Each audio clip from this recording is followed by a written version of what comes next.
Wings of Fire and Autobiography E-Press Avul Pakir Jainulabdin Abdul Kalam has come to personally represent to many of his countrymen the best aspects of Indian life.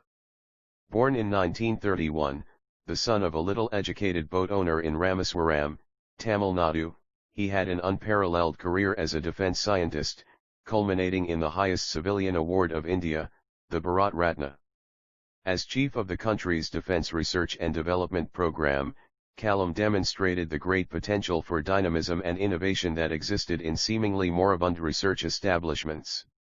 This is the story of Kalam's rise from obscurity and his personal and professional struggles, as well as the story of Agni, Prithvi, Akash, Trishul, and Nag, missiles that have become household names in India and that have raised the nation to the level of a missile power of international reconing. At the same time as he has helped create India's awesome weaponry, Kalam has maintained the ascetic rigor of his personal life, working 18 hours a day and practicing the Veena.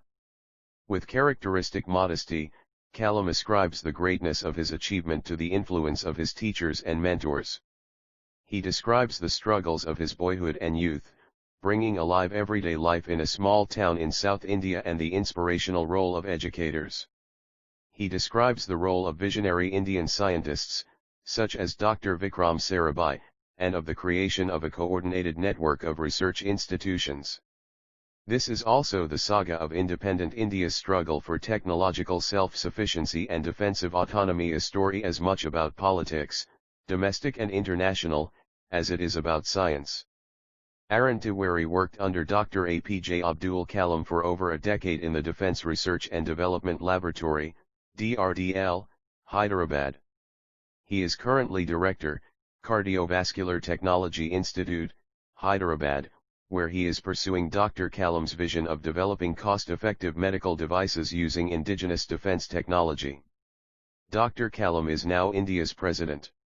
He was elected to India's office by a huge majority in 2002.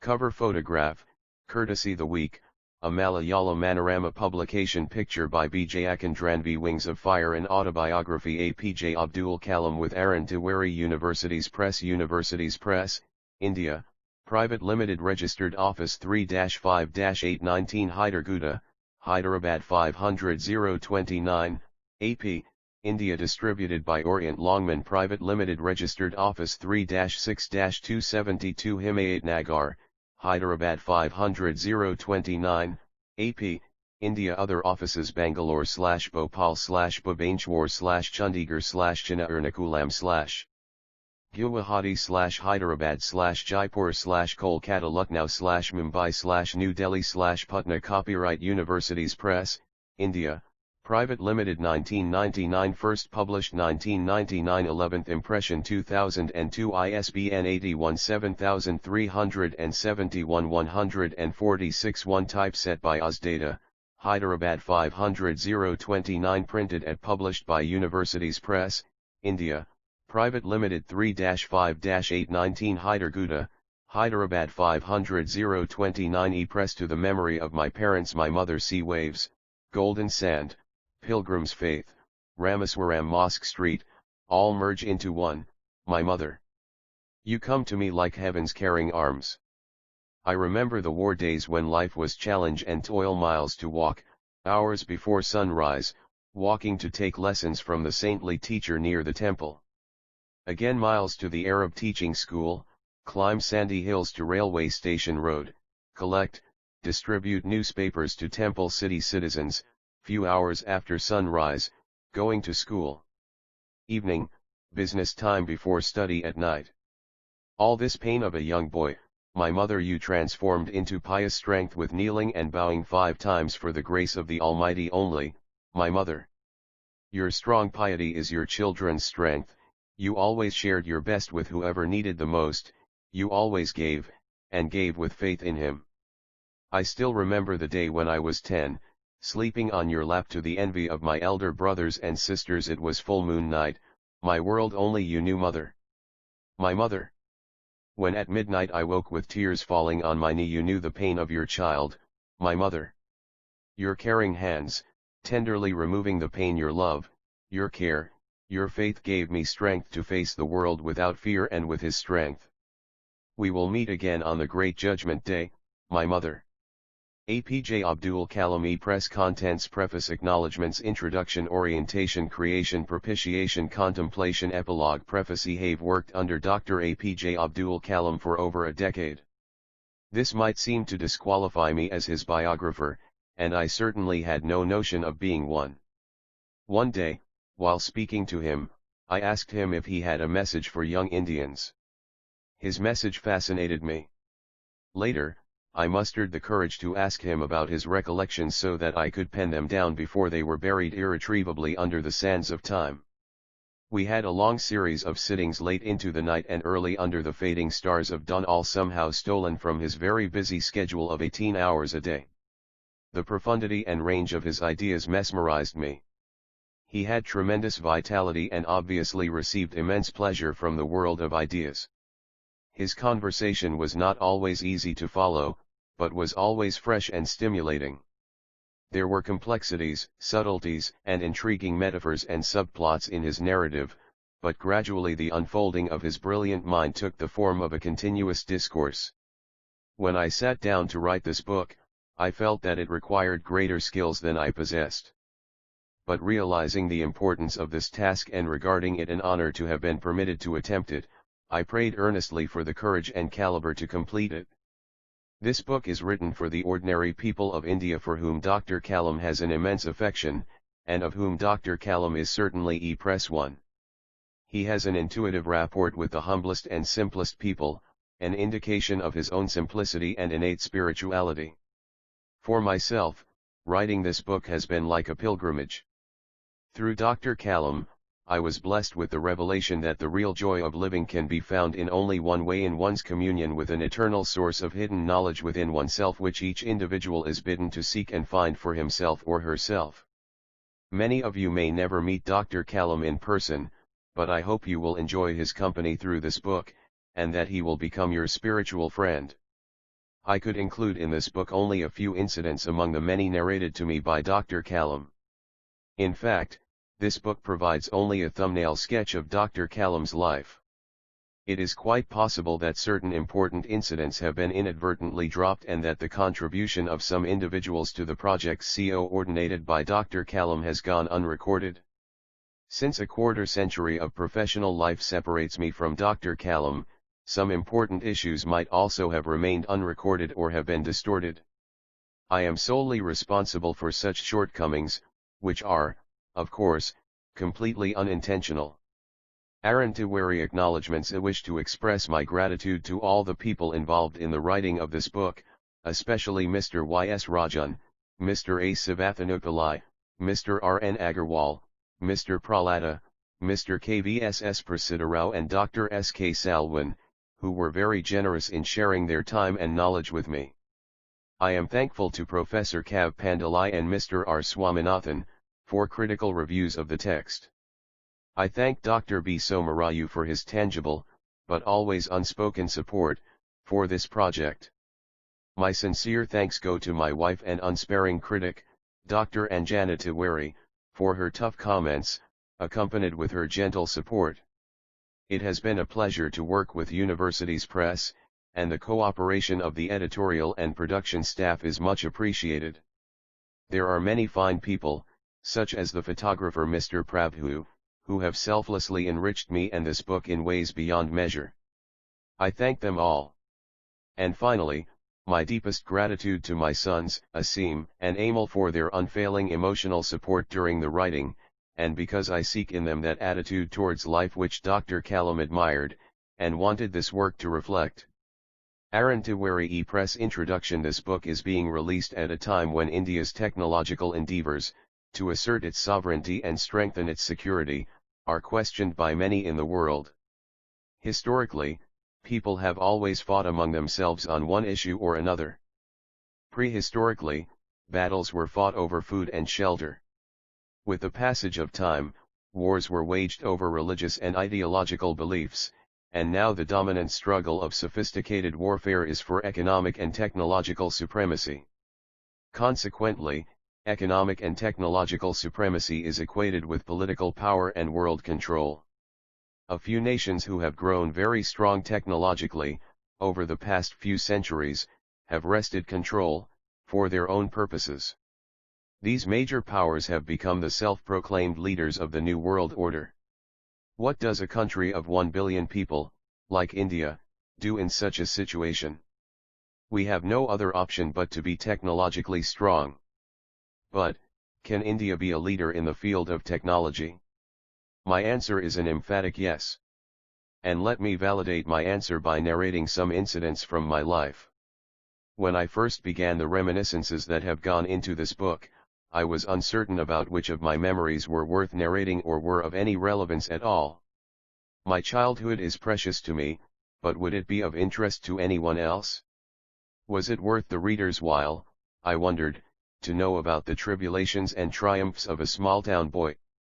Of the straitened circumstances of my school days, the odd jobs I did to pay my school fees, and how my decision to become a vegetarian was partly due to my financial constraints as a college student. Why should these be of any interest to the general public? In the end, I was convinced that these were relevant, if not for anything else but because they tell something of the story of modern India, as individual destiny and the social matrix in which it is embedded cannot be seen in isolation.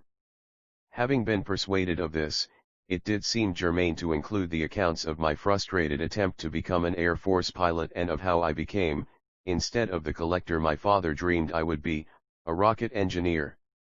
Finally, I decided to describe the individuals who had a profound influence on my life. This book is also by way of a submission of thanks, therefore, to my parents and immediate family, and to the teachers and preceptors I was fortunate to have had, both as a student and in my professional life. It is also a tribute to the unflagging enthusiasm and efforts of my young colleagues who helped to realize our collective dreams. The famous words of Isaac Newton about standing on the shoulders of giants are valid for every scientist, and I certainly owe a great debt of knowledge and inspiration to the distinguished lineage of Indian scientists, that included Vikram Sarabhai, Satish Dhawan, and Brahm Prakash. They played major roles in my life and in the story of Indian science. I completed 60 years of age on October 15, 1991. I had decided to devote my retirement to fulfilling what I saw as my duties in the sphere of social service. Instead, two things happened simultaneously. First, I agreed to continue in government service for another 3 years and, next, a young colleague, Arun Tiwari, requested me to share my reminiscences with him, so that he could record them. He was someone who had been working in my laboratory since 1982, but I had never really known him well until the February of 1987 when I visited him at the Intensive Coronary Care Unit of the Nizam's Institute of Medical Sciences in Hyderabad. He was a mere 32 years old, but was fighting valiantly for his life. I asked him if there was anything he wanted me to do for him. "Give me your blessings, sir," he said, "so that I may have a longer life and can complete at least one of your projects." The young man's dedication moved me and I prayed for his recovery all night. The Lord answered my prayers and Tiwari was able to get back to work in a month. He did an excellent job in helping to realize the Akash missile airframe from scratch within the short space of 3 years. He then took up the task of chronicling my story. Over the last year, he patiently transcribed the bits and pieces of my story and converted them into a fluent narrative. He also went through my personal library meticulously and selected from among the pieces of poetry those that I had marked while reading, and included them in the text. This story is an account, I hope, not just of my personal triumphs and tribulations but of the successes and setbacks of the science establishment in modern India, struggling to establish itself in the technological forefront. It is the story of national aspiration and of cooperative endeavor. And, as I see it, the saga of India's search for scientific self-sufficiency and technological competence is a parable for our times. Each individual creature on this beautiful planet is created by God to fulfill a particular role. Whatever I have achieved in life is through His help, and an expression of His will. He showered His grace on me through some outstanding teachers and colleagues, and when I pay my tributes to these fine persons, I am merely praising his glory. All these rockets and missiles are his work through a small person called Kalam, in order to tell the several million mass of India, to never feel small or helpless. We are all born with a divine fire in us. Our efforts should be to give wings to this fire and fill the world with the glow of its goodness. May God bless you. A.P.J. Abdul Kalam. I Orientation 1931–1963. This earth is his, to him belong those vast and boundless skies, both seas within him rest, and yet in that small pool he lies. Atharvaveda Book 4, Hymn 16. Press Wings of Fire 1. I was born into a middle-class Tamil family in the island town of Ramaswaram in the erstwhile Madras state. My father, Jainulabdin, had neither much formal education nor much wealth. Despite these disadvantages, he possessed great innate wisdom and a true generosity of spirit. He had an ideal helpmate in my mother, Ashima. I do not recall the exact number of people she fed every day, but I am quite certain that far more outsiders ate with us than all the members of our own family put together. My parents were widely regarded as an ideal couple. My mother's lineage was the more distinguished, one of her forebears having been bestowed the title of Bahadur by the British. I was one of many children, a short boy with rather undistinguished looks, born to tall and handsome parents. We lived in our ancestral house, which was built in the middle of the 19th century. It was a fairly large Pakka house, made of limestone and brick, on the Mosque Street in Ramaswaram. My austere father used to avoid all inessential comforts and luxuries. However, all necessities were provided for, in terms of food, medicine, or clothes. In fact, I would say mine was a very secure childhood, both materially and emotionally. I normally ate with my mother, sitting on the floor of the kitchen. She would place a banana leaf before me, on which she then ladled rice and aromatic sambar, a variety of sharp, homemade pickles and a dollop of fresh coconut chutney. Press Orientation. The famous Shiva temple, which made Ramaswaram so sacred to pilgrims, was about a 10-minute walk from our house. Our locality was predominantly Muslim, but there were quite a few Hindu families too, living amicably with their Muslim neighbors. There was a very old mosque in our locality where my father would take me for evening prayers. I had not the faintest idea of the meaning of the Arabic prayers chanted, but I was totally convinced that they reached God. When my father came out of the mosque after the prayers, people of different religions would be sitting outside, waiting for him. Many of them offered bowls of water to my father, who would dip his fingertips in them and say a prayer. This water was then carried home for invalids. I also remember people visiting our home to offer thanks after being cured. My father always smiled and asked them to thank Allah, the benevolent and merciful. The high priest of Ramaswaram temple, Pakshi Lakshmana Sastri, was a very close friend of my father's. One of the most vivid memories of my early childhood is of the two men, each in his traditional attire, discussing spiritual matters. When I was old enough to ask questions, I asked my father about the relevance of prayer. My father told me there was nothing mysterious about prayer. Rather, prayer made possible a communion of the spirit between people. When you pray, he said, you transcend your body and become a part of the cosmos, which knows no division of wealth, age, caste, or creed. My father could convey complex spiritual concepts in very simple, down-to-earth Tamil. He once told me, in his own time, in his own place, in what he really is, and in the stage he has reached, good or bad, every human being is a specific element within the whole of the manifest divine being. So why be afraid of difficulties, sufferings, and problems? When troubles come, try to understand the relevance of your sufferings. Adversity always presents opportunities for introspection. Why don't you say this to the people who come to you for help and advice? I asked my father. He put his hands on my shoulders and looked straight into my eyes. For quite some time he said nothing, as if he was judging my capacity to comprehend his words. Then he answered in a low, deep voice. His answer filled me with a strange energy and enthusiasm, One wings of fire. Whenever human beings find themselves alone, as a natural reaction, they start looking for company. Whenever they are in trouble, they look for someone to help them. Whenever they reach an impasse, they look to someone to show them the way out. Every recurrent anguish, longing, and desire finds its own special helper. For the people who come to me in distress, I am but a go-between in their effort to propitiate demonic forces with prayers and offerings. This is not a correct approach at all and should never be followed. One must understand the difference between a fear-ridden vision of destiny and the vision that enables us to seek the enemy of fulfillment within ourselves. I remember my father starting his day at 4 a.m. by reading the namas before dawn. After the namas, he used to walk down to a small coconut grove we owned, about 4 miles from our home. He would return, with about a dozen coconuts tied together thrown over his shoulder, and only then would he have his breakfast. This remained his routine even when he was in his late 60s. I have throughout my life tried to emulate my father in my own world of science and technology.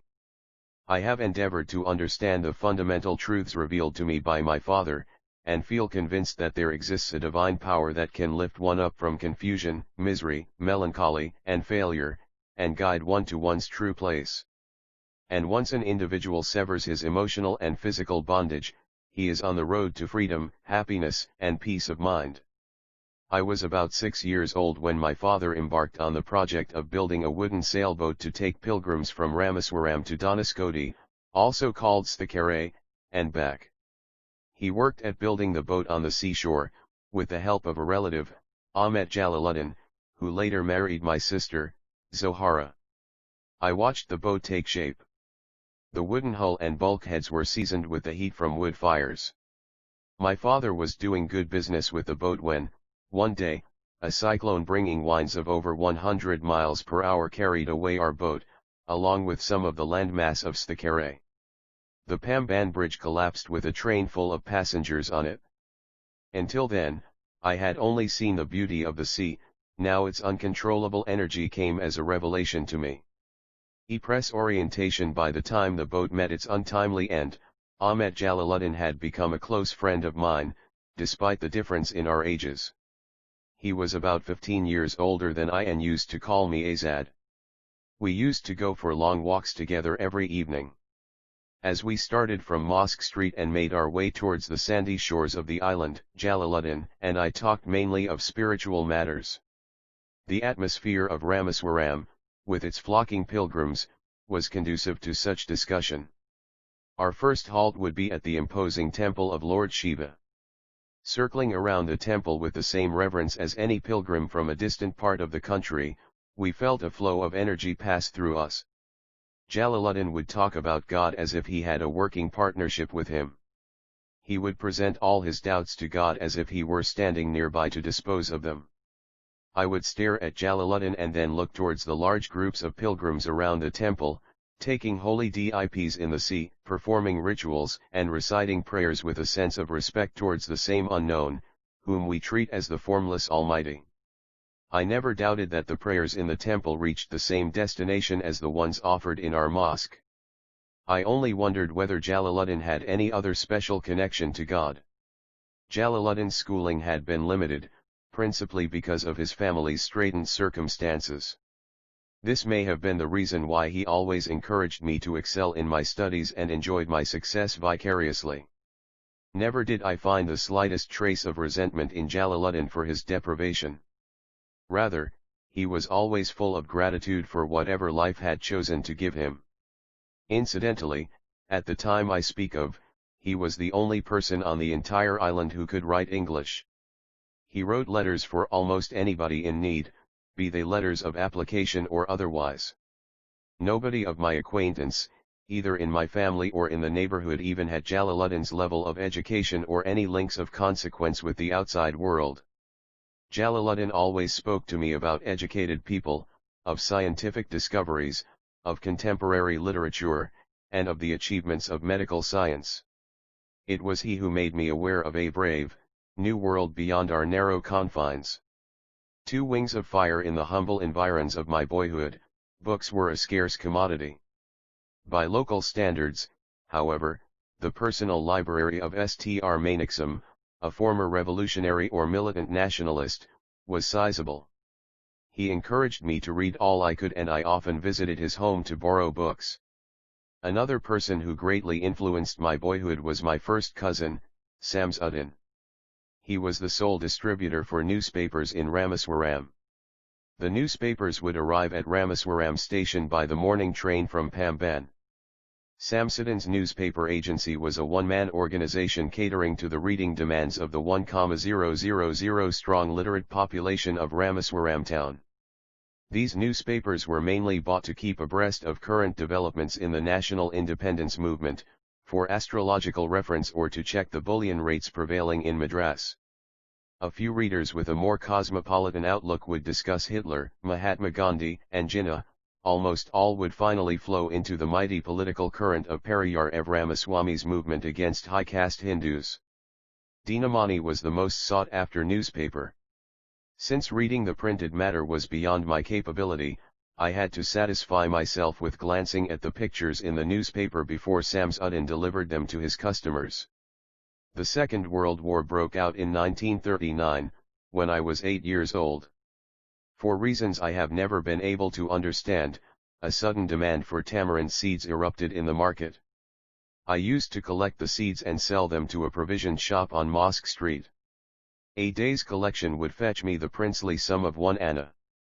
Jalaluddin would tell me stories about the war which I would later attempt to trace in the headlines in Dinamani. Our area, being isolated, was completely unaffected by the war. But soon India was forced to join the Allied forces and something like a state of emergency was declared. The first casualty came in the form of the suspension of the train halt at Ramaswaram station. The newspapers now had to be bundled and thrown out from the moving train on the Ramaswaram road between Ramaswaram and Dhanaskoti. That forced Samsudin to look for a helping hand to catch the bundles, and, as if naturally, I filled the slot. Samsudin helped me earn my first orientation wages. Half a century later, I can still feel the surge of pride in earning my own money for the first time. Every child is born, with some inherited characteristics, into a specific socio-economic and emotional environment, and trained in certain ways by figures of authority.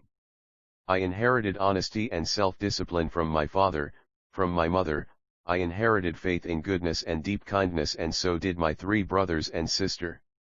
But it was the time I spent with Jalaluddin and Samsudin that perhaps contributed most to the uniqueness of my childhood and made all the difference in my later life. The unschooled wisdom of Jalaluddin and Samsudin was so intuitive and responsive to nonverbal messages, that I can unhesitatingly attribute my subsequently manifested creativity to their company in my childhood. I had 3 close friends in my childhood: Ramanatha Sastri, Aravindan, and Sivaprakasan. All these boys were from orthodox Hindu Brahmin families. As children, none of us ever felt any difference amongst ourselves because of our religious differences and upbringing. In fact, Ramanatha Sastri was the son of Pakshi Lakshmana Sastri, the high priest of the Ramaswaram temple. Later, he took over the priesthood of the Ramaswaram temple from his father. Aravindan went into the business of arranging transport for visiting pilgrims, and Sivaprakasan became a catering contractor for the Southern Railways. During the annual Sri Sitarama Kalyanam ceremony, our family used to arrange boats with a special platform for carrying idols of the Lord from the temple to the marriage site, situated in the middle of the pond called Rama Tirtha, which was near our house. Events from the Ramayana and from the life of the Prophet were the bedtime stories my mother and grandmother would tell the children in our family. One day when I was in the 5th standard at the Ramaswaram Elementary School, a new teacher came to our class. I used to wear a cap which marked me as a Muslim, and I always sat in the front row next to Ramanatha Sastri, who wore a sacred thread. The new teacher could not stomach a Hindu priest's son sitting with a Muslim boy. In accordance with our social ranking as the new teacher saw it, I was asked to go and sit on the back bench. I felt very sad, and so did press 3 wings of fire Ramanatha Sastri. He looked utterly downcast as I shifted to my seat in the last row. The image of him weeping when I shifted to the last row left a lasting impression on me. After school, We went home and told our respective parents about the incident. Lakshmana Sastri summoned the teacher, and in our presence, told the teacher that he should not spread the poison of social inequality and communal intolerance in the minds of innocent children. He bluntly asked the teacher to either apologize or quit the school and the island. Not only did the teacher regret his behavior, but the strong sense of conviction Lakshmana Sastri conveyed ultimately reformed this young teacher. On the whole, the small society of Rameswaram was highly stratified and very rigid in terms of the segregation of different social groups. However, my science teacher Sivajubramania Iyer, though an orthodox Brahmin with a very conservative wife, was something of a rebel. He did his best to break social barriers so that people from varying backgrounds could mingle easily. He used to spend hours with me and would say, "Kalam, I want you to develop so that you are on par with the highly educated people of the big cities." One day, he invited me to his home for a meal. His wife was horrified at the idea of a Muslim boy being invited to dine in her ritually pure kitchen. She refused to serve me in her kitchen. Sivajubramania Iyer was not perturbed, nor did he get angry with his wife, but instead, served me with his own hands and sat down beside me to eat his meal. His wife watched us from behind the kitchen door. I wondered whether she had observed any difference in the way I ate rice, drank water, or cleaned the floor after the meal. When I was leaving his house, Sivajubramania Iyer invited me to join him for dinner again the next weekend. Observing my hesitation, he told me not to get upset, saying, "Once you decide to change the system, such problems have to be confronted." When I visited his house the next week, Sivajubramania Iyer's wife took me inside her kitchen and served me food with her own hands. Then the Second World War was over and India's freedom was imminent. "Indians will build their own India," declared Gandhiji. The whole country was filled with an unprecedented optimism. I asked my E-Press orientation father's permission to leave Rameswaram and study at the district headquarters in Ramanathapuram. He told me as if thinking aloud, "Abdul, I know you have to go away to grow. Does the seagull not fly across the sun, alone and without a nest?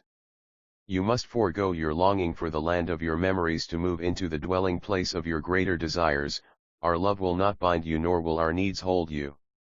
He quoted Khalil Gibran to my hesitant mother, "Your children are not your children. They are the sons and daughters of life's longing for itself.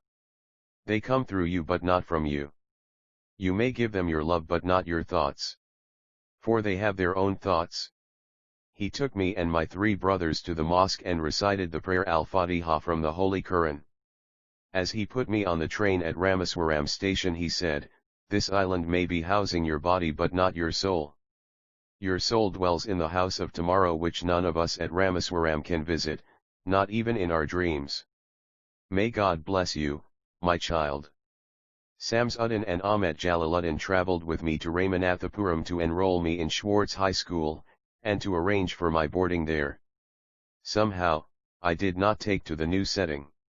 The town of Ramanathapuram was a thriving, factious town of some 50,000 people, but the coherence and harmony of Rameswaram was absent. I missed my home and grabbed every opportunity to visit Rameswaram. The pull of educational opportunities at Ramanathapuram was not strong enough to nullify the attraction of Pali, a South Indian sweet my mother made. In fact, she used to prepare 12 distinctly different varieties of it, bringing out the flavor of every single ingredient used in the best possible combinations. Despite my homesickness, I was determined to come to terms with the new environment because I knew my father had invested great hopes in my success. My father visualized me as a collector in the making and I thought it my duty to realize my father's dream, although I desperately missed the familiarity, security, and comforts of Rameswaram.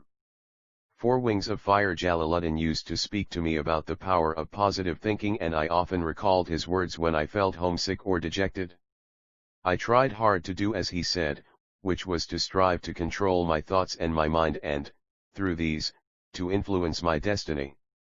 Ironically, that destiny did not lead me back to Rameswaram, but rather, swept me farther away from the home of my childhood. Orientation 2E Press. Once I settled down at the Schwartz High School, Ramanathapuram, the enthusiastic 15-year-old within me re-emerged. My teacher, Iyadure Solomon, was an ideal guide for an eager young mind that was yet uncertain of the possibilities and alternatives that lay before it. He made his students feel very comfortable in class with his warm and open-minded attitude. He used to say that a good student could learn more from a bad teacher than a poor student from even a skilled teacher. During my stay at Ramanathapuram, my relationship with him grew beyond that of teacher and pupil. In his company, I learned that one could exercise enormous influence over the events of one's own life. Iyadure Solomon used to say, to succeed in life and achieve results, you must understand and master three mighty forces: desire, belief, and expectation. Iyadure Solomon, who later became a reverend, taught me that before anything I wanted could happen, I had to desire it intensely and be absolutely certain it would happen. To take an example from my own life, I had been fascinated by the mysteries of the sky and the flight of birds from early childhood. I used to watch cranes and seagulls soar into flight and longed to fly. Simple, provincial boy though I was convinced that one day I, too, would soar up into the skies. Indeed, I was the first child from Ramaswaram to fly. Iyadure Solomon was a great teacher because he instilled in all the children a sense of their own worth. Solomon raised my self-esteem to 5 wings of fire, a high point, and convinced me, the son of parents who had not had the benefits of education, that I too could aspire to become whatever I wished. With faith, you can change your destiny, he would say. One day, when I was in the 4th form, my mathematics teacher, Ramakrishna Iyer, was teaching another class. Inadvertently, I wandered into that classroom and in the manner of an old-fashioned despot, Ramakrishna Iyer caught me by the neck and caned me in front of the whole class. Many months later, when I scored full marks in mathematics, he narrated the incident to the entire school at morning assembly. Whomsoever I cane becomes a great man. Take my word, this boy is going to bring glory to his school and to his teachers. His praise quite made up for the earlier humiliation. By the time I completed my education at Schwartz, I was a self-confident boy determined to succeed. The decision to go in for further education was taken without a second thought. To us, in those days, the awareness of the possibilities for a professional education did not exist. Higher education simply meant going to college. The nearest college was at Tiruchirappalli, spelled Trichinopoly those days, and called Trichy for short. In 1950, I arrived at St. Joseph's College, Trichy, to study for the intermediate examination. I was not a bright student in terms of examination grades, but, thanks to my 2 buddies back in Ramaswaram, I had acquired a practical bent of mind. Whenever I returned to Ramaswaram from Schwartz, my elder brother Mustafa Kamal, who ran a provision store on the railway station road, would call me in to give him a little help and then vanish for hours together, leaving the shop in my charge. I sold oil, onions, rice, and everything else. The fastest moving items, I found, were cigarettes and biddies. I used to wonder what made poor people smoke away their hard-earned money. When spared by Mustafa, I would be put in charge of his kiosk by my younger brother, Qasim Mohammed. There I sold novelties made of seashells.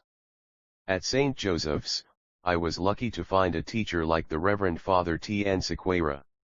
He taught us English and was also our hostel warden. We press orientation were about 100 boys living in the 3-storied hostel building. Reverend Father used to visit each boy every night with a Bible in his hand. His energy and patience was amazing. He was a very considerate person who took care of even the most minute requirements of his students. On Deepavali, on his instructions, the brother in charge of the hostel and the mess volunteers would visit each room and distribute good gingali oil for the ritual bath. I stayed on the St. Joseph's campus for 4 years and shared my room with 2 others. One was an Orthodox Iyengar from Srirangam and the other a Syrian Christian from Kerala. The 3 of us had a wonderful time together. When I was made secretary of the vegetarian mess during my 3rd year in the hostel, we invited the rector, Reverend Father Calathil, over for lunch one Sunday. Our menu included the choicest preparations from our diverse backgrounds. The result was rather unexpected, but Reverend Father was lavish in his praise of our efforts.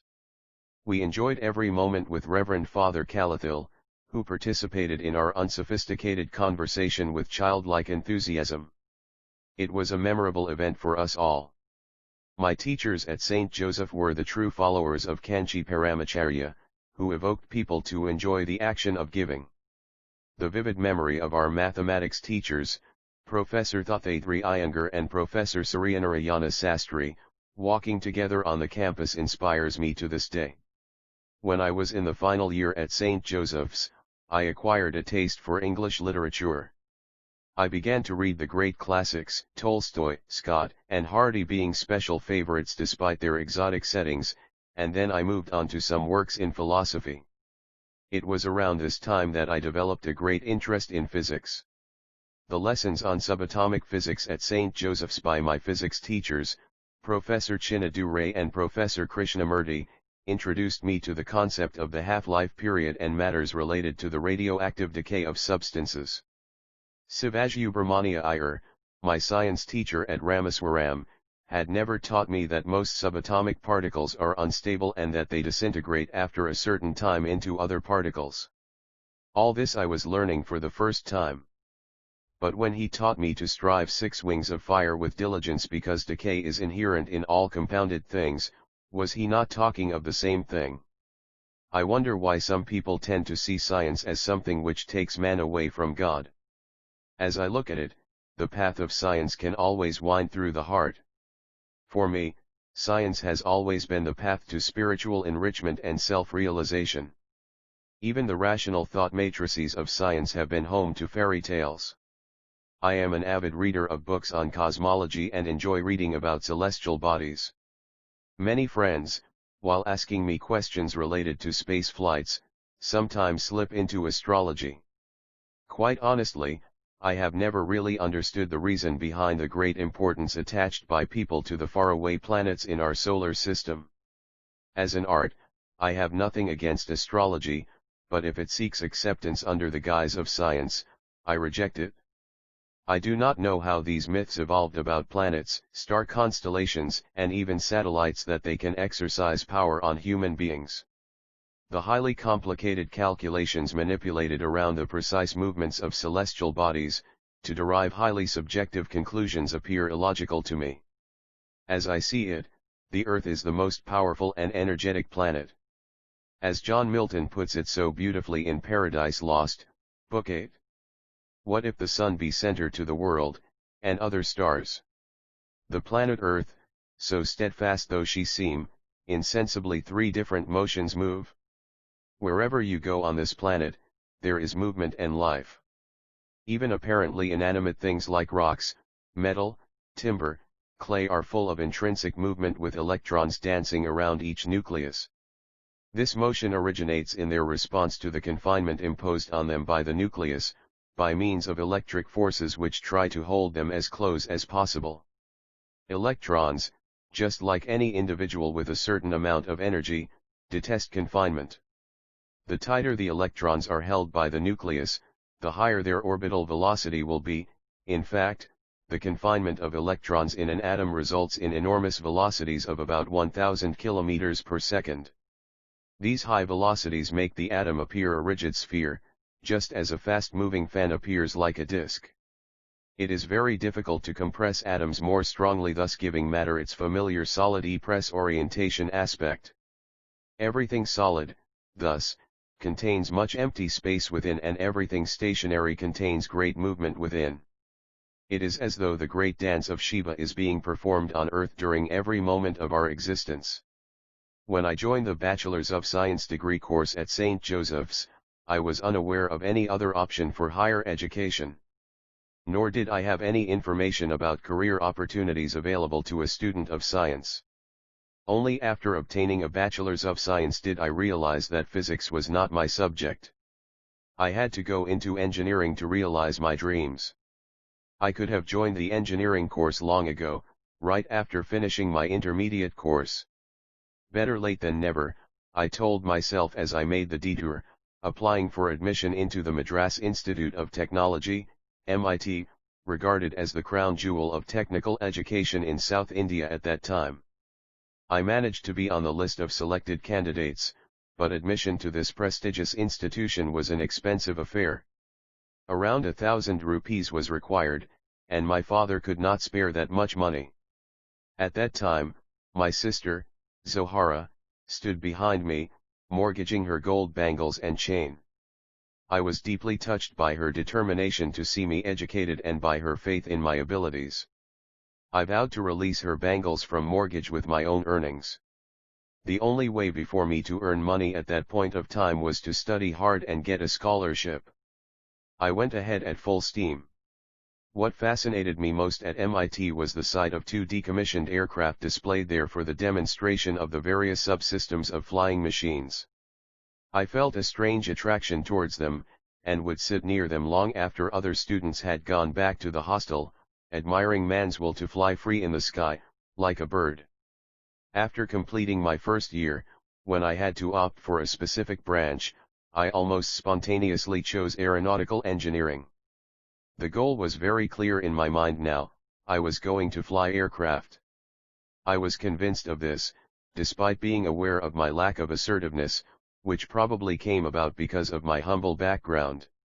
Around this time, I made special efforts to try and communicate with different kinds of people.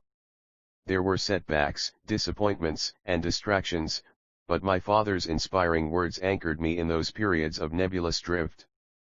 7 Wings of Fire Orientation Plate 1, A. My father Jainulabdin was not formally educated, but was a man of great wisdom and kindness. B. Pakshi Lakshmana Sastri, a close friend of my father and the head priest of the Rameswaram temple. E. Press 8 Wings of Fire Orientation Plate 2 The locality in which I grew up, A. My house on Mosque Street. B. Thousands of pilgrims from great distances descend on the ancient temple of Lord Shiva. I often assisted my brother Qasim Mohammed in his shop selling artifacts on this street. E. Press 9 Wings of Fire Orientation Plate 3 The old mosque in our locality where my father would take me and my brothers every evening to offer prayers. E. Press 10 Wings of Fire Orientation Plate 4 My brother pointing at the T-square I used while studying engineering. E. Press 11 Wings of Fire Orientation Plate 5 Str Mainixam, Inset, a friend of my brother Mustafa Kamal, had a large collection of books. This is his house, from where I would borrow books while at Rameswaram. E. Press 12 Wings of Fire Orientation Plate 6 A family get-together. E. Press 13 Wings of Fire Orientation Plate 7 The simple surroundings of Schwartz High School, Ramanathapuram. The words on the plaque read Let not thy winged days be spent in vain. When once gone no gold can buy them back again. E. Press 14 Wings of Fire Orientation Plate 8 My teachers at Schwartz High School Leoduray Solomon, standing, left, and Ramakrishna Iyer, sitting, right. They are the best examples of small-town Indian teachers committed to nurturing talent. E. Press 15 Wings of Fire He who knows others is learned, but the wise one is the one who knows himself.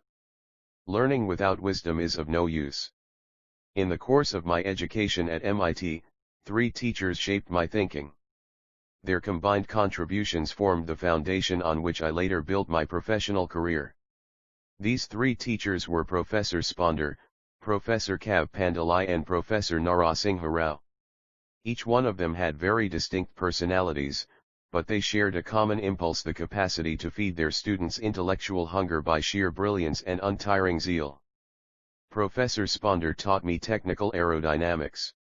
He was an Austrian with rich practical experience in aeronautical engineering. During the Second World War, he had been captured by the Nazis and imprisoned in a concentration camp. Understandably, he had developed a very strong dislike for Germans. Incidentally, the aeronautical department was headed by a German, Professor Walter Repenthin. Another well-known professor, Dr. Kurt Tank, was a distinguished aeronautical engineer who had designed the German Focke-Wulf FW-190 single-seater fighter plane, an outstanding combat aircraft of the Second World War. Dr. Tank later joined the Hindustan Aeronautics Limited, HAL, in Bangalore and was responsible for the design of India's first jet fighter, the HF-24 Marut. Notwithstanding these irritants, Professor Sponder preserved his individuality and maintained high professional standards. He was always calm, energetic and in total control of himself. He kept abreast of the latest technologies and expected his students to do the same. I consulted him before opting for aeronautical engineering. He told me that one should never worry about one's future prospects. Instead, it was more important to lay sound foundations, to have sufficient enthusiasm and an accompanying passion for one's chosen field of study. The trouble with Indians, Professor Sponder used to observe, was not that they lacked educational opportunities or industrial infrastructure. The trouble was in their failure to discriminate between disciplines and to rationalize their choices. Why aeronautics? Why not electrical engineering? Why not mechanical engineering? I myself would like to tell all novitiate engineering students that when they choose their specialization, the essential point to E-Press orientation consider is whether the choice articulates their inner feelings and aspirations. Professor Kav Pandalai taught me aerostructure design and analysis.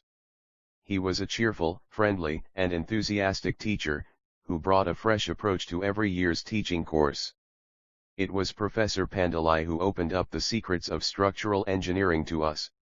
Even today I believe that everyone who has been taught by Professor Pandalai would agree that he was a man of great intellectual integrity and scholarship but with no trace of arrogance. His students were free to disagree with him on several points in the classroom. Professor Narasingha Rao was a mathematician, who taught us theoretical aerodynamics. I still remember his method of teaching fluid dynamics. After attending his classes, I began to prefer mathematical physics to any other subject. Often, I have been told I carry a surgical knife to aeronautical design reviews. If it had not been for Professor Rao's kind and persistent advice on picking up proofs to equations of aerodynamic flow, I would not have acquired this metaphorical tool. Aeronautics is a fascinating subject, containing within it the promise of freedom.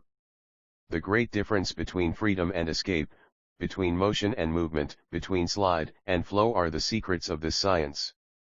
My teachers revealed these truths to me. Through their meticulous teaching, they created within me an excitement about aeronautics. Their intellectual fervor, clarity of thought and passion for perfection helped me to launch into a serious study of fluid dynamics, modes of compressible medium motion, development of shock waves and shock-induced flow separation at increasing speeds, shock stall and shock wave drag. Slowly, a great amalgamation of information took place in my mind. The structural features of aeroplanes began to gain new meanings: biplanes, monoplanes, tailless planes, canard-configured planes, delta-wing planes, all these began to assume increasing significance for me. The three teachers, all of them authorities in their different fields, helped me to mold a composite knowledge. 16 Wings of Fire. My third and last year at MIT was a year of transition and was to have a great impact on my later life. In those days, a new climate of political enlightenment and industrial effort was sweeping across the country. I had to test my belief in God and see if it could fit into the matrix of scientific thinking. The accepted view was that a belief in scientific methods was the only valid approach to knowledge.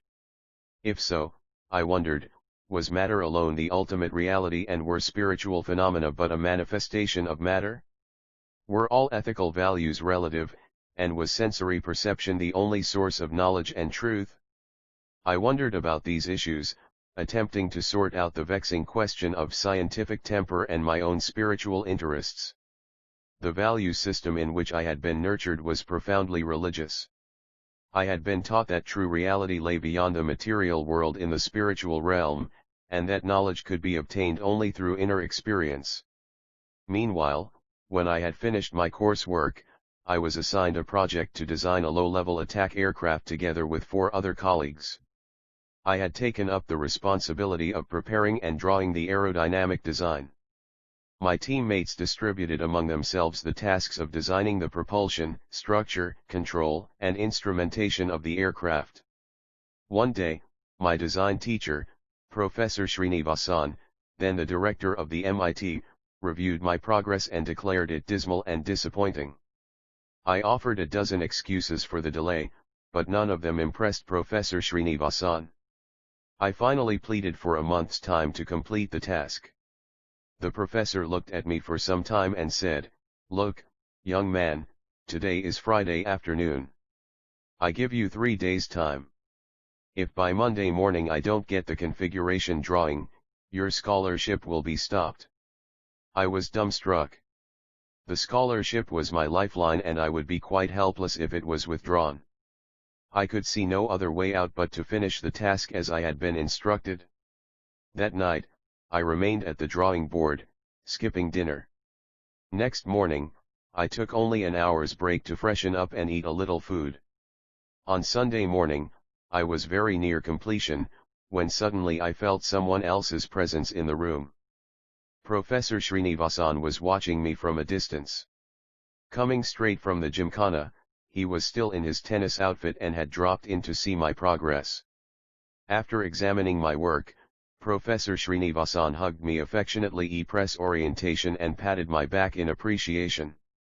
He said, "I knew I was putting you under stress and asking you to meet an impossible deadline. I never expected you to perform so well." During the rest of the period of the project, I participated in an essay competition organized by the MIT Tamil Sangam, Literary Society. Tamil is my mother tongue and I am proud of its origins, which have been traced back to sage Agastya in the pre-Ramayana period. Its literature dates back to the 5th century BC. It is said to be a language molded by lawyers and grammarians and is internationally acclaimed for its clear-cut logic. I was very enthusiastic about ensuring that science did not remain outside the purview of this wonderful language. I wrote an article entitled "Let Us Make Our Own Aircraft in Tamil."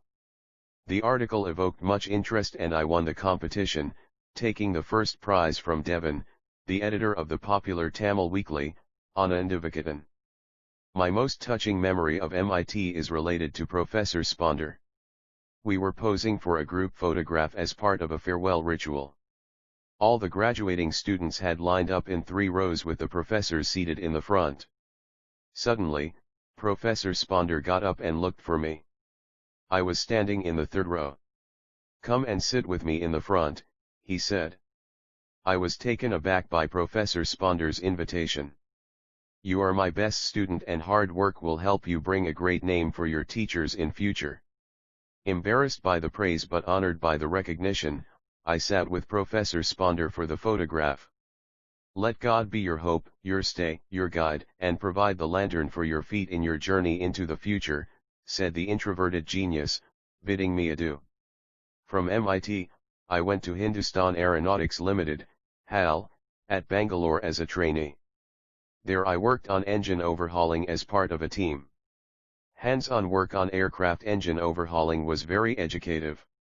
When a principle learned in the classroom is borne out by practical experience, it creates a strange sense of excitement akin to unexpectedly running into an old friend among a crowd of strangers. At HAL, I worked on the overhauling of both piston and turbine engines.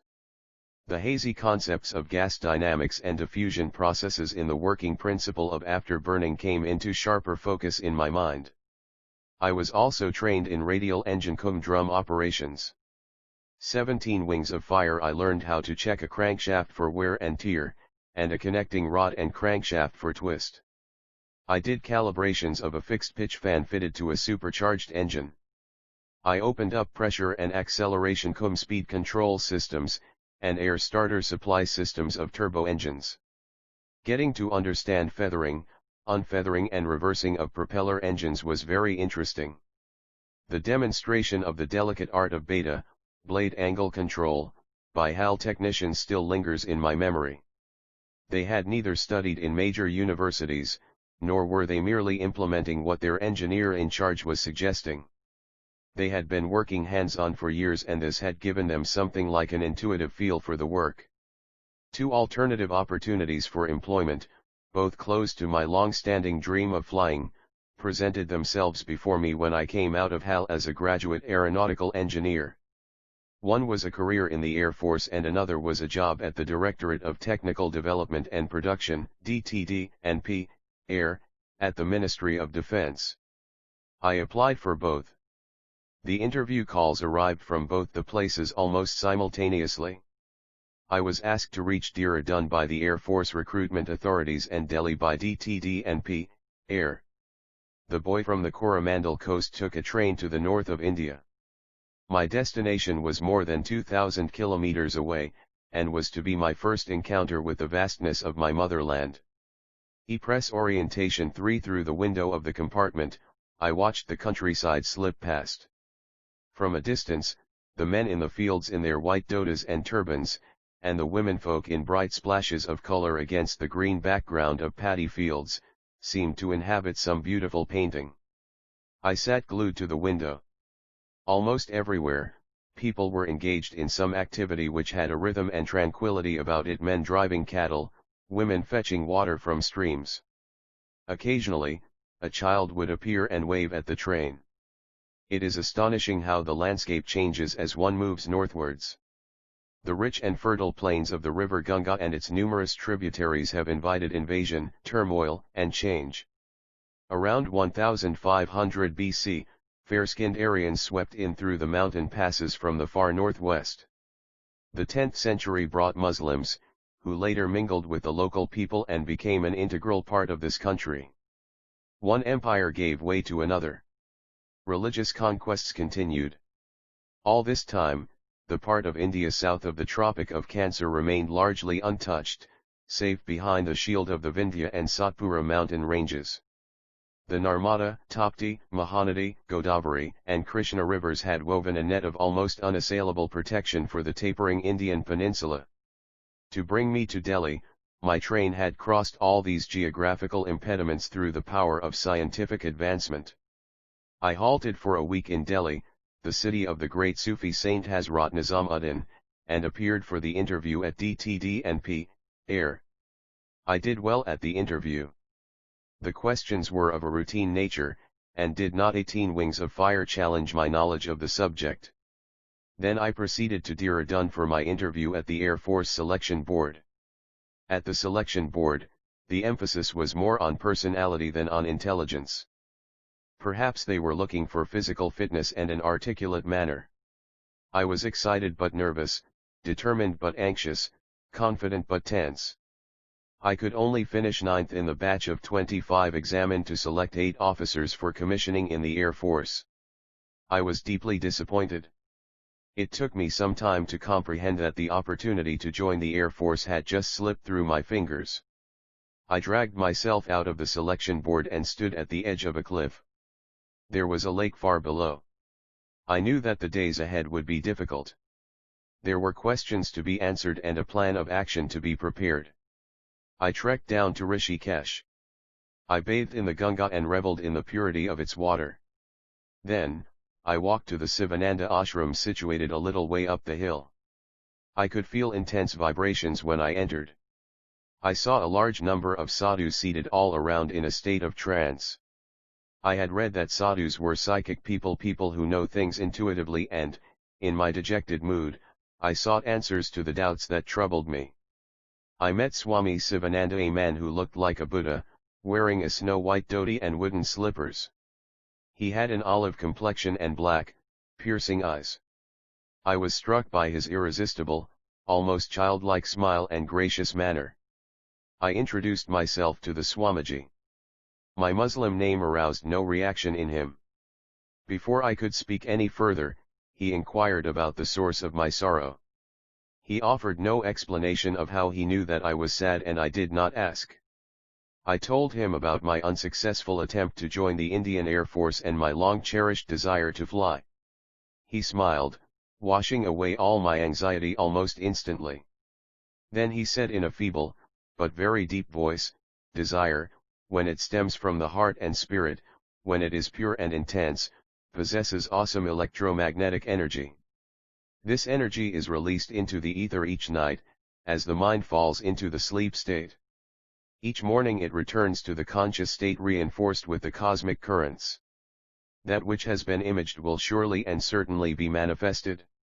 You can rely, young man, upon this ageless promise as surely e-press orientation as you can rely upon the eternally unbroken promise of sunrise, and of spring. When the student is ready, the teacher will appear. How true. Here was the teacher to show the way to a student who had nearly gone astray. Accept your destiny and go ahead with your life. You are not destined to become an Air Force pilot. What you are destined to become is not revealed now, but it is predetermined. Forget this failure, as it was essential to lead you to your destined path. Search, instead, for the true purpose of your existence. Become one with yourself, my son. Surrender yourself to the wish of God, Swamiji said. I returned to Delhi and inquired at the DTDNP, Air, about the outcome of my interview. In response, I was handed my appointment letter. I joined the next day as senior scientific assistant on a basic salary of Rs 250 per month. If this was to be my destiny, I thought, let it be so. Finally, I was filled with mental peace. No more did I feel any bitterness or resentment at my failure to enter the Air Force. All this was in 1958. At the Directorate, I was posted at the Technical Center, Civil Aviation. If I was not flying aeroplanes, I was at least helping to make them airworthy. During my first year in the Directorate, I carried out a design assignment on supersonic target aircraft with the help of the officer in charge, R. Varadharajan, and won a word of praise from the director, Dr. Neelakantan. To gain shop floor exposure to aircraft maintenance, I was sent to the Aircraft and Armament Testing Unit, ANATU, at Kanpur.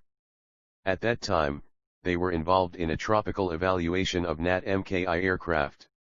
I participated in the performance assessment of its operation systems. Even in those days, Kanpur was a very populous city. It was my first experience of living in an industrial town. The cold weather, crowds, noise, and smoke were in total contrast to what I was used to in Rameswaram. I was particularly troubled by the ubiquitous presence of potatoes on the dining table, right from breakfast to dinner. To me, it seemed that a feeling of loneliness pervaded the city.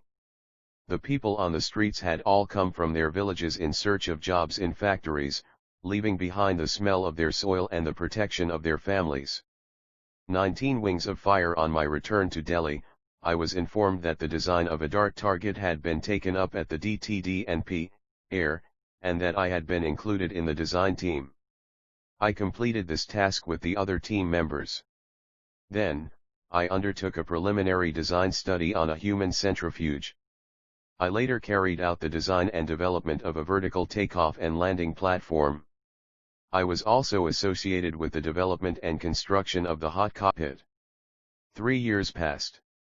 Then the Aeronautical Development Establishment, AID, was born in Bangalore and I was posted to the new establishment. Bangalore as a city was in direct contrast to Kanpur. In fact, I feel our country has an uncanny way of bringing out extremes in her people. I suppose, it is because Indians have been both afflicted and enriched by centuries of migrations. Loyalty to different rulers has dulled our capacity for a single allegiance. Instead, we have developed an extraordinary ability to be compassionate and cruel, sensitive and callous, deep and fickle, all at the same time. To the untrained eye, we may appear colorful and picturesque, to the critical eye, we are but shoddy imitations of our various masters. In Kanpur, I saw pawn-chewing imitations of Wajid Ali Shah, and in Bangalore it was replaced by dog-walking sahibs. Here too, I longed for the depth and calmness of Rameswaram. The relationship between the heart and the head of an earthy Indian has been eroded by the divided sensibilities of our cities. I spent my evenings exploring the gardens and shopping plazas of Bangalore.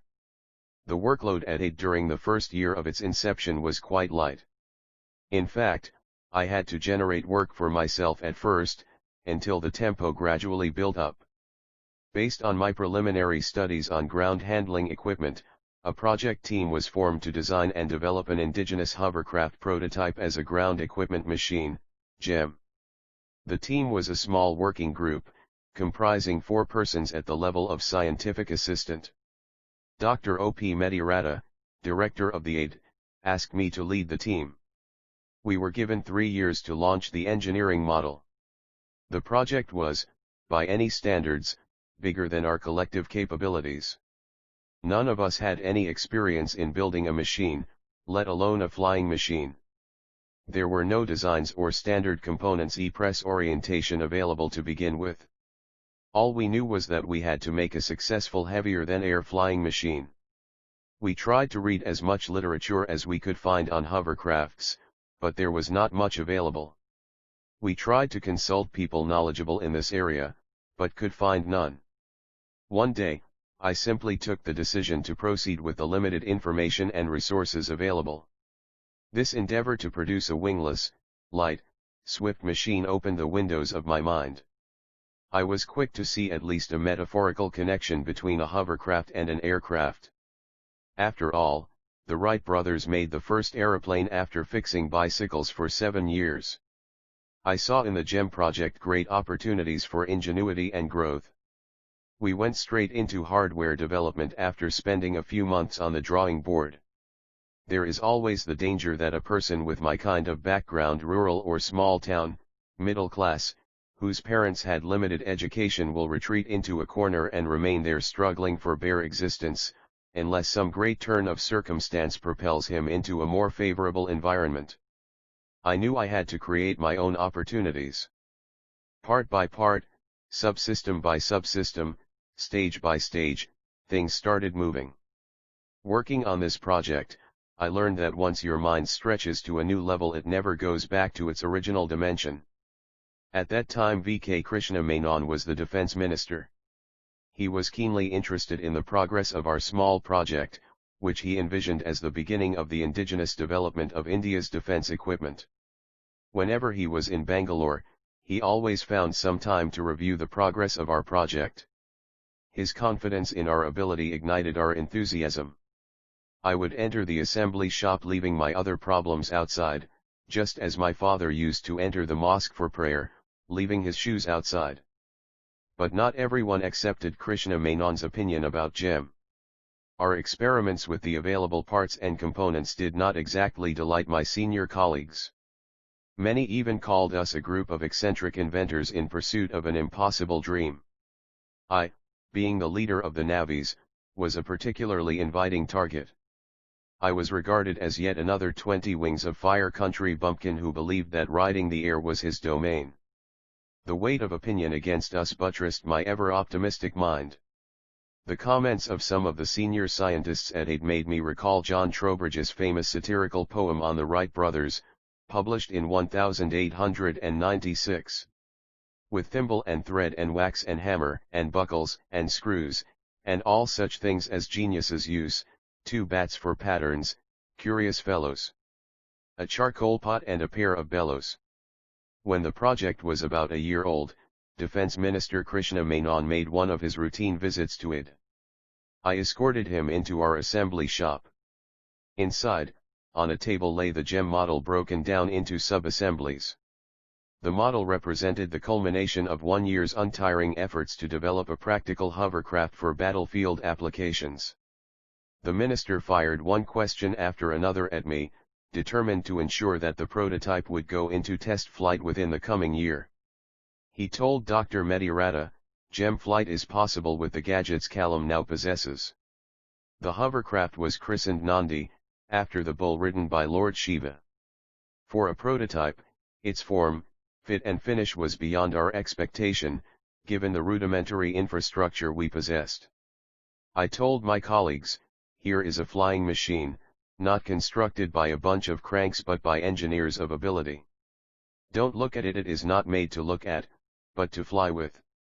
Defense Minister Krishna Menon flew in the Nandi, overruling the accompanying officials concerned for his safety. A group captain in the minister's troop, who had logged in many thousands of flying hours, even offered to fly the machine to save the minister from the potential danger of flying with an inexperienced civilian pilot like myself, and gestured to me to come out of the machine. I was sure about my competence in flying the machine I had made, and therefore shook my head in negation. Observing this wordless communication, Krishna Menon dismissed the insulting suggestion of the group captain with a laugh and signaled to me to start the machine. He was very happy.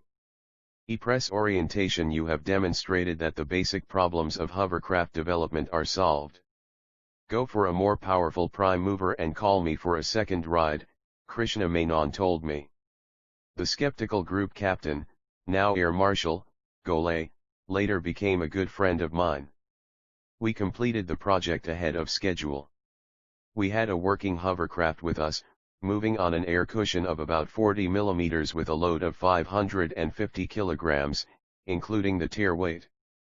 Dr. Mediratta was visibly pleased with the achievement. But by this time, Krishna Menon was out of office and could not take his promised second ride. In the new order, not many people shared his dream with regard to military applications of an indigenous hovercraft. In fact, even today, we import hovercrafts. The project was mired in controversies and was finally shelved. It was a new experience for me. So far, I had believed that the sky was the limit, but now it appeared that the limits were much closer. There are boundaries that dictate life. You can only lift so much weight, you can only learn so fast, you can only work so hard, you can only go so far. I was unwilling to face reality. I had put my heart and soul into Nandi. That it would not be used was something beyond my comprehension. I was disappointed and disillusioned. In this period of confusion and uncertainty, memories from my childhood came back to me and I discovered new meanings in them. Pakshi Sastri used to say, "Seek the truth, and the truth shall set you free." As the Bible says, "Ask, and you shall receive." It did not happen immediately, but it happened nevertheless. One day, Dr. Mediratta called me. He inquired about the state of our hovercraft. When told that it was in perfect condition to be flown, he asked me to organize a demonstration for an important visitor the next day. No VIP was scheduled to visit the laboratory during the next week as far as I knew. However, I communicated Dr. Mediratta's instructions to my colleagues and we felt a new surge of hope. The next day Dr. Mediratta brought a visitor to our hovercraft, a tall, handsome, bearded man. He asked me several questions about the machine. I was struck by the objectivity and clarity of his thinking. "Can you give me a ride in the machine?" he inquired. His request filled me with joy. Finally, here was someone who was interested in my work. 21 Wings of Fire. We took a 10-minute ride in the hovercraft, a few centimeters above the ground. We were not flying, but were definitely floating in the air. The visitor asked me a few questions about myself, thanked me for the ride and departed. But not before introducing himself. He was Professor M.G.K. Menon, Director of the Tata Institute of Fundamental Research, TIFR. After a week, I received a call from the Indian Committee for Space Research, INCOSPAR, to attend an interview for the post of rocket engineer. All I knew about INCOSPAR at that time was that it was formed out of the TIFR talent pool at Bombay, now Mumbai, to organize space research in India. I went to Bombay to attend the interview. I was unsure about the type of questions I would have to face at the interview. There was hardly any time to read up or talk to any experienced person. Lakshmana Sastri's voice quoting from the Bhagavad Gita echoed in my ears, "All beings are born to delusion, overcome by the dualities which arise from wish and hate. But those men of virtuous deeds in whom sin has come to an end, freed from the delusion of dualities, worship me steadfast in their vows." I reminded myself that the best way to win was to not need to win. The best performances are accomplished when you are relaxed and free of doubt. I decided to take things as they came. Since neither Professor M.G.K. Menon's visit nor the call for an interview had been of my making, I decided this was the best attitude to take. I was interviewed by Dr. Vikram Sarabhai along with Professor M.G.K. Menon and Mr. Saraf, then the Deputy Secretary of the Atomic Energy Commission. As I entered the room, I sensed their warmth and friendliness. I was almost immediately struck by Dr. Sarabhai's warmth. There was none of the arrogance or the patronizing attitudes which interviewers usually display when talking to a young and vulnerable candidate. Dr. Sarabhai's questions did not probe my existing knowledge or skills, rather they were an exploration of the possibilities I was filled with. He was looking at me as if in reference to a larger whole.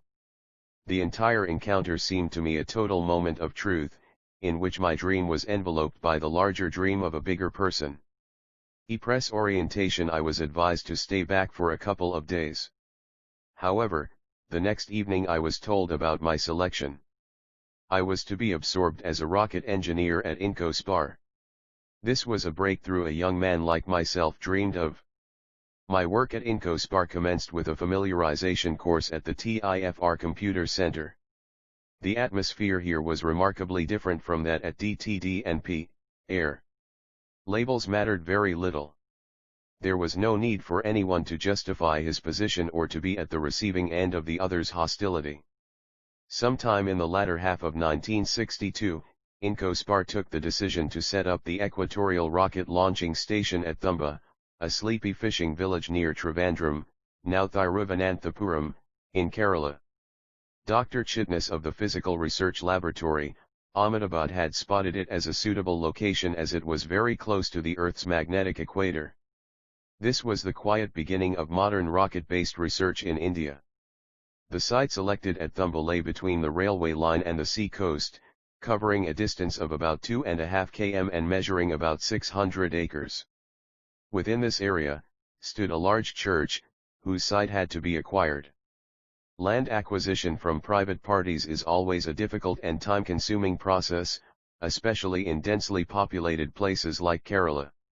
In addition, there was the delicate matter of acquiring a site of religious significance. The collector of Trivandrum then, K. Madhavan Nair, executed this task in a most tactful, peaceful, and expeditious manner, with the blessings and cooperation of Right Reverend Dr. Derira, who was the Bishop of Trivandrum in 1962. Soon R.D. John, the executive engineer of the Central Public Works Department, CPWD, had transformed the entire area. The St. Mary Magdalene Church housed the first office of the Thumba Space Center. The prayer room was my first laboratory, the bishop's room was my design and drawing office. To this day, the church is maintained in its full glory and, at present, houses the Indian Space Museum. Very soon after this, I was asked to proceed to America for a 6-month training program on sounding rocket launching techniques, at the National Aeronautics and Space Administration, NASA, work centers. I took some time off before going abroad and went to 22 Wings of Fire Rameswaram. My father was very pleased to learn about the opportunity that had come my way. He took me to the mosque and organized a special namaz in thanksgiving. I could feel the power of God flowing in a circuit through my father to me and back to God. We were all under the spell of the prayer. One of the important functions of prayer, I believe, is to act as a stimulus to creative ideas. Within the mind are all the resources required for successful living.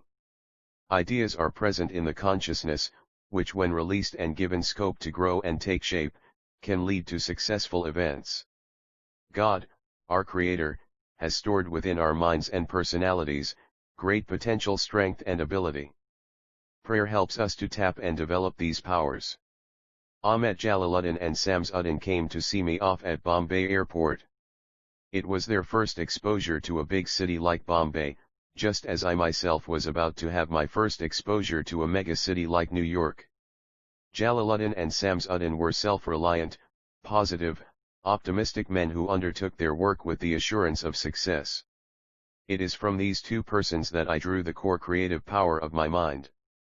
My sentiments could not be contained, and I could feel the mist of tears in my eyes. Then, Jalaluddin said, "Azad, we have always loved you, and we believe in you. We shall always be proud of you." The intensity and purity of their faith in my capabilities broke my last defenses, and tears welled up in my eyes.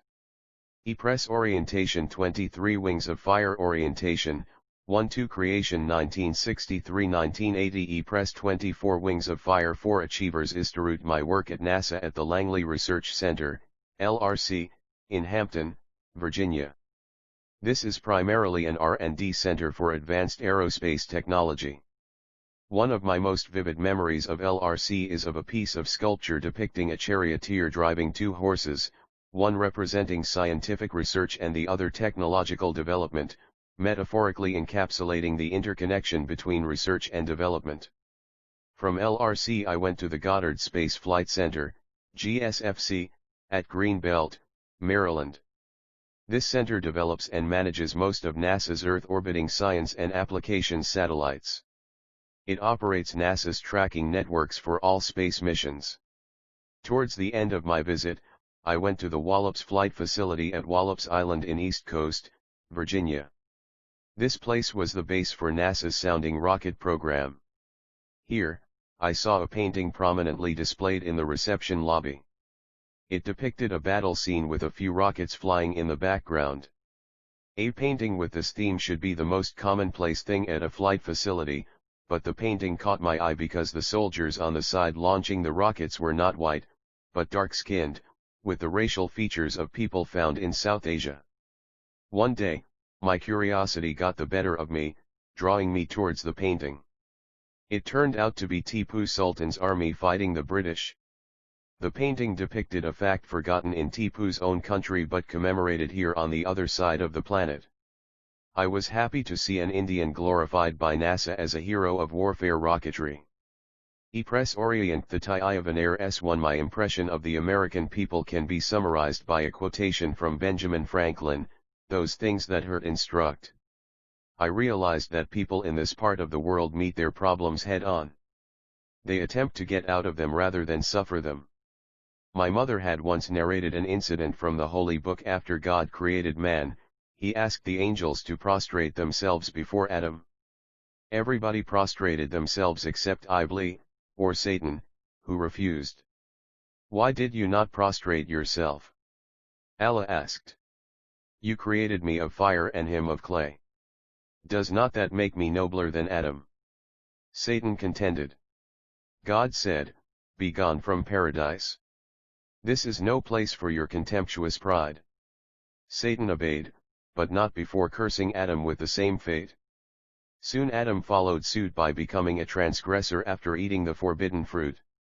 Allah said, "Go hence and may your descendants live a life of doubt and mistrust." What makes life in Indian organizations difficult is the widespread prevalence of this very contemptuous pride. It stops us from listening to our juniors, subordinates, and people down the line. You cannot expect a person to deliver results if you humiliate him, nor can you expect him to be creative if you abuse him or despise him. The line between firmness and harshness, between strong leadership and bullying, between discipline and vindictiveness is very fine, but it has to be drawn. Unfortunately, the only line prominently drawn in our country today is between the heroes and the zeros. On one side are a few hundred heroes keeping 950 million people down on the other side. This situation has to be changed. As the process of confronting and solving problems often requires hard work and is painful, we have endless procrastination. Actually, problems can be the cutting edge that actually distinguish between success and failure. They draw out innate courage and wisdom. As soon as I returned from NASA, India's first rocket launch took place on November 21, 1963. It was a sounding rocket, called Nike Apache, made at NASA. The rocket was assembled in the church building I have referred to earlier. The only equipment available to transport the rocket was a truck and a manually operated hydraulic 25 wings of fire crane.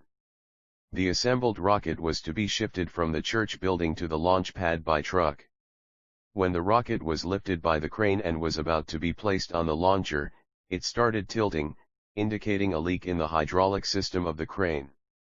As we were fast approaching the launch time, 6 p.m., any repairs to the crane had to be ruled out. Fortunately, the leak was not large and we managed to lift the rocket manually, using our collective muscle power and finally placing it on the launcher. In the maiden Nike Apache launch, I was in charge of rocket integration and safety. Two of my colleagues who played a very active and crucial role in this launch were D. E. Swardosh and R. Ravamudan. Swardash undertook the rocket assembly and arranged the launch. Aravamuddin, whom we called Dan, was in charge of radar, telemetry, and ground support. The launch was smooth and problem-free. We obtained excellent flight data and returned with a sense of pride and accomplishment. When we were relaxing the next evening at the dinner table, we received news of the assassination of President John F. Kennedy in Dallas, Texas. We were appalled. The Kennedy years were a significant era in America, when young men were at the helm of affairs. I used to read with interest about Kennedy's moves in the missile crisis of late 1962. The Soviet Union built missile sites in Cuba, from which it would have been possible to launch attacks on American cities. Kennedy imposed a blockade or quarantine, barring the introduction of any offensive missiles to Cuba. America also threatened to respond to any Soviet nuclear attack from Cuba on any country in the Western Hemisphere by retaliating against the USSR. After 14 days of intense drama, the crisis was resolved by the Soviet Premier Khrushchev ordering that the Cuban bases be dismantled and the missiles returned to Russia. The next day, Professor Sarabhai had a detailed discussion with us on future plans. He was creating a new frontier in the field of science and technology in India. A new generation, scientists and engineers in their 30s and early 40s, was being charged with an unprecedented dynamism. Our biggest qualifications at Incospar were not our degrees and e-press orient the Iavanar S1 training, but Professor Sarabhai's faith in our capabilities. After the successful launch of Nike Apache, he chose to share with us his dream of an Indian satellite launch vehicle. Professor Sarabhai's optimism was highly contagious. The very news of his coming to Thumba would electrify people, and all laboratories, workshops, and design offices would hum with unceasing activity. People would work virtually round the clock because of their enthusiasm to show Professor Sarabhai something new, something that had not been done before in our country, be it a new design or a new method of fabrication or even an out-of-the-way administrative procedure. Professor Sarabhai would often assign multiple tasks to a single person or a group. Though some of those tasks would appear totally unrelated in the beginning, they would, at a later stage, emerge as deeply interconnected. When Professor Sarabhai was talking to us about the Satellite Launch Vehicle, SLV, he asked me, almost in the same breath, to take up studies on a rocket-assisted takeoff system, RATO, for military aircraft. The two things had no apparent connection except in the mind of this great visionary. I knew that all I had to do was to remain alert and focused on my purpose, and sooner or later, an opportunity to do a challenging job would enter my laboratory. Professor Sarabhai was ever willing to try out novel approaches and liked to draw in young people. He had the wisdom and judgment which enabled him to realize not only if something was well done, but also when it was time to stop. In my opinion, he was an ideal experimenter and innovator.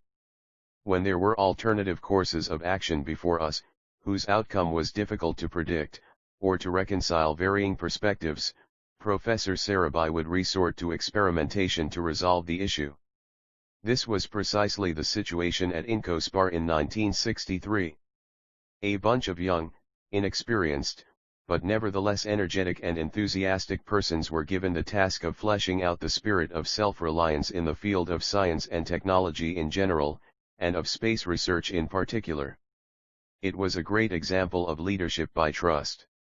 The rocket launch site later blossomed into the Thumba Equatorial Rocket Launch Station, TERLS.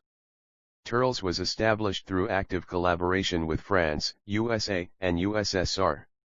The leader of the Indian 26 Wings of Fire space program, Prof. Vikram Sarabhai, had comprehended the full implications of the challenge and had not balked at taking it on.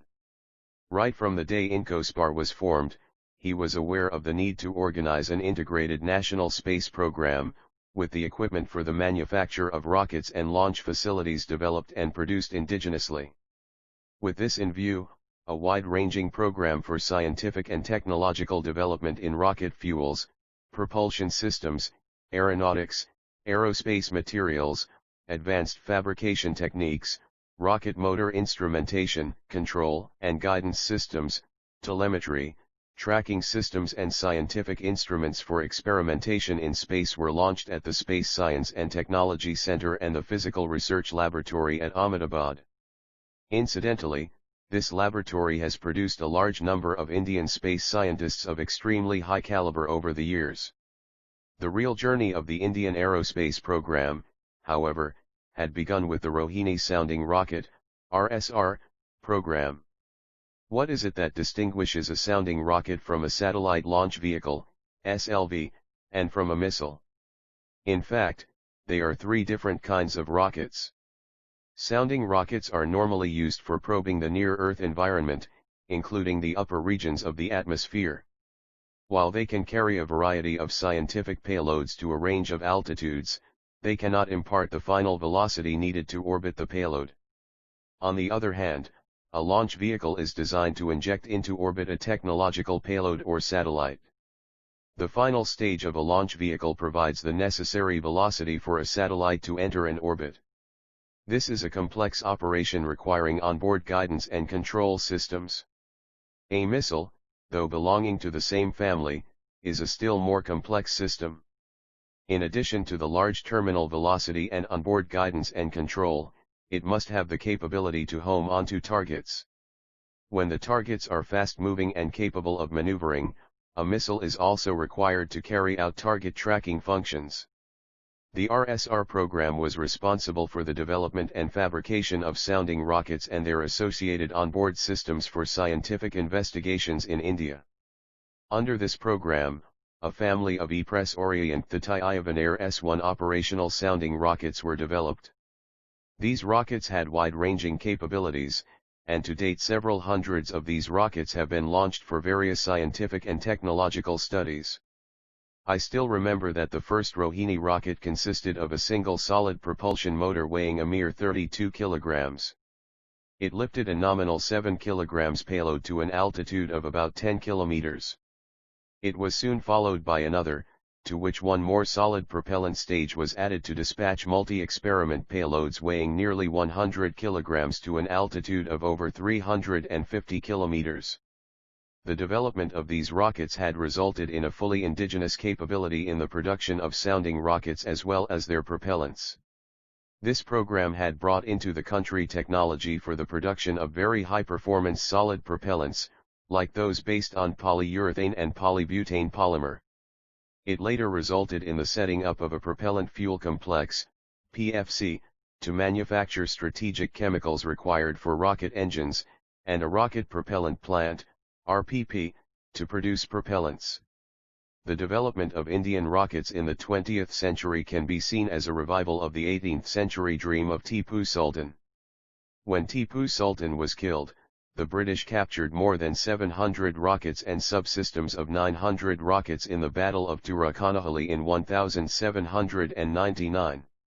His army had 27 brigades, called Kashuns, and each brigade had a company of rocket men, called jerks.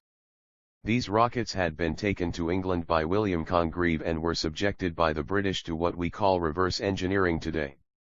There were, of course, no GATT, IPR Act, or patent regime.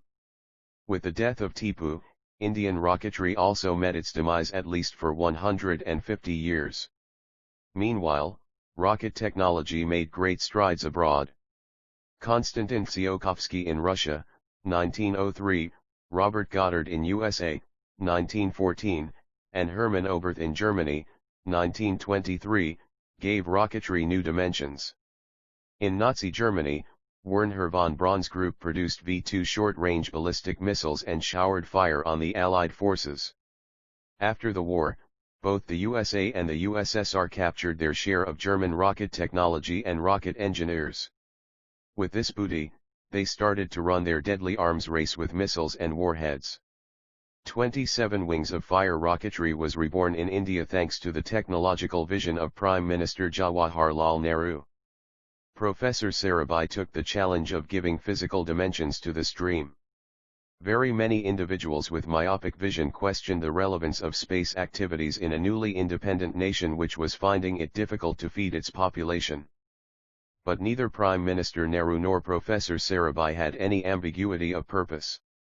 Their vision was very clear: if Indians were to play a meaningful role in the community of nations, they must be second to none in the application of advanced technologies to their real-life problems. They had no intention of using it merely as a means to display our might.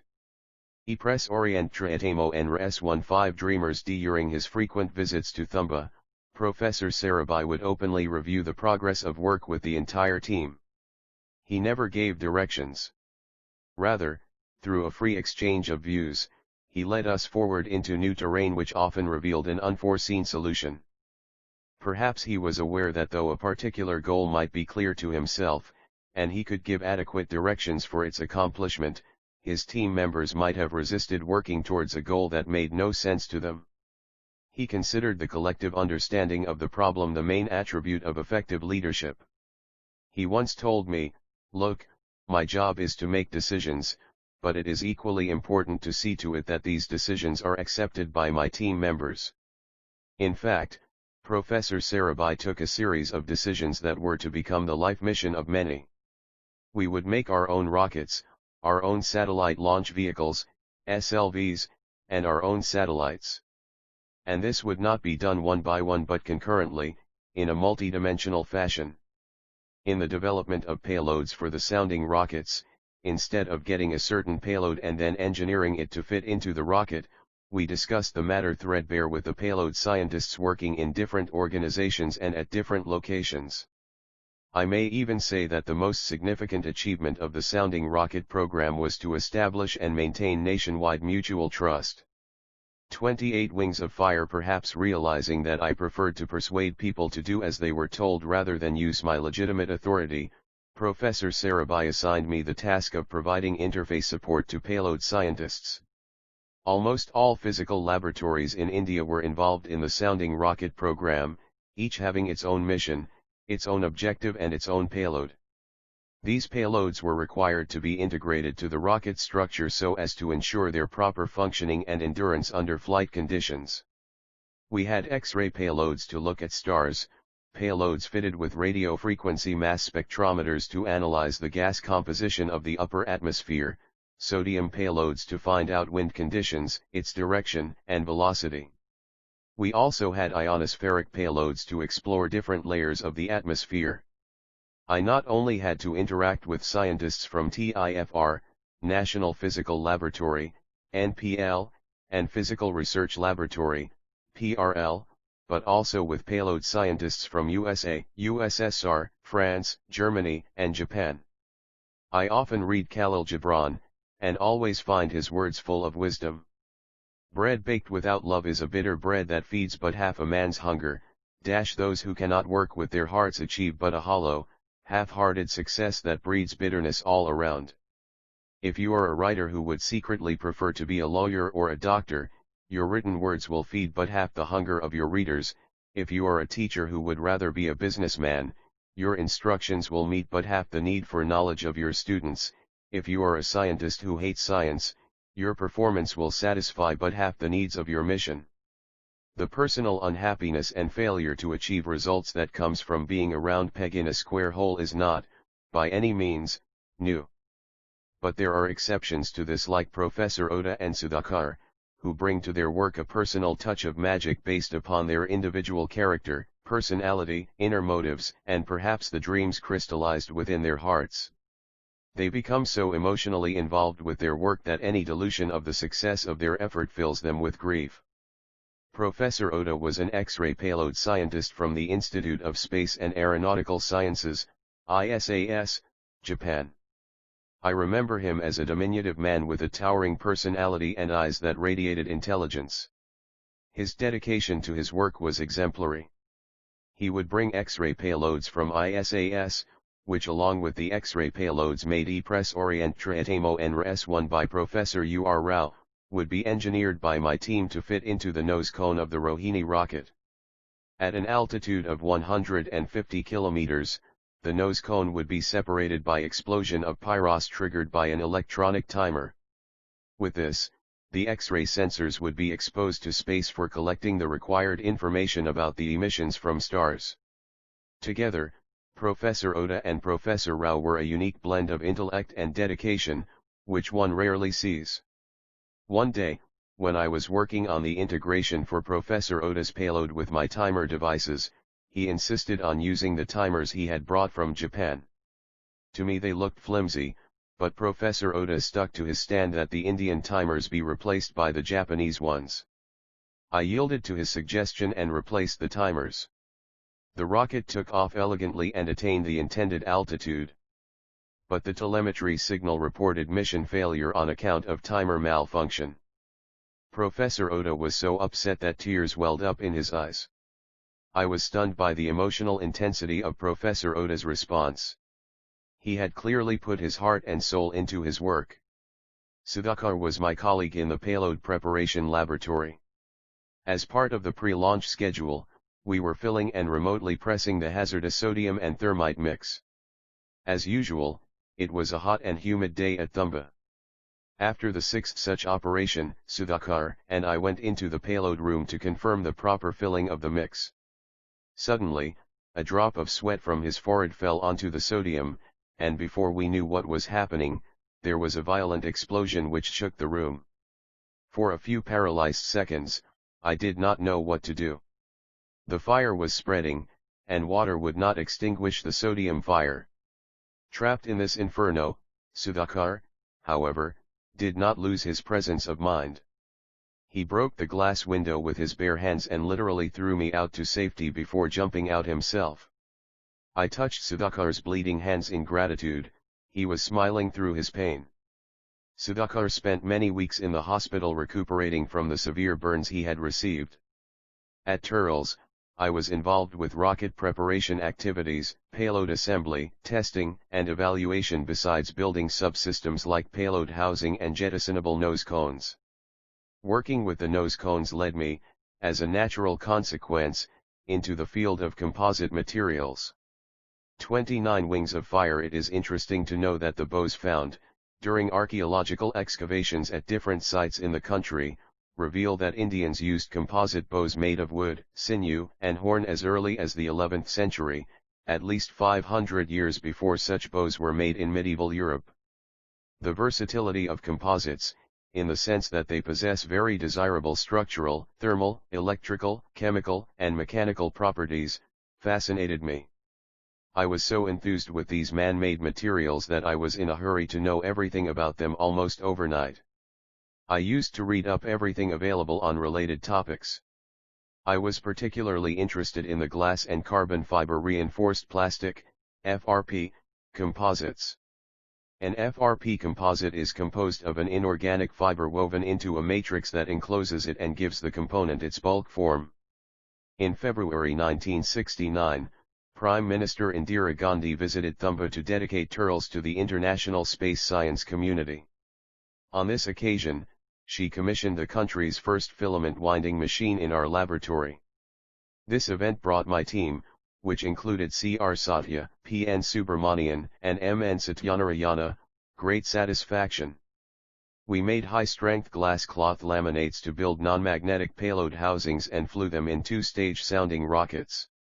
We also wound and test flew rocket motor casings of up to 360 mm diameter. Slowly, but surely, 2 Indian rockets were born at Thumba. They were christened Rohini and Manaka, after the 2 mythological dancers in the court of Indra, the king of the sky. The Indian payloads no longer needed to be launched by French rockets. Could this have been done but for the atmosphere of trust and commitment which Professor Sarabhai had created at INCOSPAR? He brought into use each person's knowledge and skills.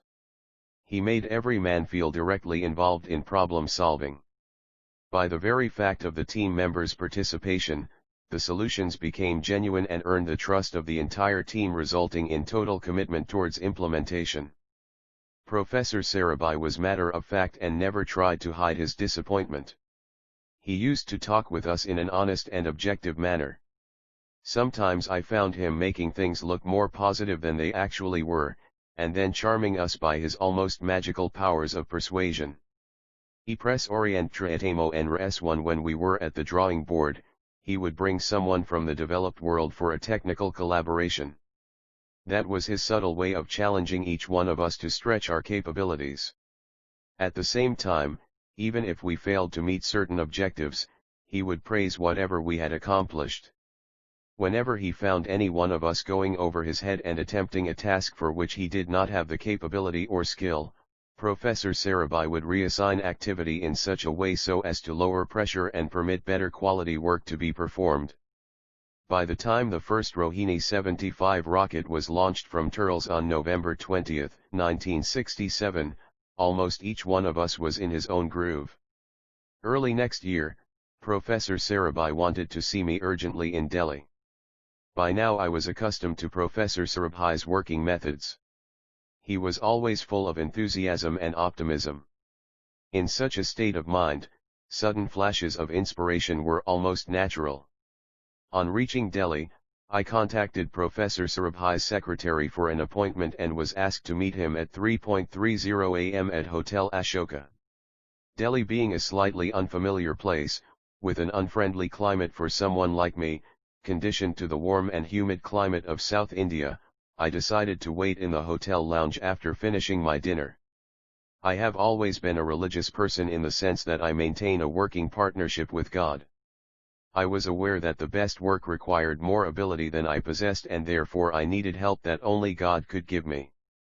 I made a true estimate of my own ability, then raised it by 50% and put myself in God's hands. In this partnership, I have always received all the power I needed, and in fact have actually felt it flowing through me.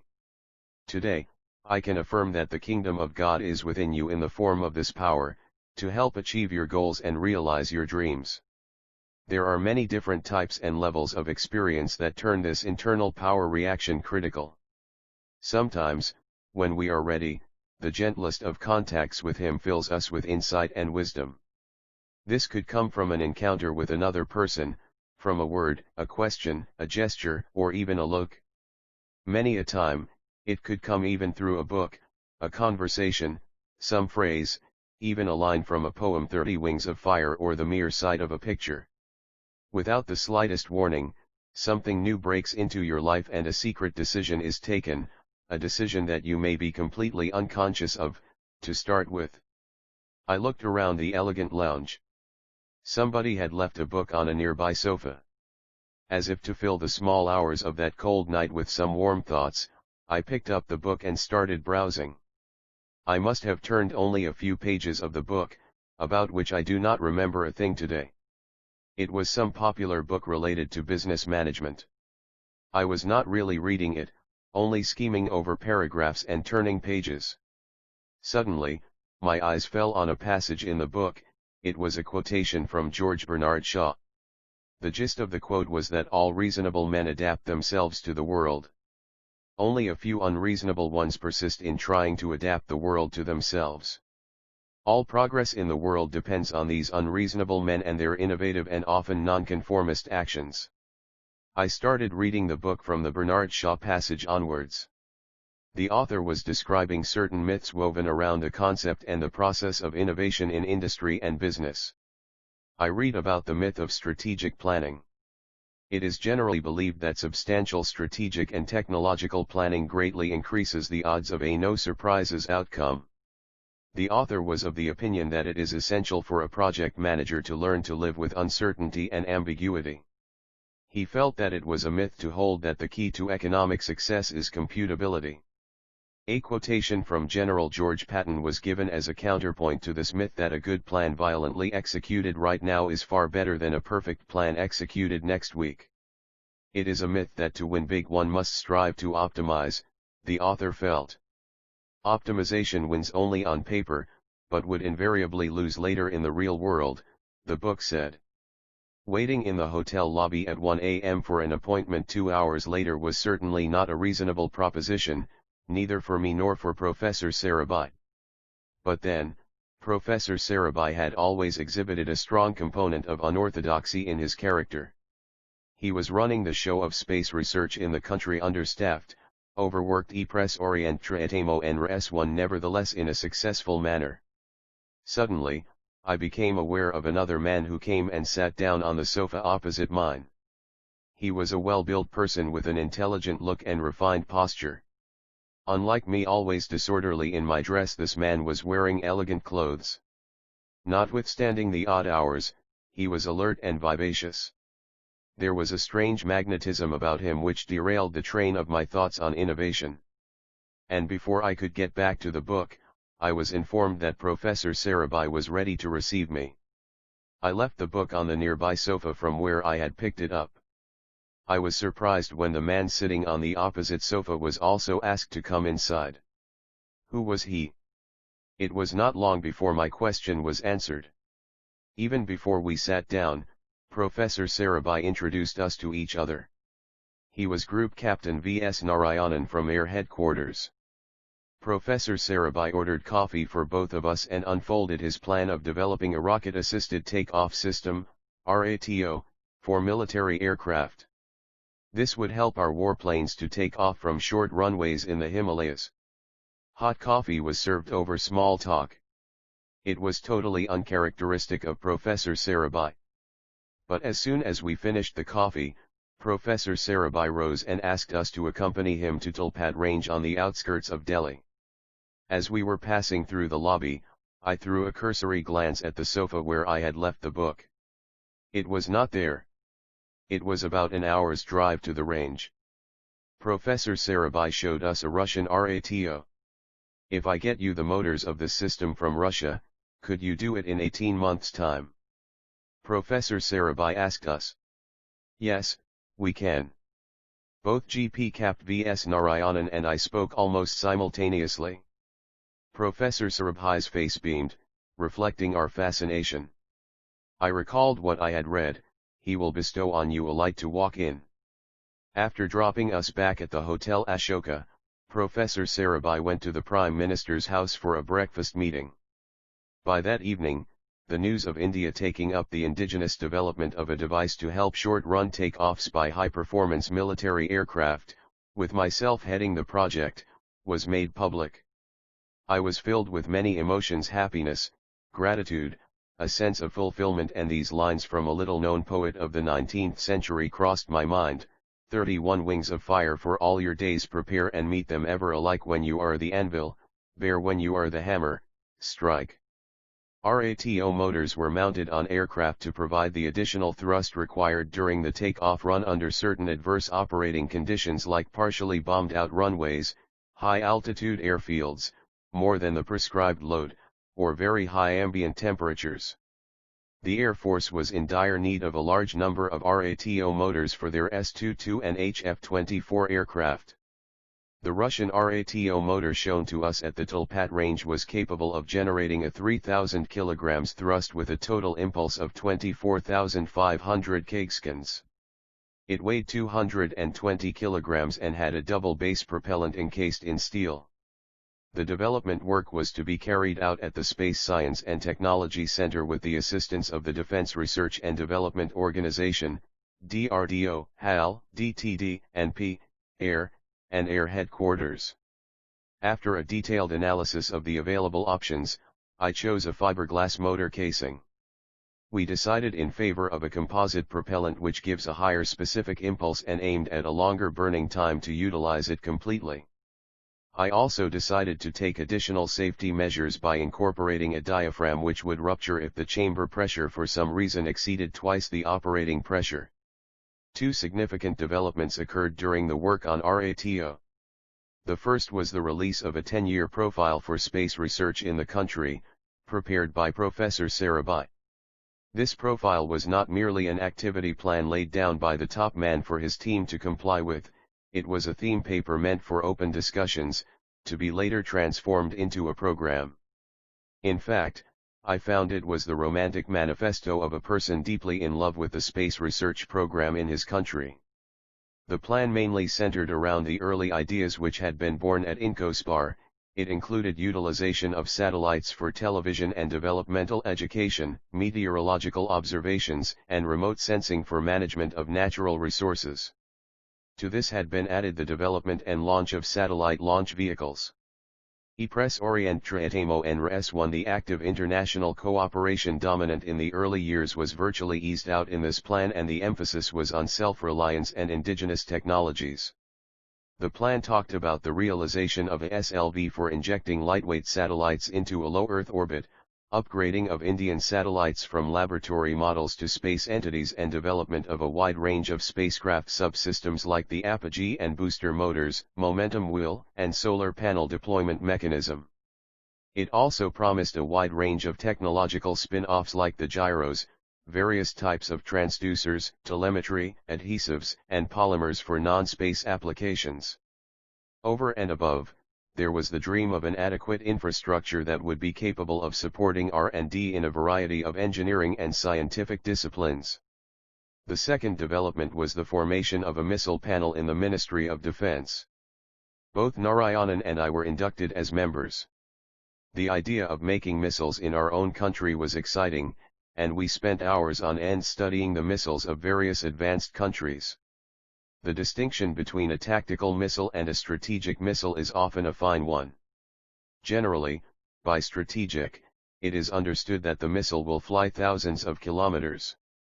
However, in warfare, this term is used to denote the kind of target rather than its distance from missile launch. Strategic missiles are those that strike at the enemy's heartland, either in counter-force attacks on their strategic forces or in counter-value attacks on the society, which in essence means his cities.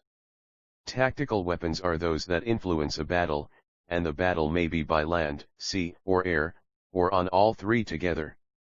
This categorization now appears nonsensical, as the U.S. Air Force's ground-launched Tomahawk is used in a tactical role, notwithstanding its range of some 3,000 kilometers.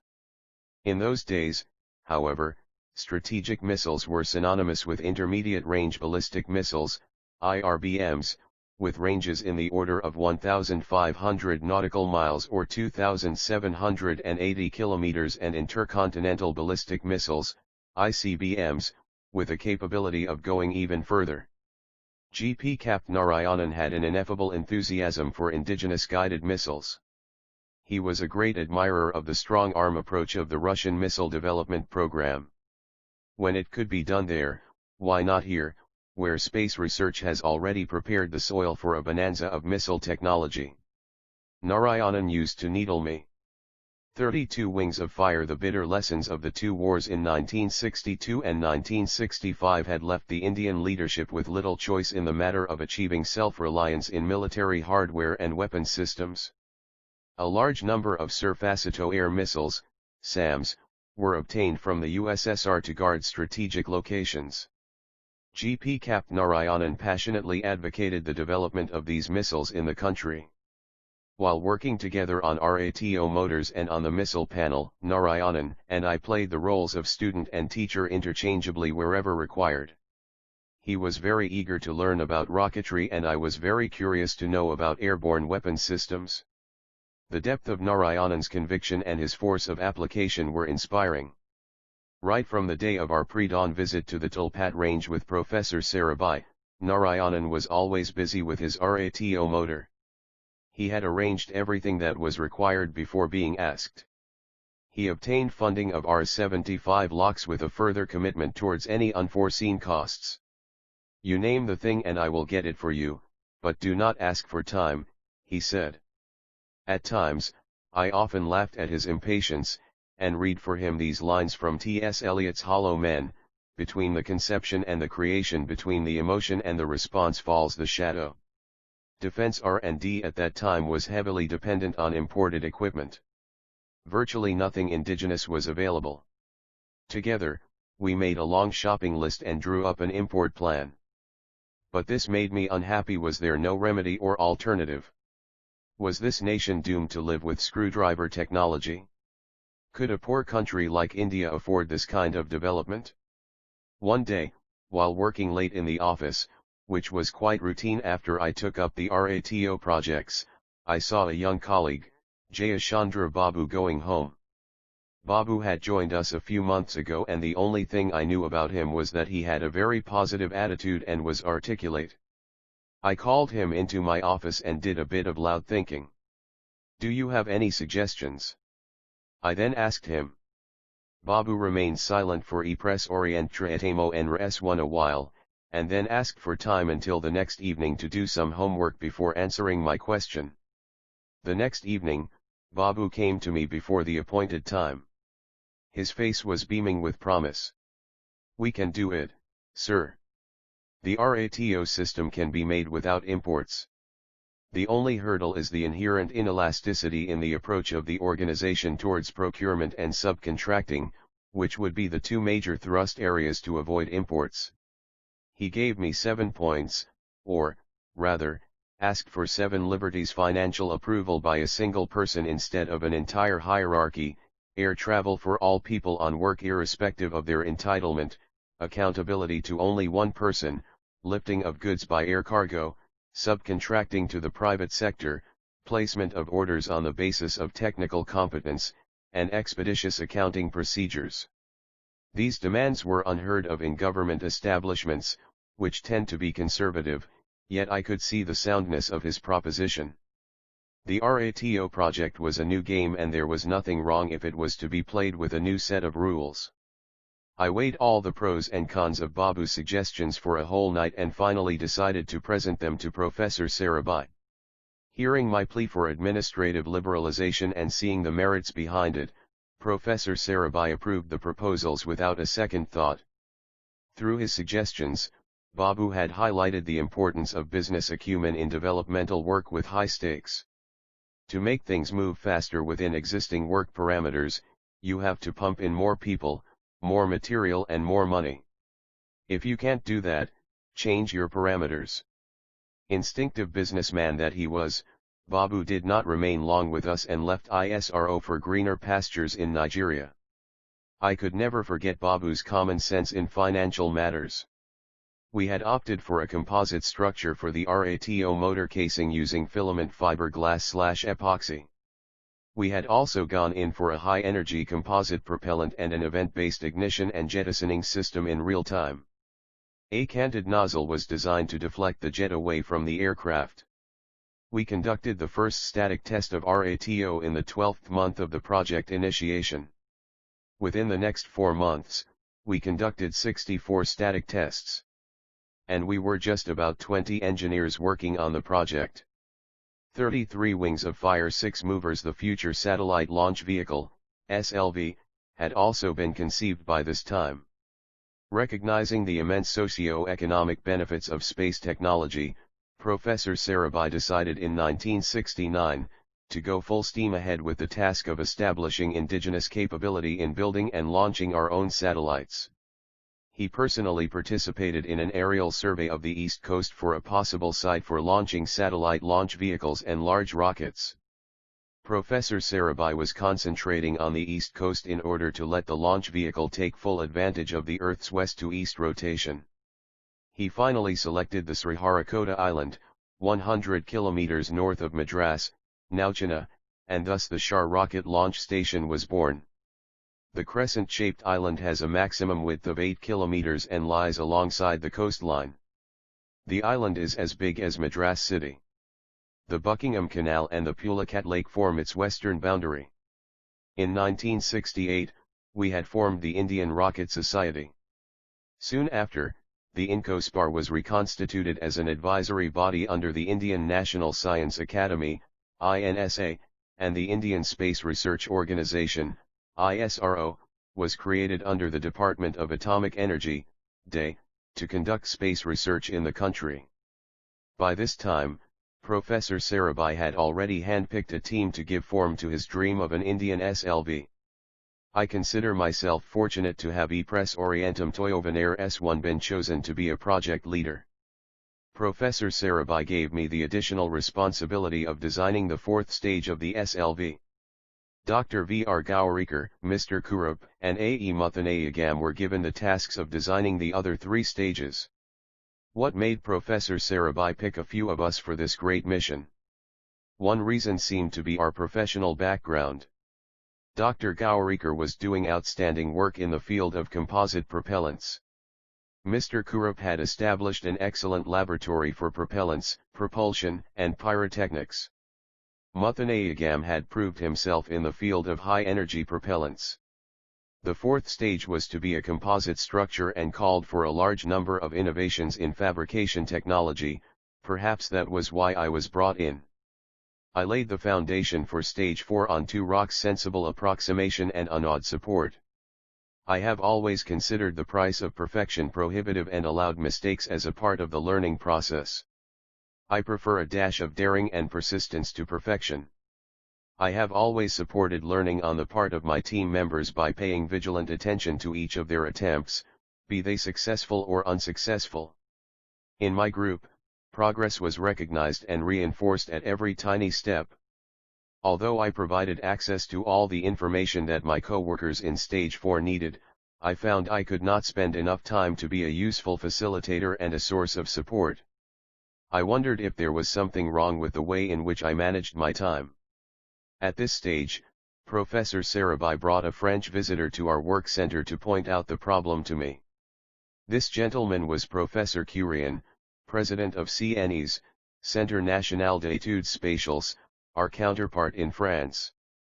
They were then developing the Diamant launch vehicles. Professor Curien was a thorough professional. Together, Professor Sarabhai and Professor Curien helped me set a target. While they discussed the means by which I could reach it, they also cautioned me about the possibilities of failure. While I arrived at a better awareness of Stage 4 problems through the supportive counseling of Professor Curien, Professor Sarabhai's catalytic intervention led Professor Curien to reinterpret his own progress in the Diamant program. 34 Wings of Fire. Professor Curien advised Professor Sarabhai to relieve me of all the minor jobs which posed little challenge and to give me more opportunities for achievement. He was so impressed by our well-planned efforts that he inquired if we could make the Diamant's 4th stage. I recall how this brought a subtle smile to Professor Sarabhai's face. As a matter of fact, the Diamant and SLV airframes were incompatible. The diameters were quite different, and to attain interchangeability, some radical innovations were required. I wondered where I should start. I decided to look around for solutions among my own colleagues. I used to carefully observe my colleagues to see if their daily routine reflected their desire to constantly experiment. I also started asking and listening to anyone who showed the slightest promise. Some of my friends cautioned me about what they termed as my naivete. I made it an unfailing routine to make notes on individual suggestions and gave handwritten notes to colleagues in engineering and design, requesting concrete follow-up action within 5 or 10 days. This method worked wonderfully well. Professor Curien testified, while reviewing our progress, that we had achieved in a year's time what our counterparts in Europe could barely manage in 3 years. Our plus point, he noted, was that each of us worked with those below and above in the hierarchy. I made it a point to have the team meet at least once every week. Though it took up time and energy, I considered it essential. How good is a leader? No better than his people and their commitment and participation in the project as full partners. The fact that I got them all together to share whatever little development had been achieved, results, experiences, small successes, and the like, seemed to me worth putting all my energy and time into. It was a very small price to pay for that commitment and sense of teamwork, which could in fact be called trust. Within my own small group of people I found leaders, and learned that leaders exist at every level. This was another important aspect of management that I learned. We had modified the existing SLV 4-stage design to suit the Diamant airframe.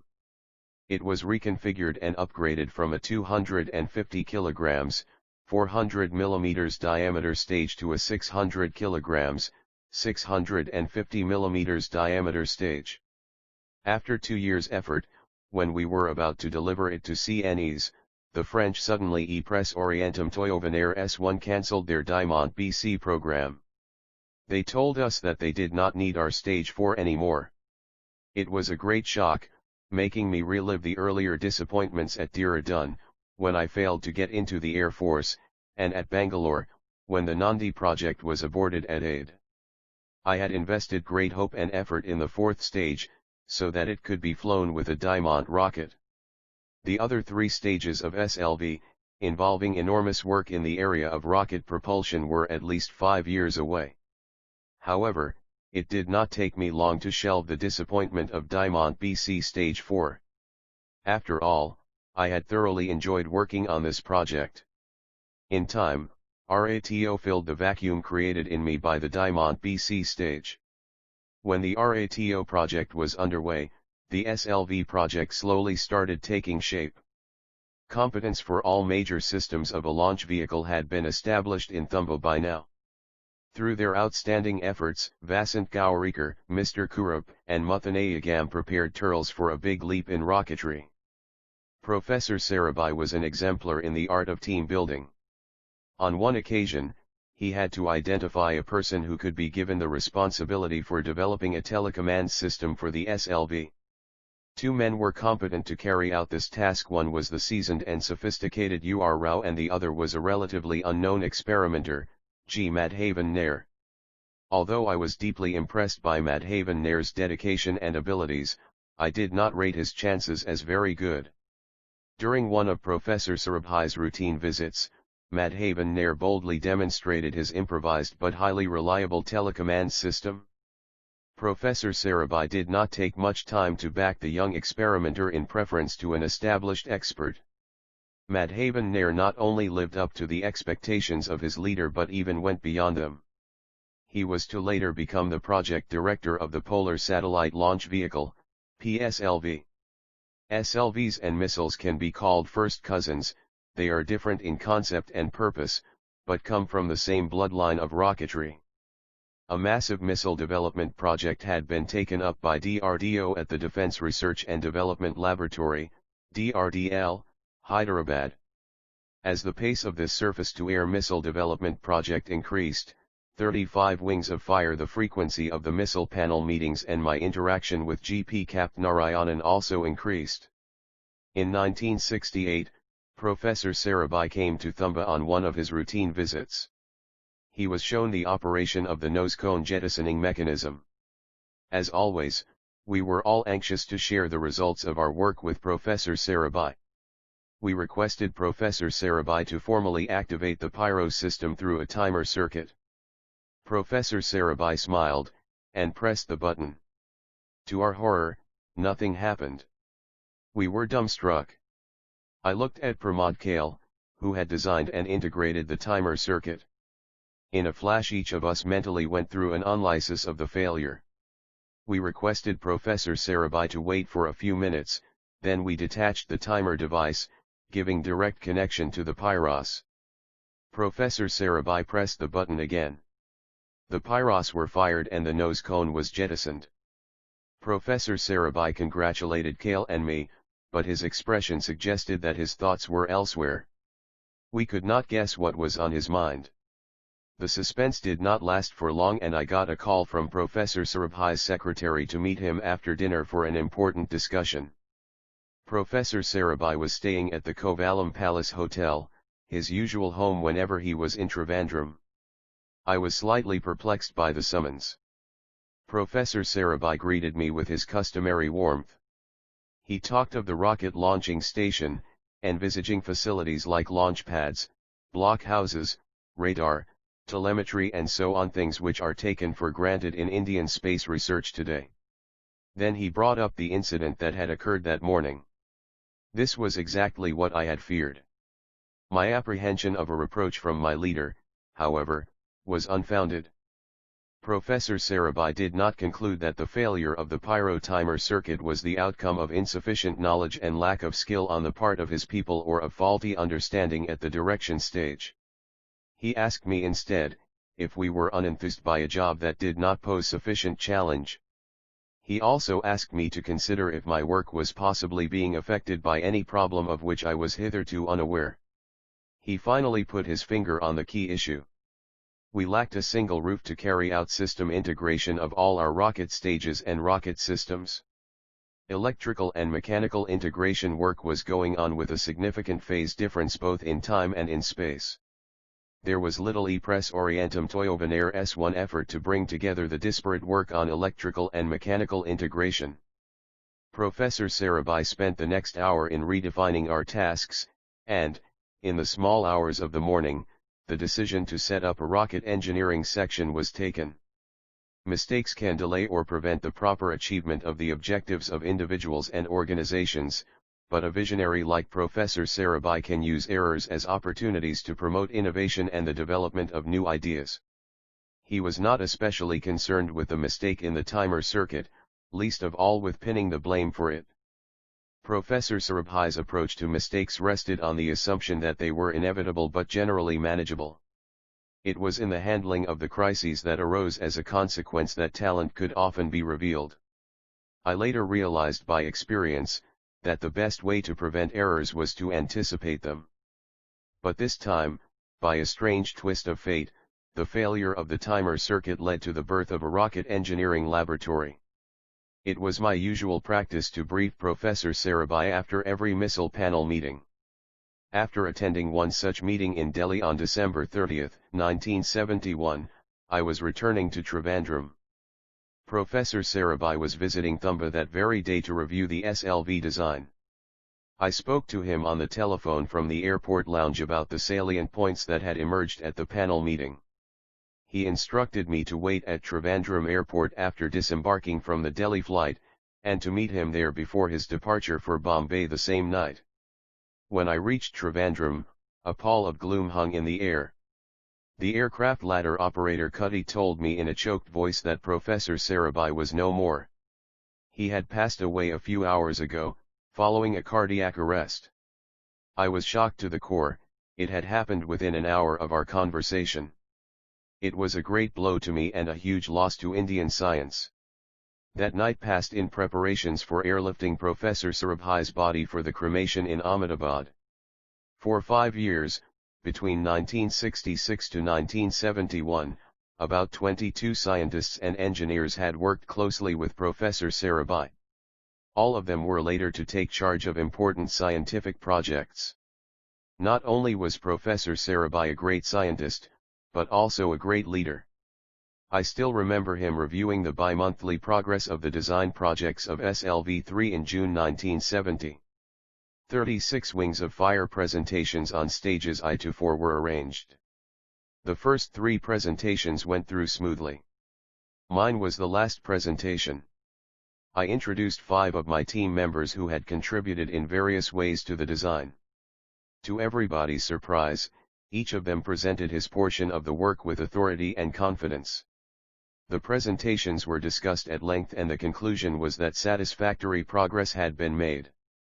Suddenly, a senior scientist who worked closely with Professor Sarabhai turned to me and inquired, "Well, the presentations for your project were made by your team members based on their work. But what did you do for the project?" That was the first time I saw Professor Sarabhai really annoyed. He told his colleague, "You ought to know what project management is all about. We just witnessed an excellent example. It was an outstanding demonstration of teamwork. I have always seen a project leader as an integrator of people, and that is precisely what Kalam is. I consider Professor Sarabhai as the Mahatma Gandhi of Indian science, generating leadership qualities in his team and inspiring them through both ideas and example." After an interim arrangement with Professor M.G.K. Menon at the helm, Professor Satish Dhawan was given the responsibility of heading ISRO. The whole complex at Thumba, which included Turles, the Space Science and Technology Center, SSTC, the RPP, the Rocket Fabrication Facility, RFF, and the Propellant Fuel Complex, PFC, were merged together to form an integrated space center and christened the Vikram Sarabhai Space Center, VSSC, as a tribute to the man to whom it owed its existence. The renowned metallurgist, Dr. Brahm Prakash, took over as the first director of VSSC. The RATO system was successfully tested on October 8, 1972 at Bareilly Air Force Station in Uttar Pradesh, when a high-performance Sukhoi 16 jet aircraft became airborne after a short run of 1,200 m, as against its usual run of 2 kilometers. We used the 66th RATO motor in the test. The demonstration was watched by Air Marshal Shivdev Singh and Dr. B.D. Nagchaudhuri, then the scientific advisor to the defense minister. This effort was said to have saved approximately Rs 4 crores in foreign exchange. The vision of the industrialist scientist had finally borne fruit. E Press Orientum Toyovenaire S1 before taking up the responsibility of organizing space research in India and becoming the chairman of INCOSPAR, Professor Sarabhai had established a number of successful industrial enterprises. He was aware that scientific research could not survive in isolation, away from industry. Professor Sarabhai founded Sarabhai Chemicals, Sarabhai Glass, Sarabhai Gygi Limited, Sarabhai Merck Limited, and the Sarabhai Engineering Group.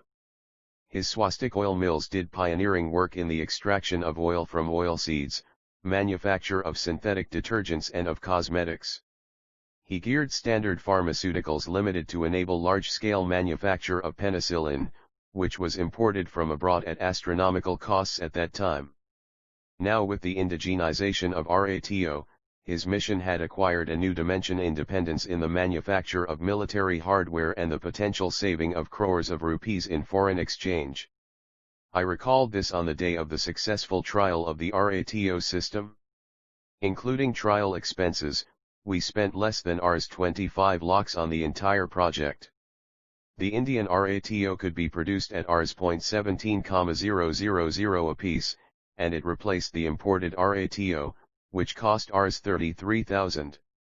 At the Vikram Sarabhai Space Center, work on the SLV went on at full swing. All the subsystems had been designed, technologies identified, processes established, work centers selected, manpower earmarked, and schedules drawn.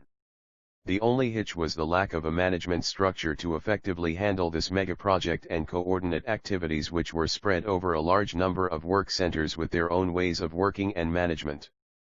Professor Dhawan, in consultation with Dr. Brahm Prakash, picked me for this job. I was appointed the project manager SLV, and reported directly to the director, VSSC. My first task was to work out a project management plan. I wondered why I was selected for this task when there were stalwarts like Gaurikar, Muthanayagam, and Kurup around. With organizers like Iswardash, Aravamudan, and S.C. Gupta available, how would I do better? I articulated my doubts to Dr. Brahm Prakash. He told me not to focus on what I saw as other people's strengths compared to my own, but instead, to attempt to expand their abilities. 37 Wings of Fire Drive. Brahm Prakash advised Main to take care of the performance degraders and cautioned me against outrightly seeking optimal performance from the participating work centers. Everyone will work to create their bit of SLV, your problem is going to be your dependency on others in accomplishing the total SLV. The SLV mission will be accomplished with, and through, a large number of people. You will require a tremendous amount of tolerance and patience, he said. It reminded me of what my father used to read to me from the Holy Quran on the distinction between right and wrong. We have sent no apostle before you who did not eat or walk about the market squares. We test you by means of one another. Will you not have patience? I was aware of the contradiction that often occurred in such situations. People heading teams often have one of the following two orientations: for some, work is the most important motivation; for others, their workers are the all-consuming interest. There are many others who fall either between these two positions or outside them. My job was going to be to avoid those who were interested neither in the work nor in the workers. I was determined to prevent people from taking either extreme, and to promote conditions where work and workers went together. I visualized my team as a group in which each member worked to enrich the others in the team and experience the enjoyment of working together. The primary objectives of the SLV project were design, development and operation of a standard SLV system, SLV-3, capable of reliably and expeditiously fulfilling the specified mission of launching a 40-kilogram satellite into a 400 km circular orbit around the Earth. As a first step, I translated the primary project objectives into some major tasks. One such task was the development of a rocket motor system for the 4 stages of the vehicle. The critical problems in the completion of this task were, making an 8.6-ton propellant grain and a high mass ratio A.P.J rocket motor system which would use high-energy propellants. Another task was vehicle control and guidance. 3 types of control systems were involved in this task: aerodynamic surface control, thrust vector control and reaction control for the first, second, and third stages and the spin-up mechanism for the fourth stage. Inertial reference for control systems and guidance through inertial measurement e-press orientem toyovenaire S1 was also imperative. Yet another major task was the augmentation of launch facilities at SHAR with systems integration and checkout facilities and development of launch support systems such as launchers and vehicle assembly fixtures. A target of all-line flight test within 64 months was set in March 1973. I took up the executive responsibility of implementing the project within the framework of policy decisions taken, the approved management plan, and the project report, and also within the budget and through the powers delegated to me by the director, VSSC.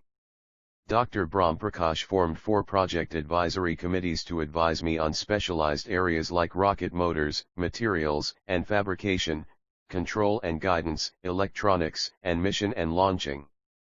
I was assured of the guidance of outstanding scientists like D.S. Rane, Muthanayagam, T.S. Prahlad, A.R. Acharya, S.C. Gupta, and C.L. Ambarao, to name a few.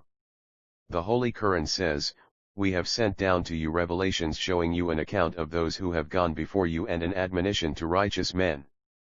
I sought to share the wisdom of these extremely brilliant people. Light upon light. Allah guides to his light whom he will.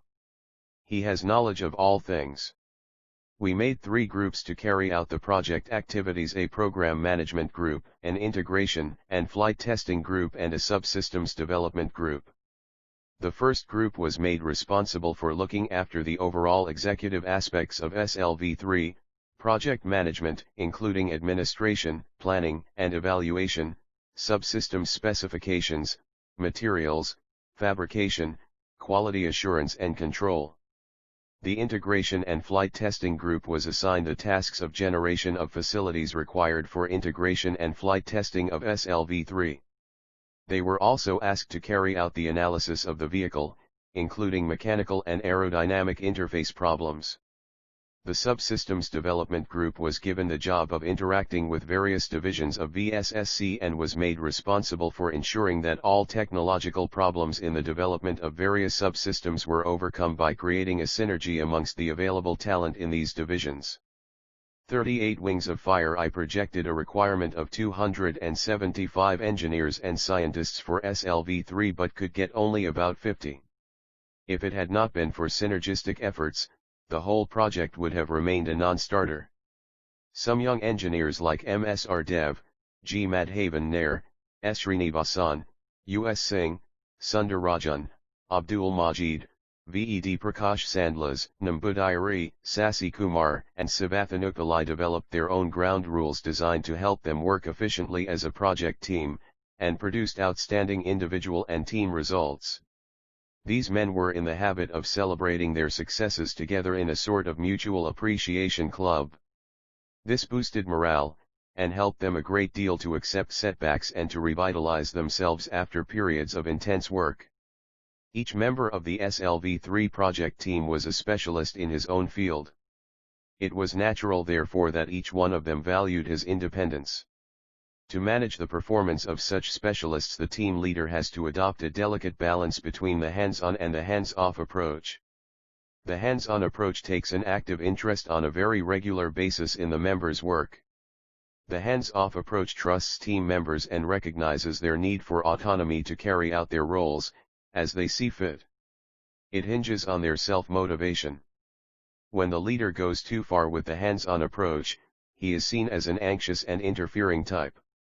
If he goes too far hands-off, he is seen as abdicating his responsibility or not being interested.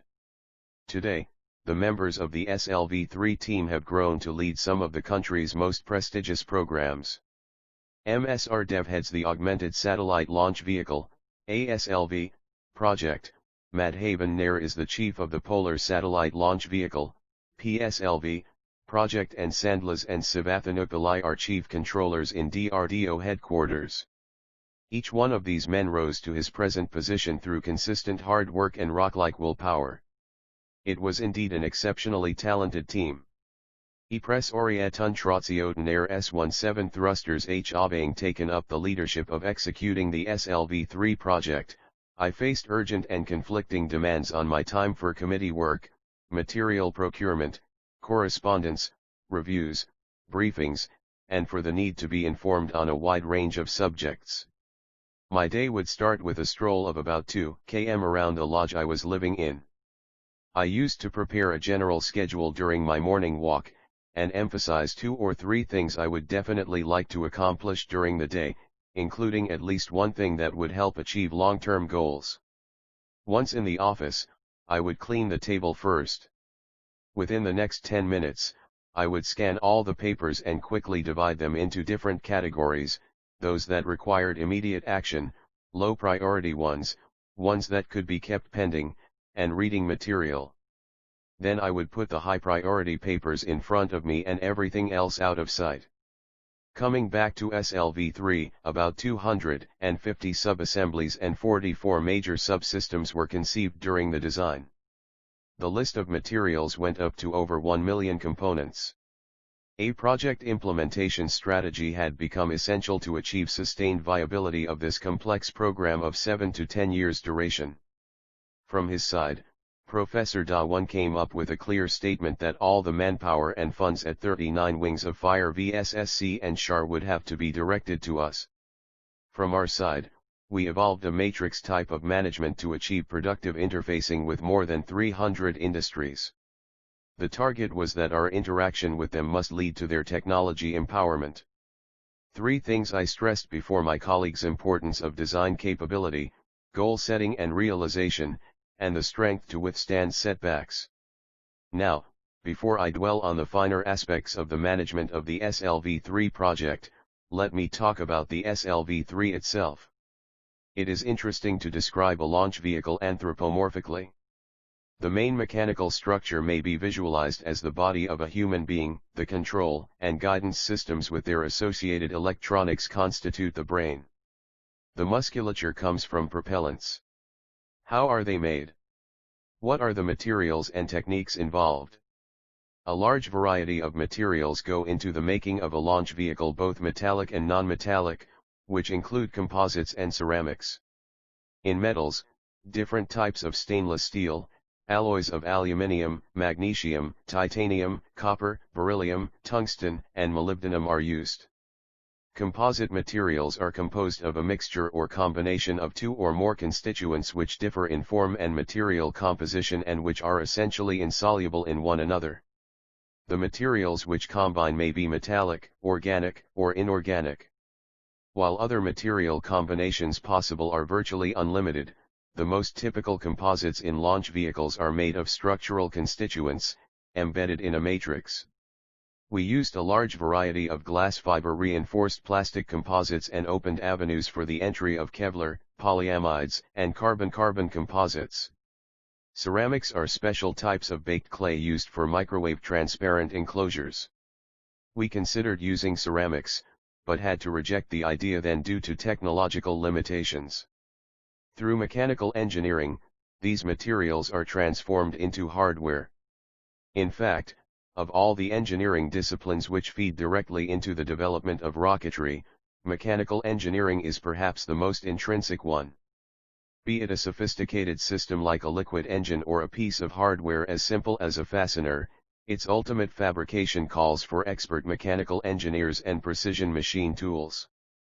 We decided to develop important technologies like welding techniques for low alloy press orientation air S1 stainless steel, electroforming techniques, and ultra-precision process tooling. We also decided to make some important machines in-house, like the 254-liter vertical mixer and the groove machining facility for our 3rd and 4th stages. Many of our subsystems were so massive and complex that they implied sizable financial outlays. Without any hesitation, we approached industries in the private sector and developed contract management plans which later became blueprints for many government-run science and technology business organizations. Coming to the life part of the SLV, there is the complex electrical circuitry, which sets the mechanical structure in motion. This vast spectrum of activities, encompassing simple electrical power supplies to sophisticated instrumentation as well as guidance and control systems, is collectively referred to in aerospace research as avionics.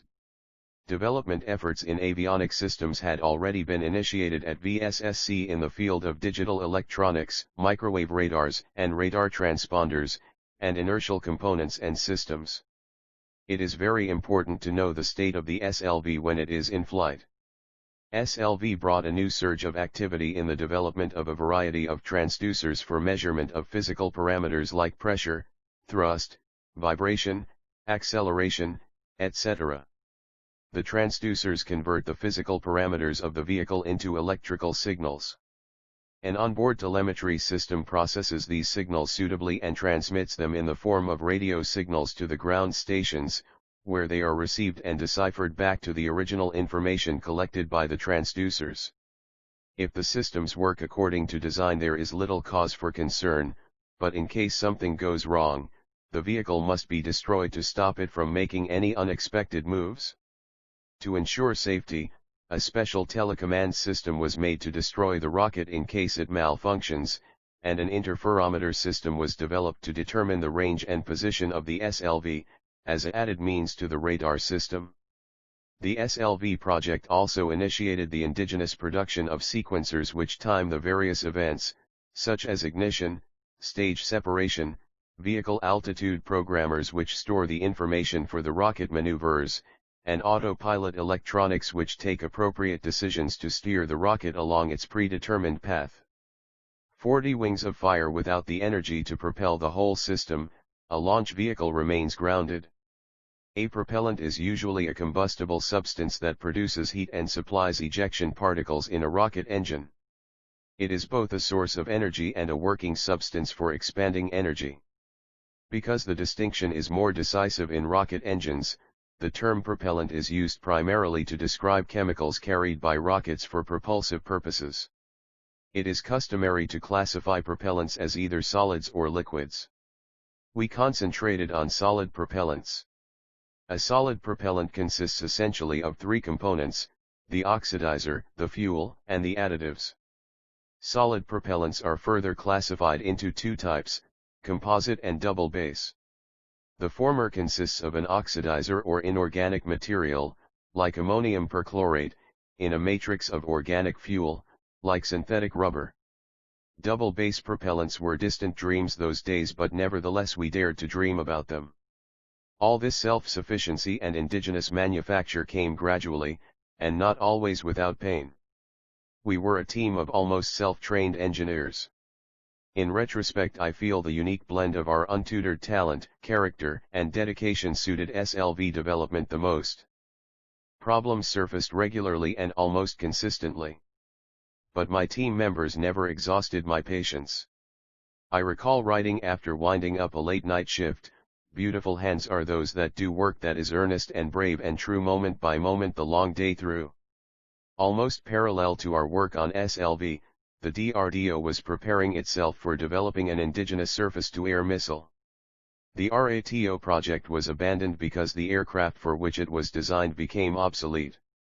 The new aircraft did not need RATO. With the project called off, Narayanan was DRDO's logical choice to lead the team for making the missile. Unlike us at ISRO, they preferred the philosophy of one-to-one substitution rather than technology development and performance upgrading. The surface-to-air missile SA-2 of Russian origin was chosen to acquire detailed knowledge of all the design parameters of a Presorietun Trotsiotin Air S-1 proven missile and to establish, thereby, the necessary infrastructure required in the organization.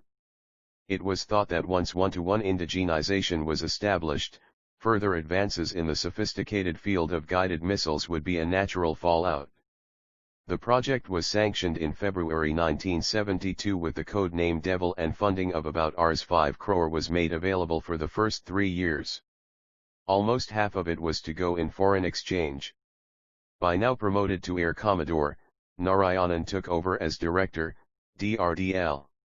He mobilized this young laboratory located in the southeastern suburbs of Hyderabad to take up this enormous task. The landscape dotted with tombs and old buildings started reverberating with new life. Narayanan was a man of tremendous energy, a man always in the boost phase. He gathered around him a strong group of enthusiastic people, drawing many service officers into this predominantly civilian laboratory. Totally preoccupied with the SLV affairs, my participation in the missile panel meetings gradually dwindled, and then stopped altogether. However, stories about Narayanan and his devil were beginning to reach Trivandrum.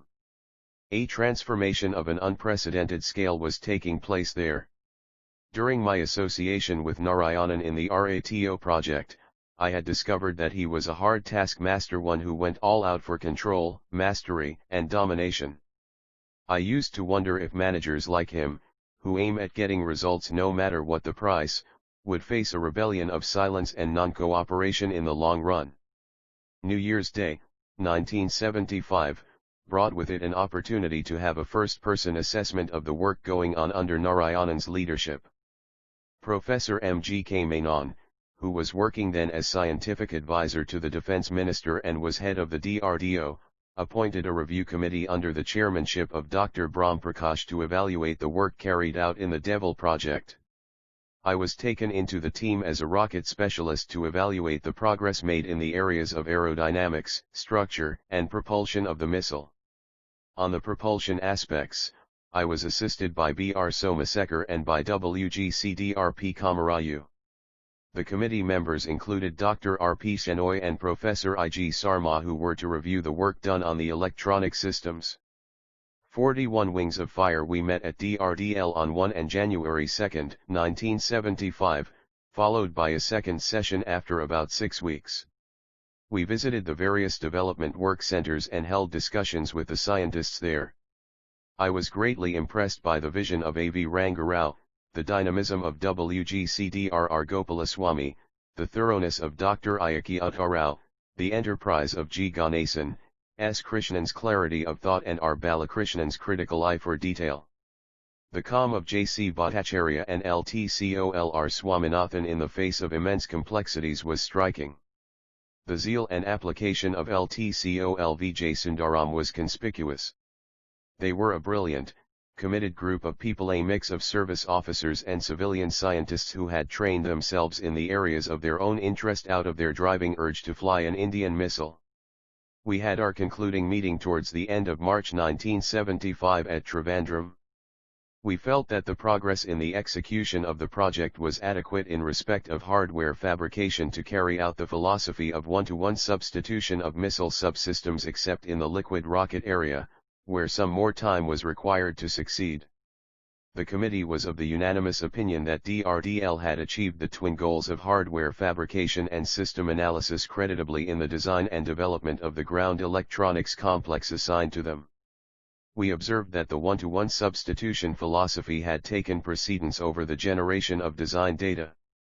Consequently, many design engineers had not been able to pay adequate attention to the necessary analysis, which was the practice followed by us at VSSC. The system analysis studies carried out up to then had also been only of a preliminary nature.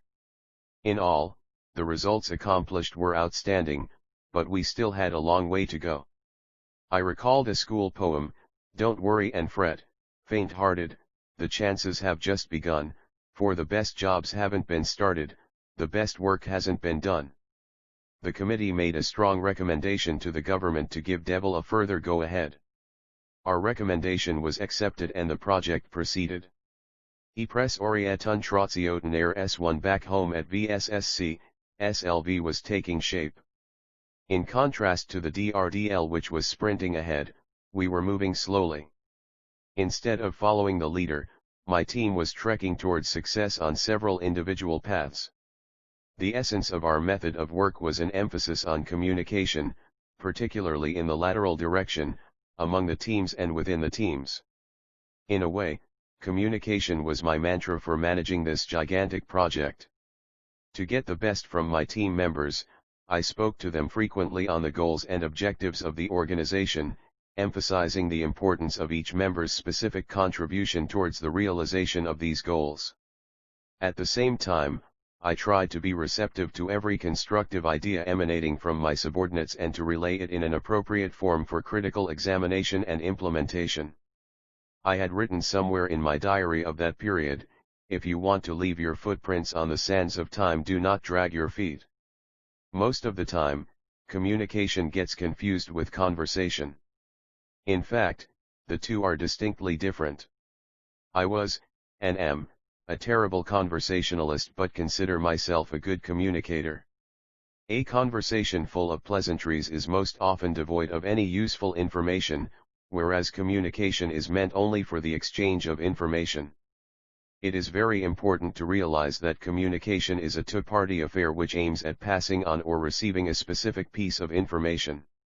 While working on the SLV, I used communication to promote understanding and to come to an agreement with colleagues in defining the problems that existed and in identifying the action necessary to be taken to solve them.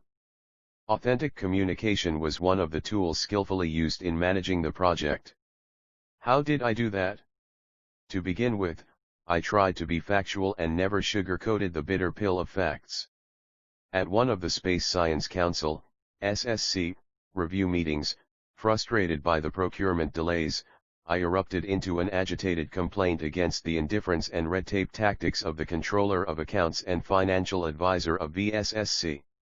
I insisted that the systems of work followed by the accounts staff had to change and demanded the delegation of 42 wings of fire their functions to the project team. Dr. Brahmprakash was taken aback by the bluntness of my submission. He stubbed out his cigarette and walked out of the meeting. I spent the whole night regretting the pain my harsh words had caused Dr. Brahmprakash. However, I was determined to fight the inertia built into the system before I found myself being dragged down with it.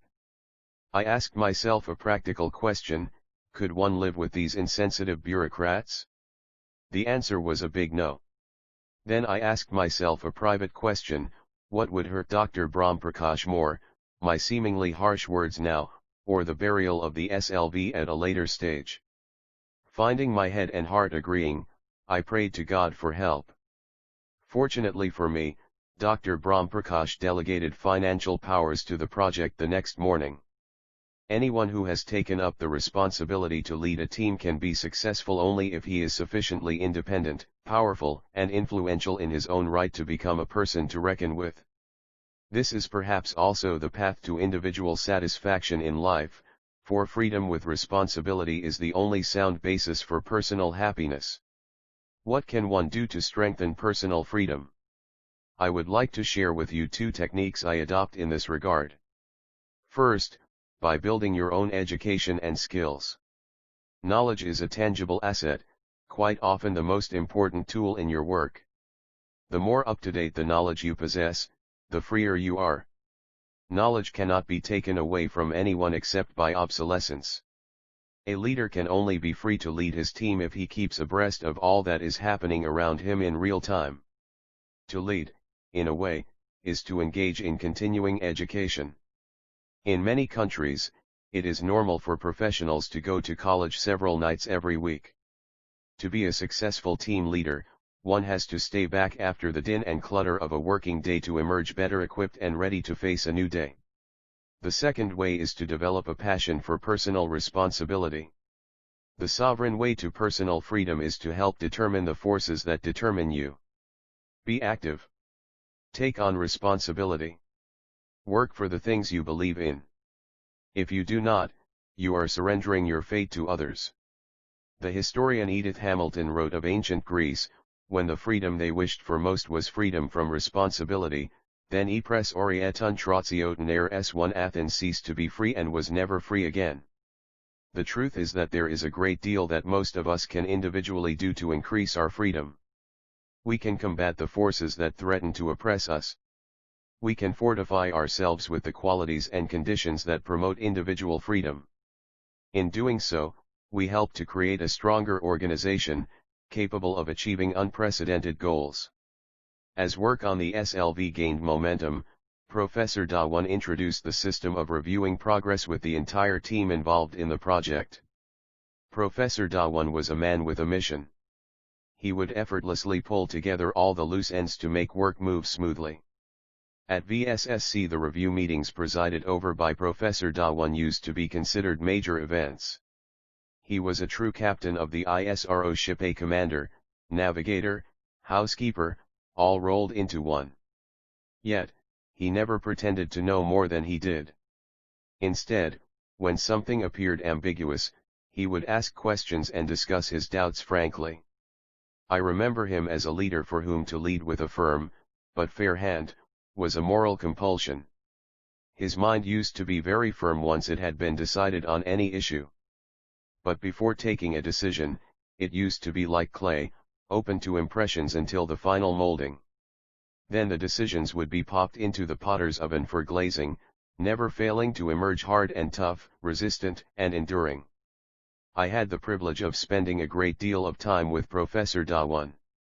He could hold the listener enthralled because of the logical, intellectual acumen he could bring to bear on his analysis of any subject. He had an unusual combination of degrees: a Bachelor's of Science in Mathematics and Physics, an M.A. in English Literature, B.E. in Mechanical Engineering, M.S. in Aeronautical Engineering, followed by a Ph.D. in Aeronautics and Mathematics from the California Institute of Technology, Caltech, in USA. Intellectual debates with him were very stimulating and could always mentally energize me and my team members. I found him full of optimism and compassion. Although he often judged himself harshly, with no allowances or excuses, he was generous to a fault when it came to others. Professor Dawan used to sternly pronounce his judgments and then pardon the contrite guilty parties. 43 Wings of Fire. In 1975, ISRO became a government body. An ISRO council was formed consisting of directors of different work centers and senior officers in the Department of Space, DOS.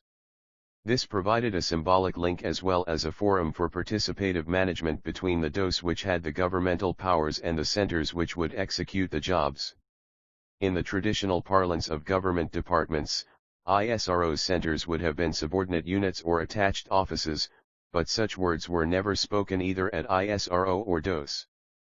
Participative management, which calls for active interaction between those who wield administrative powers and the executing agencies, was a novel feature of ISRO management that would go a long way in Indian R&D organizations. The new setup brought me in contact with T. Enschen, the Joint Secretary in the DOS. Till then, I had a latent reservation about bureaucrats, so I was not very comfortable when I first saw Schen participating in a SLV-3 management board meeting. But soon, it changed to admiration for Schen, who would meticulously go through the agenda and always come for the meetings prepared.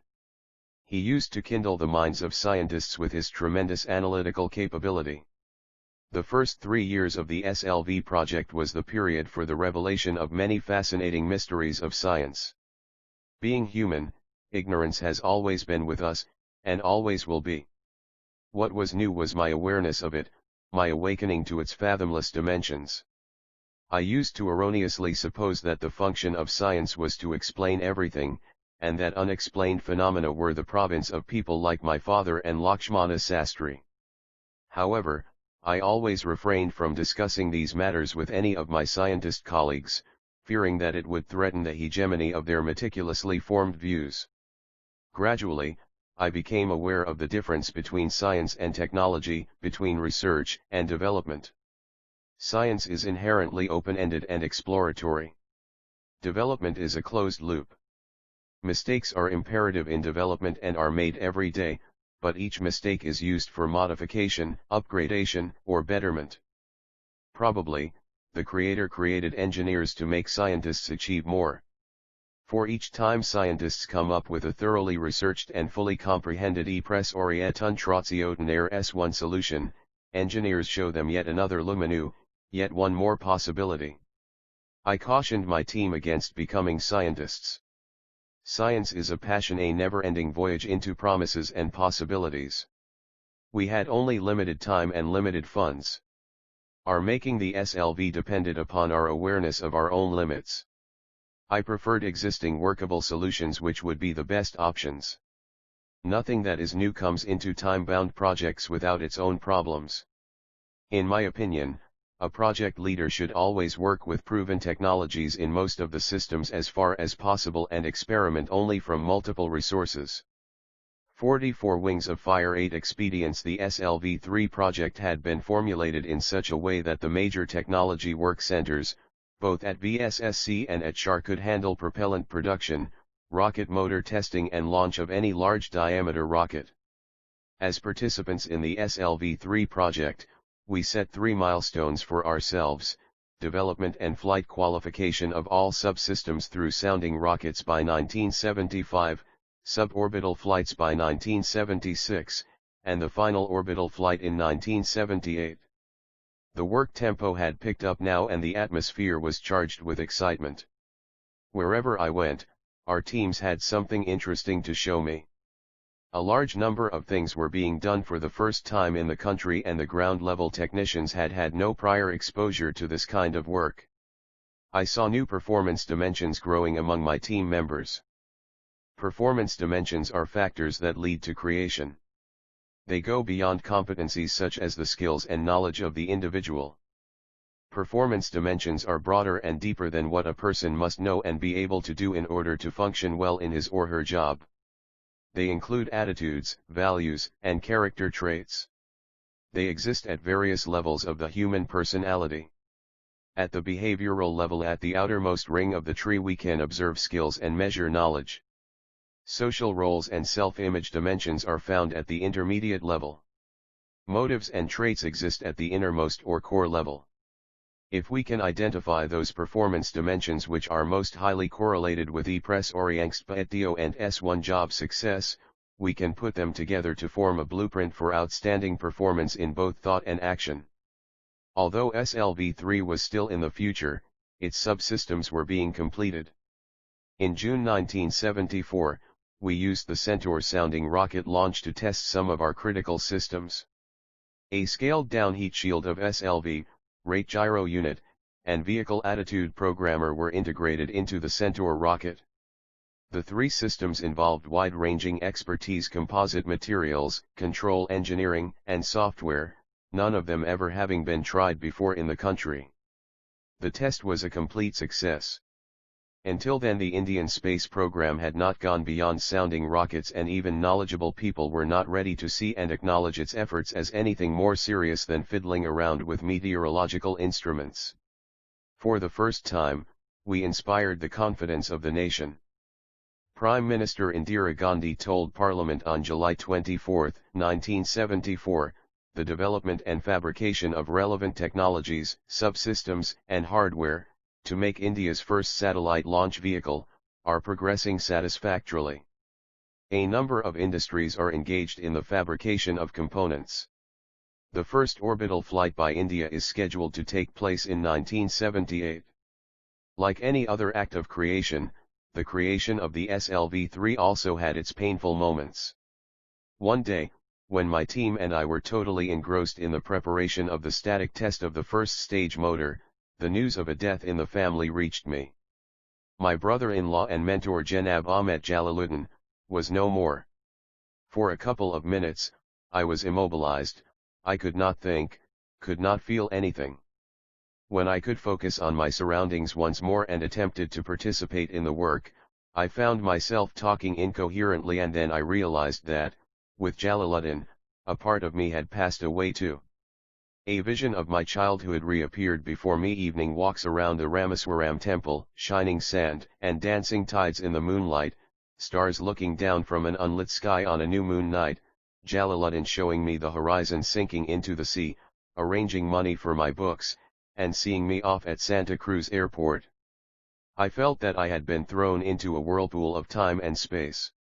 My father, by now more than 100 years old, pallbearer for his son-in-law, who had been half his age, the bereft soul of my sister Zohara, her wounds from the loss of her 4-year-old son, still 45 wings of fire raw. These images came before my eyes in a blur, too terrible for me to comprehend. I leaned on the assembly jig, composed myself, and left a few instructions with Drive Srinivasan, Deputy Project Director, to carry on with the work in my absence. Traveling overnight in a combination of district buses, I reached Rameswaram only the next day. During this time, I did my best to free myself from the very past which appeared to have come to an end with Jalaluddin. But the moment I reached my house, grief assailed me afresh. I had no words for Zohara or for my niece Mehboob, both of whom were crying uncontrollably. I had no tears to shed. We sorrowfully put Jalaluddin's body to rest. My father held my hands for a long time. There were no tears in his eyes either. Do you not see, Abdul, how the Lord lengthens the shadows? Had it been his will, he could have made them constant. But he makes the sun their guide, little by little he shortens them. It is he who has made the night a mantle for you, and sleep a rest. Jalaluddin has gone into a long sleep, a dreamless sleep, a complete rest of all his being within simple unconsciousness. Nothing will befall us except what Allah has ordained. He is our guardian. In Allah, my son, put your trust. He slowly closed his wrinkled eyelids and went into a trance-like state. Death has never frightened me. After all, everyone has to go one day. But perhaps Jalaluddin went a little too early, a little too soon. I could not bring myself to stay for long at home. I felt the whole of my inner self drowning in a sort of anxious agitation, and inner conflicts between my personal and my professional life. For many days, back in Thumba, I felt a sense of futility I had never known before about everything I was doing. I had long talks with Professor Dawan. He told me that my progress on the SLV project would bring me solace. The confusion would first lessen and would later pass away altogether. He drew my attention to the wonders of technology and its achievements. Gradually, the hardware began emerging from the drawing boards. Sasi Kumar built a very effective network of fabrication work centers. Within days of getting a component drawing, he would embark on the E-Press Oriangstpatio and S1 fabrication with what was available. Nambudiri and Pillai were spending their days and nights at the propulsion laboratory developing 4 rocket motors simultaneously. MSR Dev and Sandlas drew up meticulous plans for mechanical and electrical integration of the vehicle. Madhavan Nair and Murthy examined the systems developed by the VSSC Electronics Laboratories and engineered them into flight subsystems wherever it was possible. U.S. Singh brought up the first launch ground system, comprising of telemetry, telecommand, and radar. He also chalked out a detailed work plan with Shah for the flight trials. Dr. Sundararajan closely monitored mission objectives and concurrently updated the systems. Dr. Srinivasan, a competent launch vehicle designer, discharged all my complementary and supplementary functions as the SLV Deputy Project Director. He noticed what I had overlooked, heard the points I failed to listen to, and suggested possibilities that I had not so much as visualized.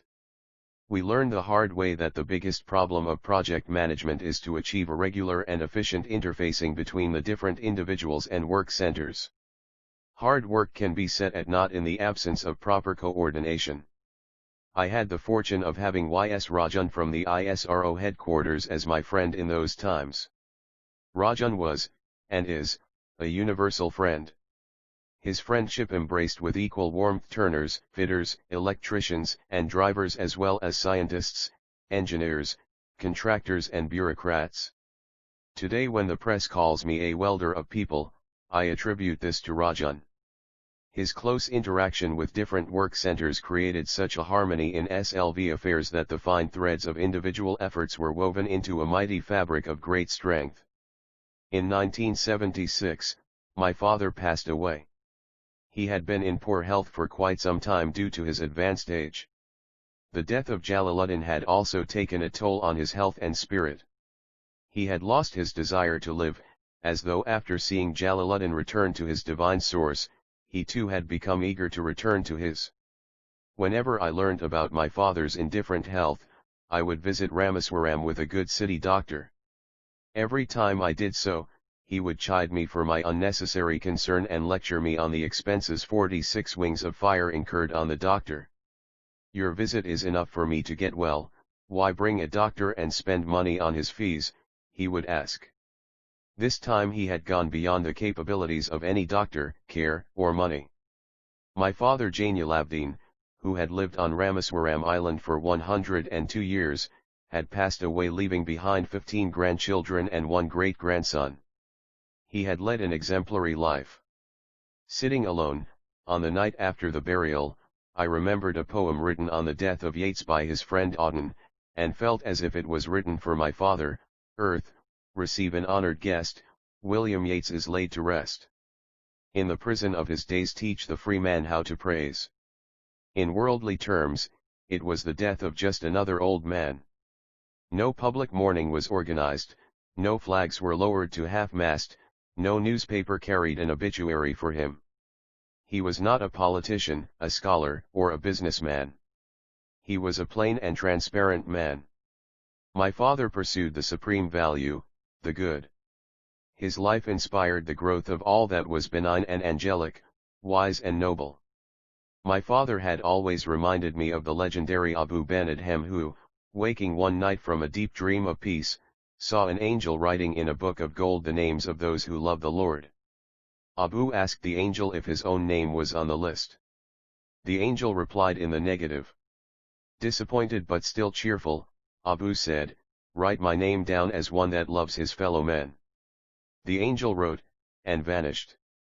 The next night, it came again with a great wakening light, and showed the names of those whom the love of God had blessed. And Abu's name was the first on the list. I sat for a long time with my mother, but could not speak. She blessed me in a choked voice when I took leave of her to return to Thumba. She knew that she was not to leave the house of her husband, of which she was the custodian, and I was not to live with her there. Both of us had to live out our own destinies. Was I too stubborn or was I excessively preoccupied with the SLV?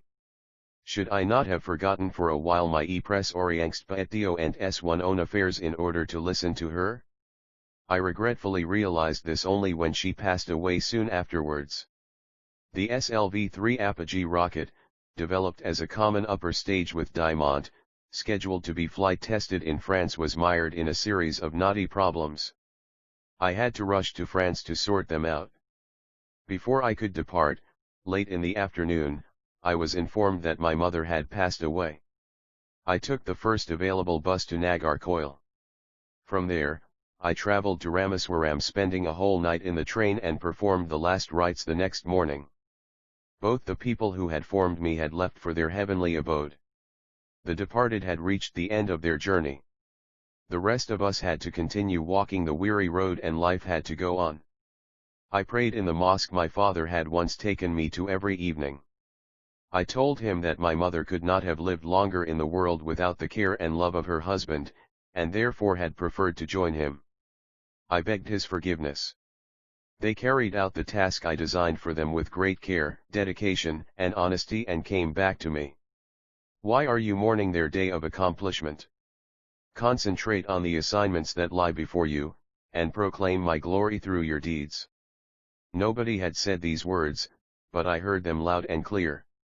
An inspiring aphorism in the Quran on the passing away of souls filled my mind: your wealth and children are only a temptation, whereas Allah with him is an eternal award. I came out of the mosque with my mind at peace and proceeded to the railway station. I always remember that when the call for namaz sounded, our home would transform into a small mosque. My father and my mother leading, and their children and grandchildren following. The next morning I was back at Thumba, physically exhausted, emotionally shattered, but determined to fulfill our ambition of flying an Indian rocket motor on foreign soil. On my return from France, after successfully testing the SLV-3 A.P.J motor, Dr. Brahm Prakash informed me one day about the arrival of Wernher von Braun. Everybody working in rocketry knows of von Braun, who made the lethal V-2 missiles that devastated London in the Second World War. In the final stages of the war, von Braun was captured by the Allied forces. As a tribute to his genius, von Braun was 47 Wings of Fire given a top position in the rocketry program at NASA. Working for the U.S. Army, von Braun produced the landmark Jupiter missile, which was the first IRBM with a 3,000 km range. When I was asked by Dr. Brahm Prakash to receive von Braun at Madras and escort him to Thumba, I was naturally excited. The V-2 missile, an abbreviation of the German word Vergeltungswaffe, was by far the greatest single achievement in the history of rockets and missiles. It was the culmination of the efforts made by von Braun and his team in the VFR, Society for Space Flight, in the 1920s.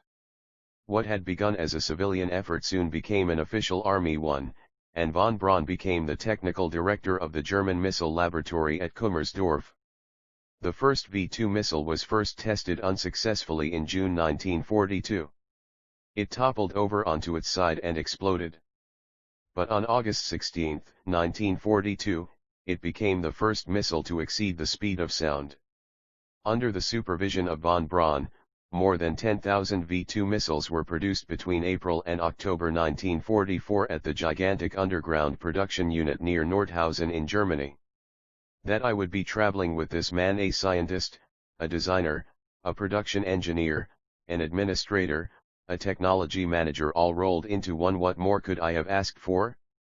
We flew in an Avro aircraft which took around 90 minutes from Madras to Trivandrum. Von Braun asked me about our work and listened as if he was just another student of rocketry. I never expected the father of modern rocketry to be so humble, receptive, and encouraging. He made me feel comfortable right through the flight. It was hard to imagine that I was talking to a giant of missile systems, as he was so self-effacing. He observed that the length to diameter L/D ratio of the SLV-3, which was designed to be 22, was on the higher side, and cautioned me about the aeroelastic problems which must be avoided during flight. Having spent the major part of his working life in Germany, how did he feel in America?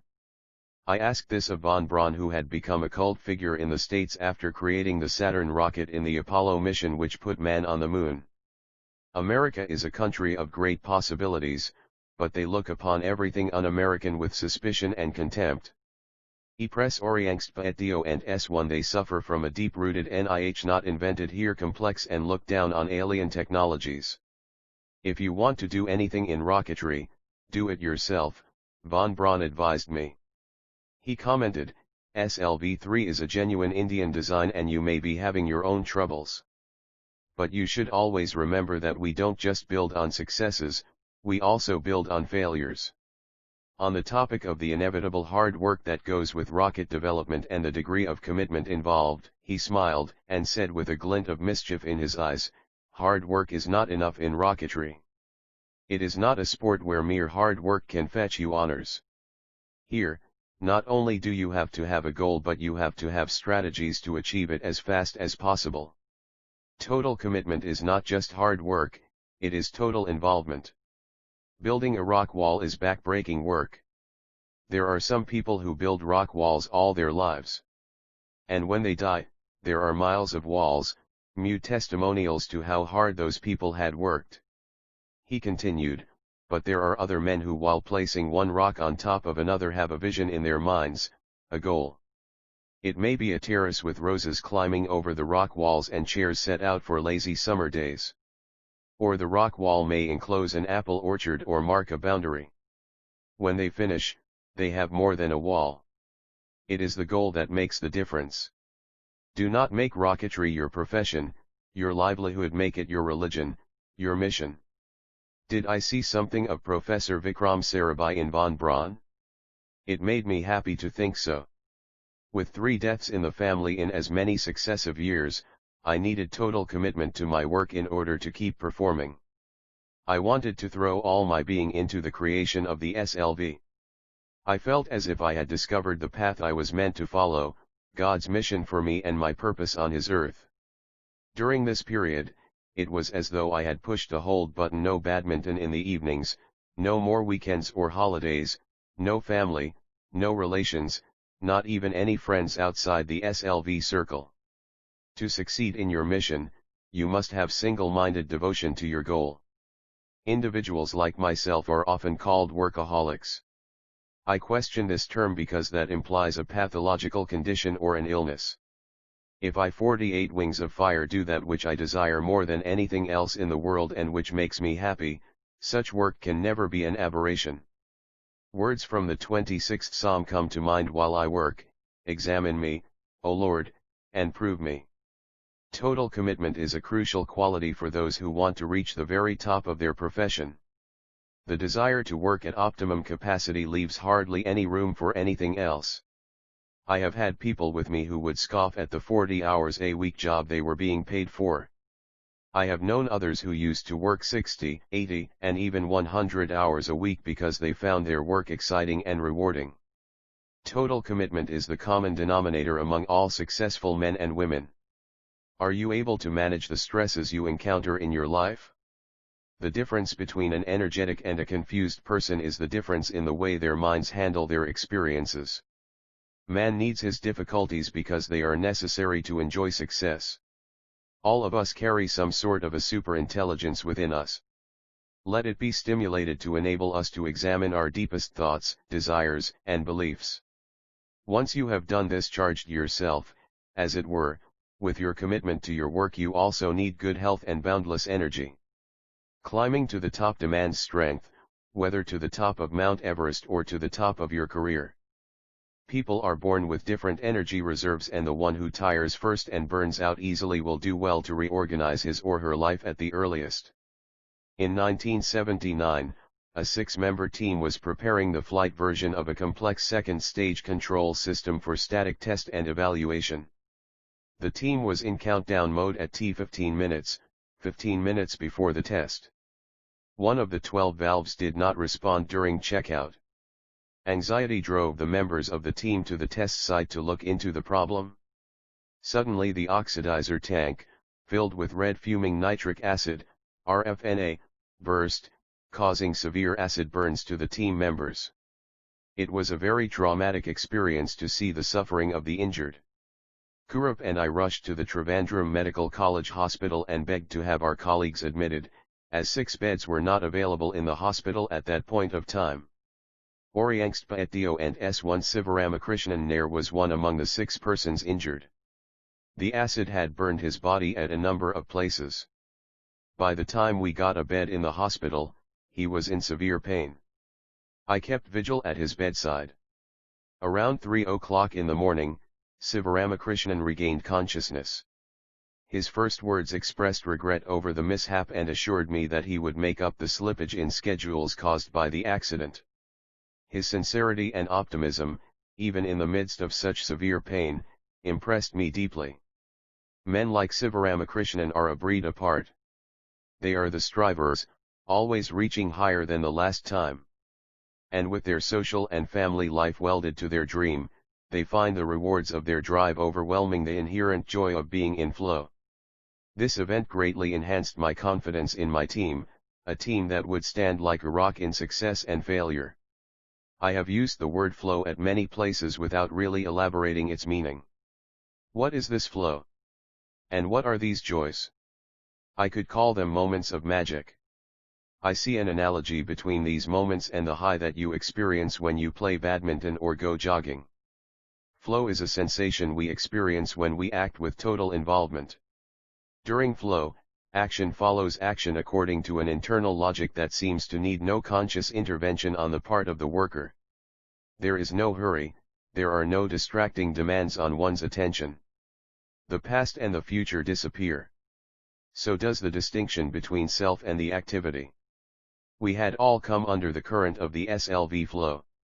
Although we were working very hard, we were very relaxed, energetic and fresh. How did it happen? Who had created this flow? Perhaps it was the meaningful organization of the purposes we sought to achieve. We would identify the broadest possible purpose level and then work towards developing a feasible target solution from a variety of alternatives. It was this working backwards to develop a creative change in the problem solution, that used to put us in flow. When the SLV3 hardware started emerging, our ability to concentrate increased markedly. I felt a tremendous surge of confidence, in complete control over myself and over the SLV3 project. Flow is a byproduct of E-Press 49 Wings of Fire-controlled creativity. The first requirement is to work as hard as you can at something that presents a challenge and is approved by your heart. It may not be an overwhelming challenge, but one that stretches you a little, something that makes you realize that you are performing a task better today than you did yesterday, or the last time you tried to do it. Another prerequisite for being in flow is the availability of a significant span of uninterrupted time. In my experience, it is difficult to switch into the flow state in less than half an hour. and it is almost impossible if you are bedeviled by interruptions. Is it possible to switch yourself into flow by using some sort of a conditioning device in much the same way that we condition ourselves to learn effectively? The answer is yes, and the secret is to analyze previous occasions when you have been in flow, because each person has his or her unique natural frequency which responds to a particular stimulus. You alone can identify the common denominator in your case. Once you have isolated this common denominator, you can set the stage for flow. I have experienced this state many times, almost every day of the SLV mission. There have been days in the laboratory when I have looked up to find the laboratory empty and realized that it was way past the quitting time. On other days, my team members and I have been so caught up in our work that the lunch hour slipped by without our even being conscious that we were hungry. Analyzing such occasions in retrospect, I find them similar in the sense that this flow was experienced when the project was nearing completion, or when the project had reached that phase when all the necessary data had been gathered and we were ready to start summing up the problem, outlining the demands made by conflicting criteria and the various positions presented by opposing interests and making our recommendations for action. I also realized that this tended to happen on days that were relatively quiet in the office, with no crises or meetings. Such spells increased steadily in frequency, and the SLV-3 dream was finally realized in the middle of 1979. Press Oriangstpaetio and S1 we had scheduled the first experimental flight trial of SLV-3 for August 10, 1979. The primary goals of the mission were to realize a fully integrated launch vehicle, to evaluate onboard systems like stage motors, guidance and control systems and electronic subsystems, and to evaluate ground systems, like checkout, tracking, telemetry and real-time data facilities in launch operations built at the Sriharikota Launch Complex. The 23-meter-long, 4-stage SLV rocket weighing 17 tons finally took off elegantly at 0758 hours and immediately started following its programmed trajectory. Stage I performed to perfection. There was a smooth transition from this stage to the second stage. We were spellbound to see our hopes flying in the form of the SLV-3. Suddenly, the spell was broken. The second stage went out of control. The flight was terminated after 317 seconds and the vehicle's remains, including my favorite fourth stage with the payload splashed into the sea, 560 kilometers off Sriharikota. The incident caused us profound disappointment. I felt a strange mix of anger and frustration. Suddenly, I felt my legs become so stiff that they ached. The problem was not with my body, something was happening in my mind. The premature death of my hovercraft Nandi, the abandoning of the RATO, the abortion of the SLV Diamond fourth stage all came alive in a flash, like a long-buried phoenix rising from its ashes. Over the years, I had somehow learned to absorb these aborted endeavors, had come to terms with them and pursued fresh dreams. That day, I relived each of those setbacks in my deep despondency. What do you suppose could be the cause of it? Somebody asked me in the blockhouse. I tried to find an answer, but I was too tired to try and think it out, and gave up the effort as futile.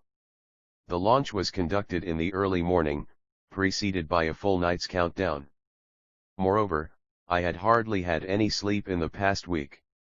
Completely drained mentally as well as physically, I went straight to my room and slumped onto the bed. A gentle touch on my shoulder woke me up. It was late in the afternoon, almost approaching evening. I saw Dr. Brahmprakash sitting 50 wings of fire by my bedside. "What about going for lunch?" he asked. I was deeply touched by his affection and concern. I found out later that Dr. Brahmprakash had come to my room twice before that but had gone away on finding me asleep. He had waited all that time for me to get up and have lunch with him. I was sad, but not alone. The company of Dr. Brahmprakash filled me with a new confidence. He made light conversation during the meal, carefully avoiding the SLV-3, but gently providing me solace. Press Orient 28 and S19, Builders Drive Brahmprakash helped Maine endure this difficult period. In practice, Dr. Brahm Prakash employed the front-line damage control principle, just get the fellow home alive. He'll recover. He drew the entire SLV team close and demonstrated to me that I was not alone in my sorrow at the SLV-3's failure. All your comrades are standing by you, he said. This gave me vital emotional support, encouragement, and guidance. A post-flight review conducted on August 11, 1979 was attended by more than 70 scientists. A detailed technical appraisal of the failure was completed. Later, the post-flight analysis committee headed by S.K. Athithan pinpointed the reasons for the malfunction of the vehicle. It was established that the mishap occurred because of the failure of the second stage control system. No control force was available during the second stage flight, due to which the vehicle became aerodynamically unstable, resulting in altitude and velocity loss.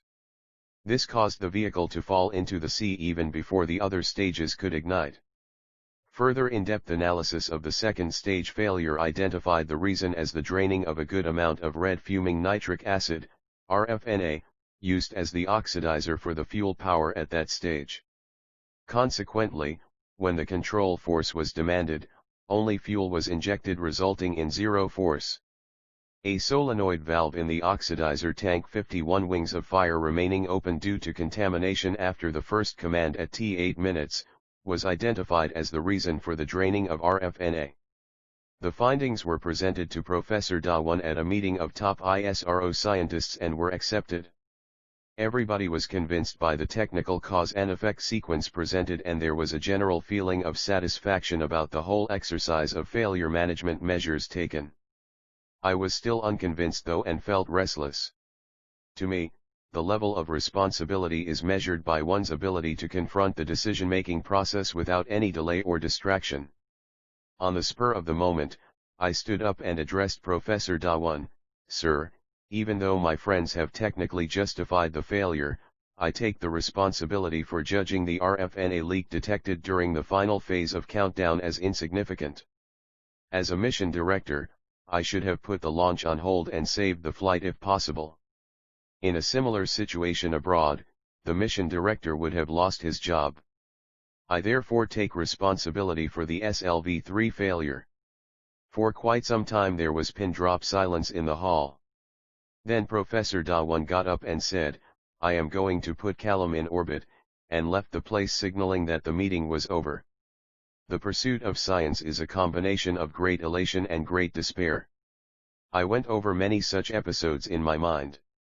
Johannes Kepler, whose 3 orbital laws form the basis of space research, took nearly 17 years after formulating the 2 laws about planetary motion around the Sun, to enunciate his 3rd law, which gives the relation between the size of the elliptical orbit and the length of time it takes for the planet to go around the Sun.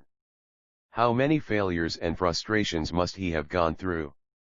The idea that man could land on the moon, developed by the Russian mathematician Konstantin Tsiolkovsky, was realized after nearly 4 decades, and by the United States, at that. Professor Chandrasekhar had to wait nearly 50 years before receiving the Nobel Prize for his discovery of the Chandrasekhar limit, a discovery made while he was a graduate student at Cambridge in the 1930s. If his work had been recognized then, it could have led to the discovery of the black hole decades earlier. How many failures must von Braun have gone through before his Saturn launch vehicle put man on the moon? These e-press orientuatlato and res1 thoughts helped to give me the ability to withstand apparently irreversible setbacks. Early in November 1979, Dr. Brahm Prakash retired. He had always been my sheet anchor in the turbulent waters of VSSC. His belief in team spirit had inspired the management pattern for the SLV project, which later became a blueprint for all scientific projects in the country. Dr. Brahm Prakash was a very wise counselor who gave me valuable guidance whenever I deviated from my mission objectives. Dr. Brahm Prakash not only reinforced the traits which I had acquired from Professor Sarabhai, but also helped me give them new dimensions.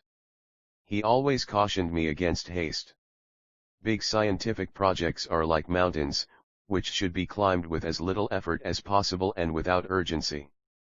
The reality of your own nature should determine your speed. If you become restless, Speed up. If you become tense and high-strung, slow down. You should climb the mountain in a state of equilibrium.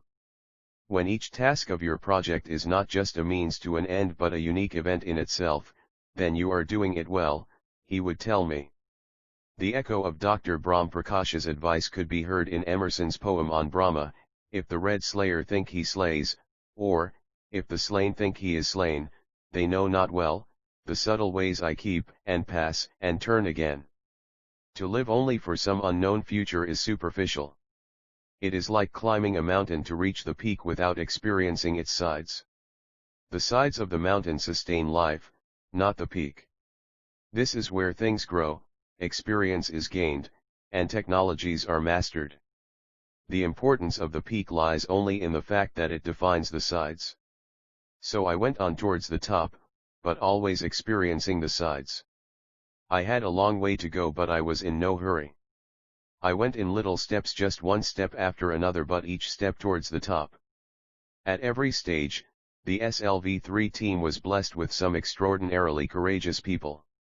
Along with Sudhakar and Sivaramakrishnan, there was also Sivakaminathan. He was entrusted with bringing 52 Wings of Fire, the C-band transponder from Trivandrum to Shar for integration with the SLV-3. The transponder is a device fitted with the rocket system to give the radar signals which are powerful enough to help it track the vehicle from the take-off site to the final impact point. The SLV-3 launch schedule was dependent on the arrival and integration of this equipment. On landing at the Madras airport, the aircraft which Sivakami was traveling in skidded and overshot the runway. Dense smoke engulfed the aircraft.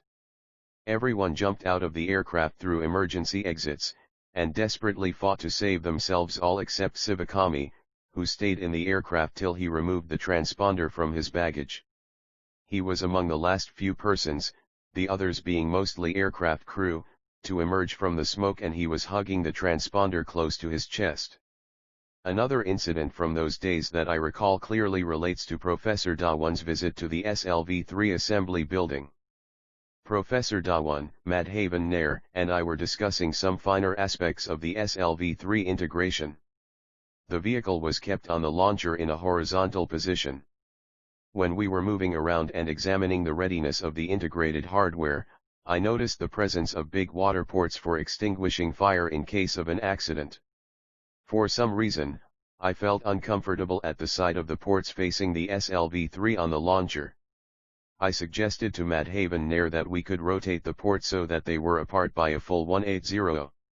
This would prevent the freak possibility of water gushing out and damaging the rocket.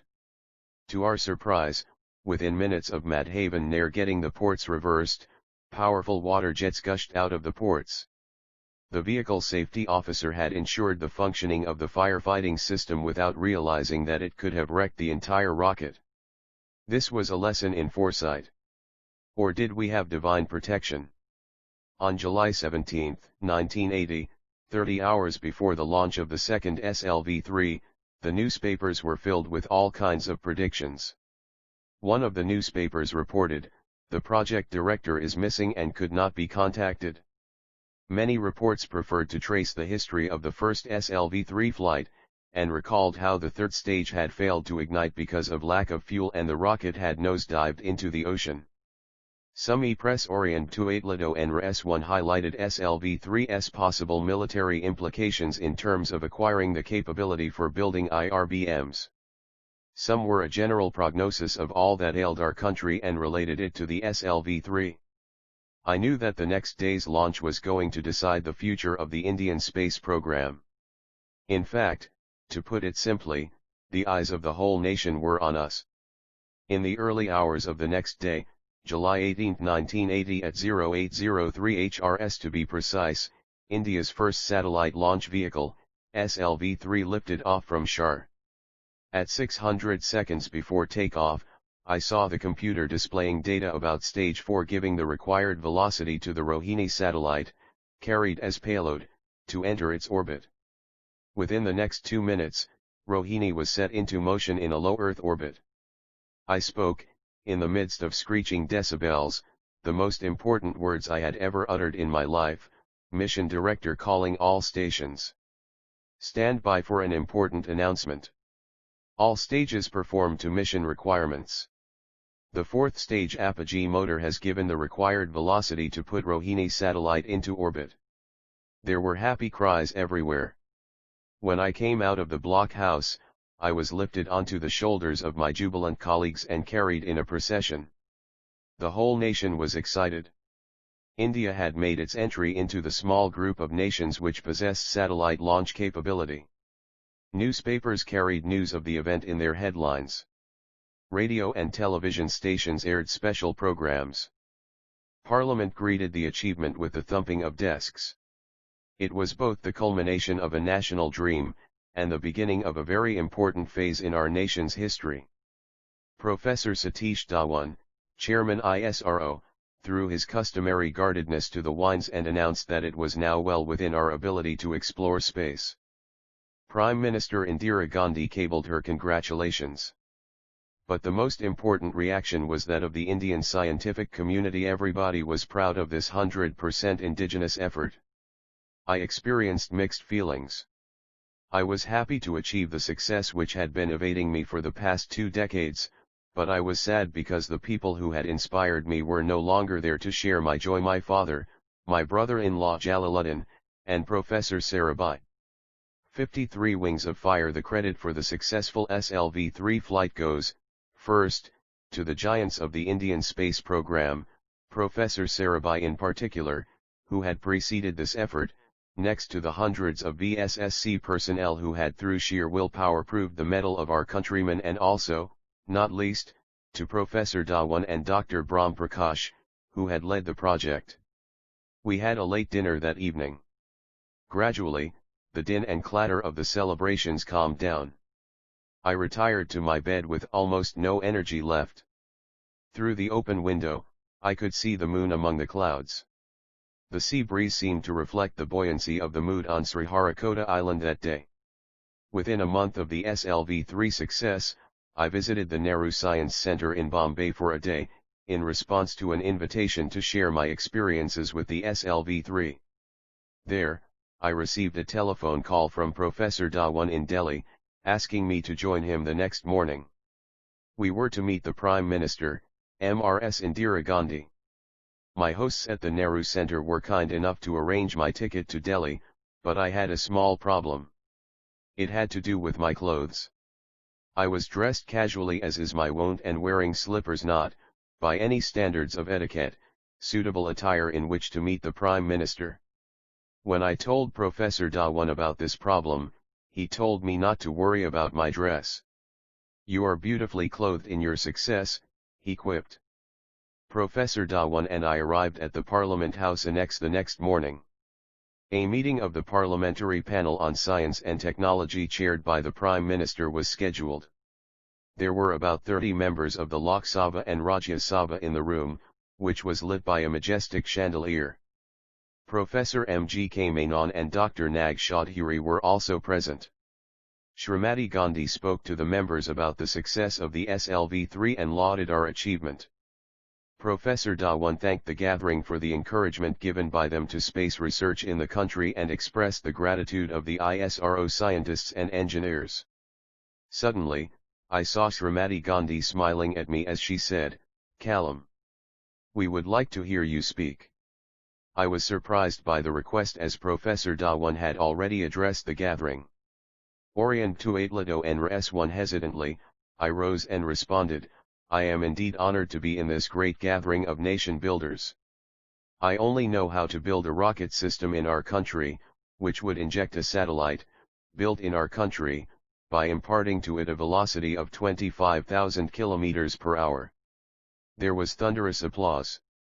I thanked the members for giving us an opportunity to work on a project like the SLV-3 and prove the scientific strength of our country. The entire room was irradiated with happiness. Now that project SLV-3 had been successfully completed, VSSC had to reorganize its resources and redefine its goals. I wanted to be relieved of the project activities, and consequently Ved Prakash Sandlas from my team was made the project director for the SLV-3 continuation project, which aimed at making operational satellite launch vehicles of a similar class. With a view to upgrade the SLV-3 by means of certain technological innovations, the development of augmented satellite launch vehicles, ASLVs, had been on the cards for some time. The aim was to enhance the SLV-3 payload capability from 40 kg to 150 kg. MSR Dev from my team was appointed Project Director ASLV. Then, to reach the Sun synchronous orbit, 900 km, a PSLV was to be made. The Geosatellite Launch Vehicle, GSLV, was also envisaged, though as a distant dream. I took up the position of Director, Aerospace Dynamics and Design Group, so that I could configure the forthcoming launch vehicles and technology development. The existing VSSC infrastructure was inadequate to handle the size and weight of the future launch vehicle systems, and the implementation of all these projects was going to require highly specialized facilities. New sites were identified for the expanded activities of VSSC at Vatiya Orkavua and Valiamala. Dr. Srinivasan drew up a detailed plan of the facilities. Meanwhile, I carried out an analysis of the application of SLV-3 and its variants with Sivathanupalai, and compared the existing launch vehicles of the world for missile applications. We established that the SLV-3 solid rocket systems would meet the national requirements of payload delivery vehicles for short and intermediate ranges, 4,000 kilometers.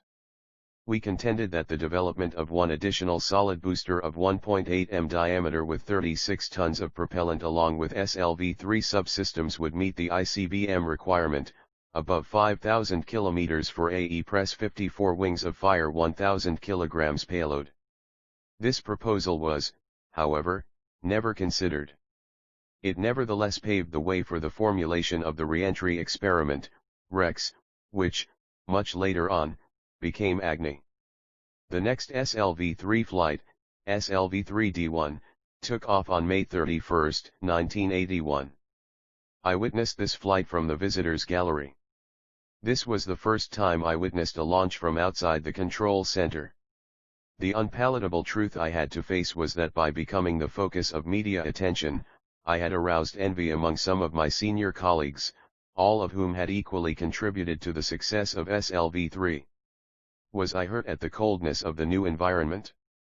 Perhaps yes, but I was willing to accept what I couldn't change. I have never lived off the profits of others' minds. My life, in keeping with my nature, has never been that of a ruthless achiever. The SLV-3 was made not by force and manipulation, but through consistent collective effort. Then why the sense of bitterness? Was it peculiar to the VSSC top level or a universal reality? As a scientist, I was trained to reason out reality. In science, reality is that which exists. And because this bitterness was real, I had to reason it out. But can these things be reasoned out? Were my post-SLV experiences leading me into a critical situation? Yes and no. Yes, because the glory of SLV-3 had not gone to everyone who deserved it, but hardly anything could have been done about that. No, because a situation can be considered critical for a person only when realization of the internal necessity becomes impossible. And that certainly was not the case. In fact, the concept of conflict is built upon this basic idea. In retrospect, I can only say that I was fully aware of a great need for actualization and renewal.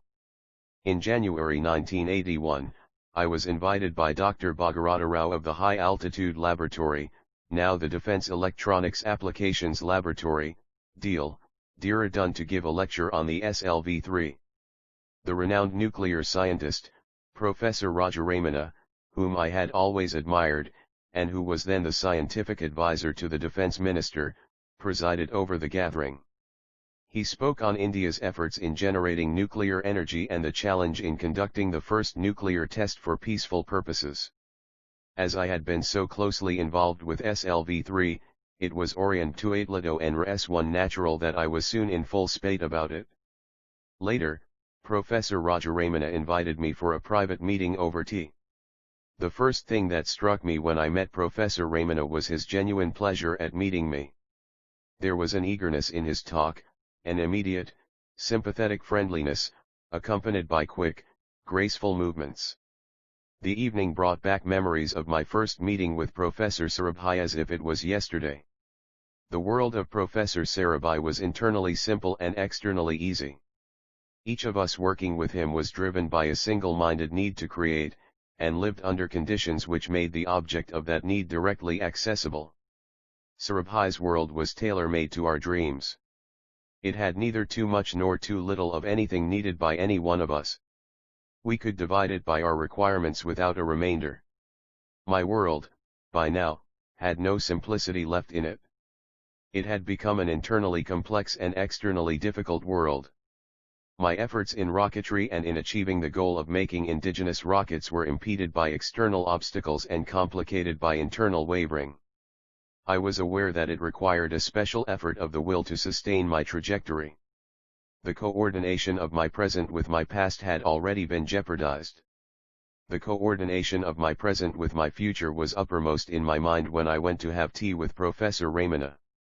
He did not take long to come to the point. The Devil missile program had been shelved in spite of tremendous achievements made by Narayanan and his team at DRDL. The entire program of military rockets was reeling under a persistent apathy. The DRDO needed somebody to take command of their missile programs which had been stuck at the drawing board and static test bed stages for quite a while. Professor Ramana asked me if I would like to join DRDL and shoulder the responsibility of shaping their guided missile development program, GMDP. Professor Ramana's proposal evoked a mixture of emotions in me. When again would I have such an opportunity to consolidate all our knowledge of rocketry and apply it? E-Press 55 Wings of Fire. I felt honored by the esteem in which Professor Ramana held me. He had been the guiding spirit behind the Pokhran nuclear test, and I was thrilled by the impact he had helped create on the outside world about India's technical competence. I knew I would not be able to refuse him. Professor Ramana advised me to talk to Professor Dhawan on this issue so that he could work out the modalities of my transfer from ISRO to DRDL. I met Professor Dhawan on January 14, 1981. He gave me a patient hearing, with his typical penchant for weighing everything carefully to make sure he didn't miss a point. A markedly pleasant expression came to his face. He said, "I am pleased with their appraisal of my man's work."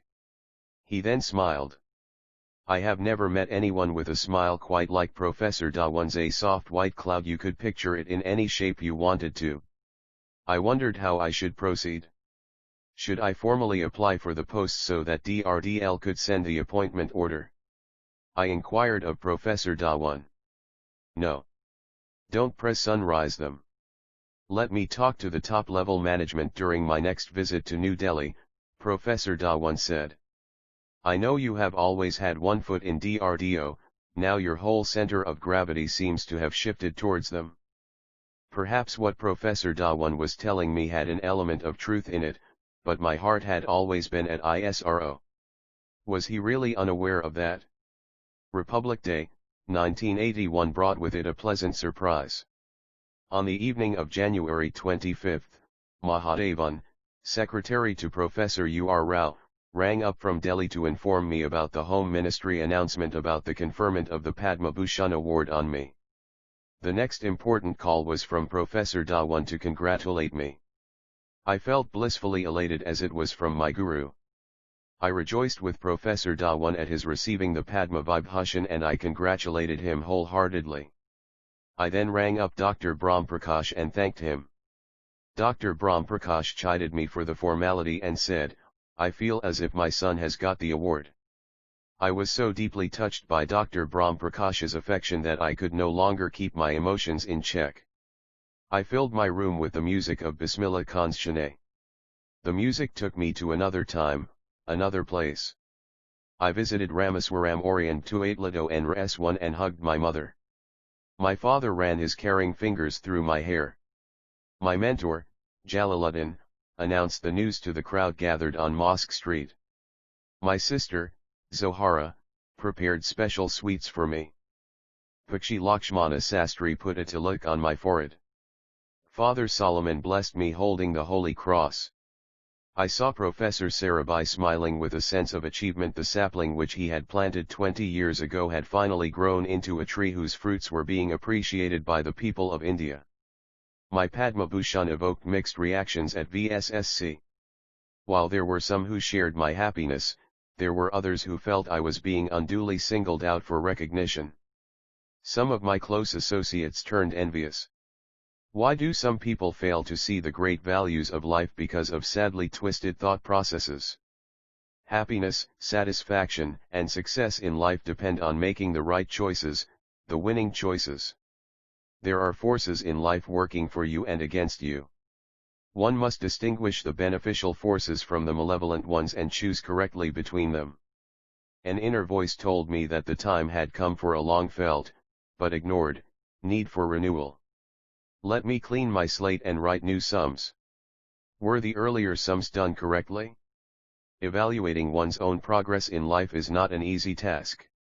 Here the student has to set his own questions, seek his own answers and evaluate them to his own satisfaction. Judgment aside, 18 years at ISRO was too long a stay to leave without pain. As for my afflicted friends, the lines by Lewis Carroll seemed very appropriate.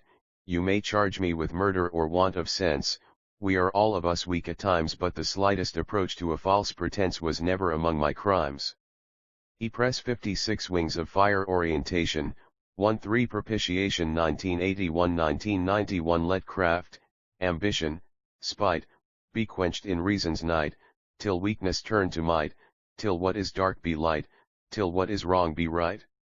Lewis Carroll. E-Press 57 Wings of Fire. 10 Seekers. A meaner tussle over my services occurred at this time, between ISRO, which was a little hesitant to relieve me, and DRDO, which wanted to take me in. Many months went by, and many letters were exchanged between ISRO and DRDO, and meetings were held in the secretariats of the Defense R&D establishment and the Department of Space to precipitate a mutually convenient course of action. Meanwhile, Professor Ramana retired from the office of the Scientific Advisor to Defense Minister. Dr. V.S. Arunakalam, till then Director of the Defense Metallurgical Research Laboratory, DMRL, in Hyderabad, succeeded Professor Ramana. Dr. Arunakalam was known for his confidence, and he cared little for the intricacies and nuances of the scientific bureaucracy. Meanwhile, I understand that the Defense Minister at that time, R. Venkataraman, discussed the matter of my taking over the missile laboratory with Professor Dhawan. Professor Dhawan also seemed to be waiting for a decisive step at the highest level in the Defense Ministry. Overcoming the niggling doubts that had caused delays over the past year, the decision to appoint me director, DRDL, was finally taken in February, 1982.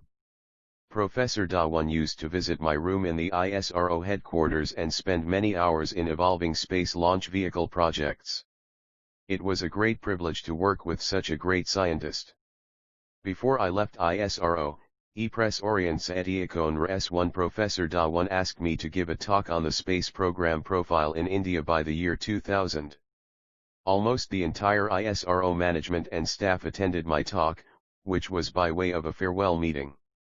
I had met Dr. V.S. Arunakalam in 1976, when I visited DMRL in connection with the aluminium alloy investment casting for the SLV inertial guidance platform. Taking it as a personal challenge, Dr. Arunakalam had the investment casting, the first of its kind in the country, made in the incredibly short time of 2 months. His youthful energy and enthusiasm never failed to amaze me. This young metallurgist had within a short span of time lifted the science of metal making to the technology of metal forming and then to the art of alloy development. With a tall and elegant figure, Dr. Arunakalam was like an electrically charged dynamo himself. I found him an unusually friendly person with a forceful manner, as well as an excellent working partner. I visited DRDL in April 1982 to acquaint myself with my potential worksite.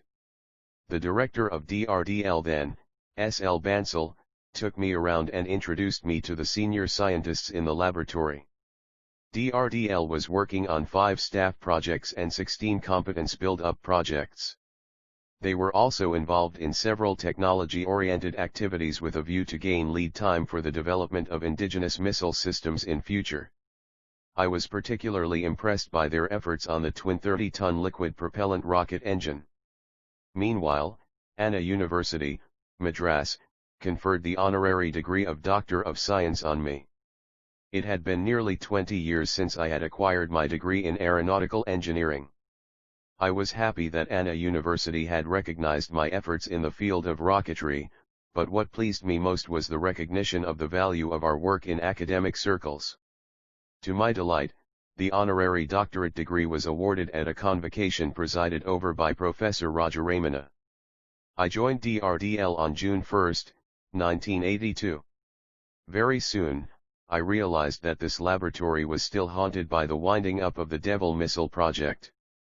Many excellent professionals had not yet recovered from the disappointment. People outside the scientific world may find it difficult to comprehend how a scientist feels when the umbilical cord to his work is suddenly snapped, for reasons totally alien to his understanding and 58 wings of fire interests.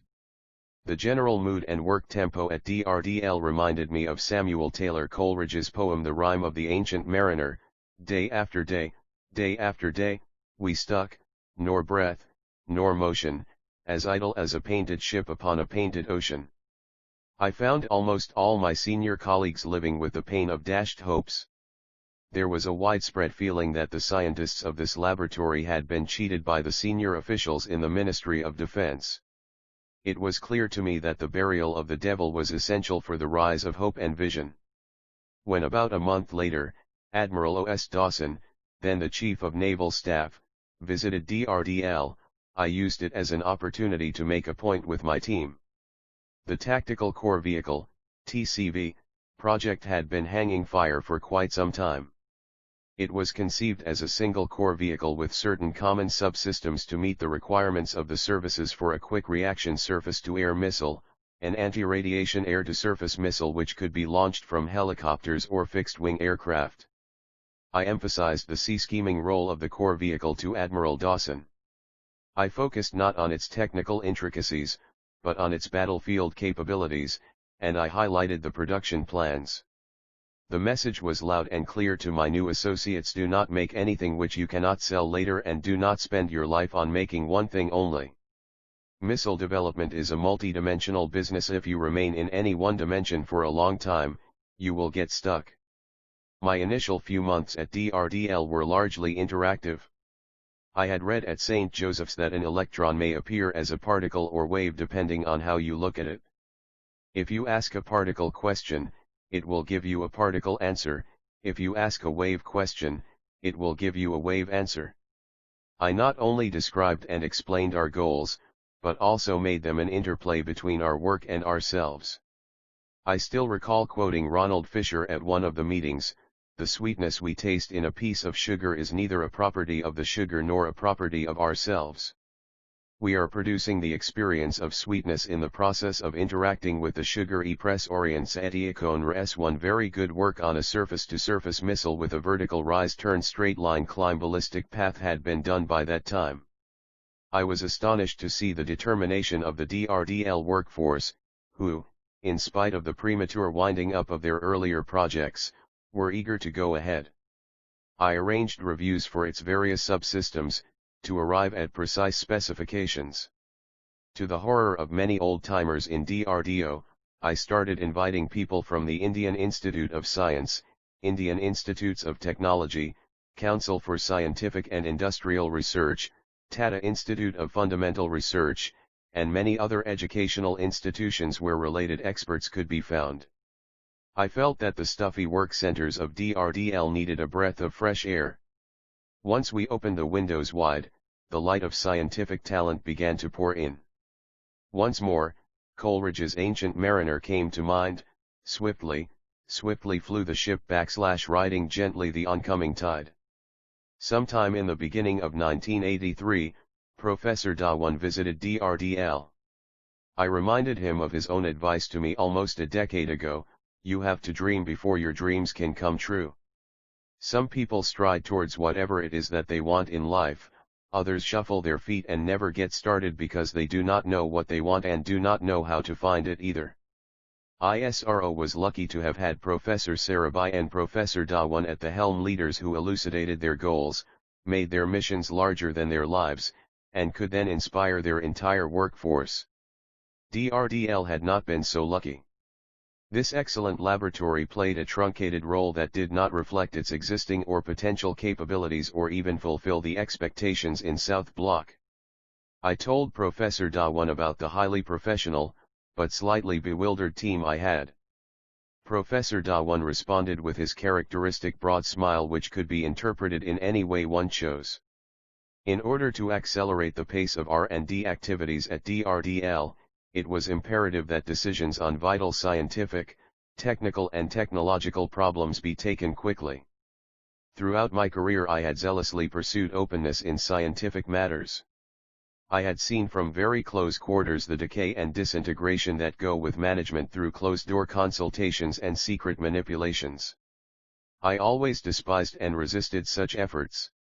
So the first major decision which we took was to create a forum of senior scientists where important matters could be discussed. 59 Wings of Fire Orient Satyakone RS-1 Plate 9. The twin-engine indigenous hovercraft prototype Nandi developed at AID, Bangalore.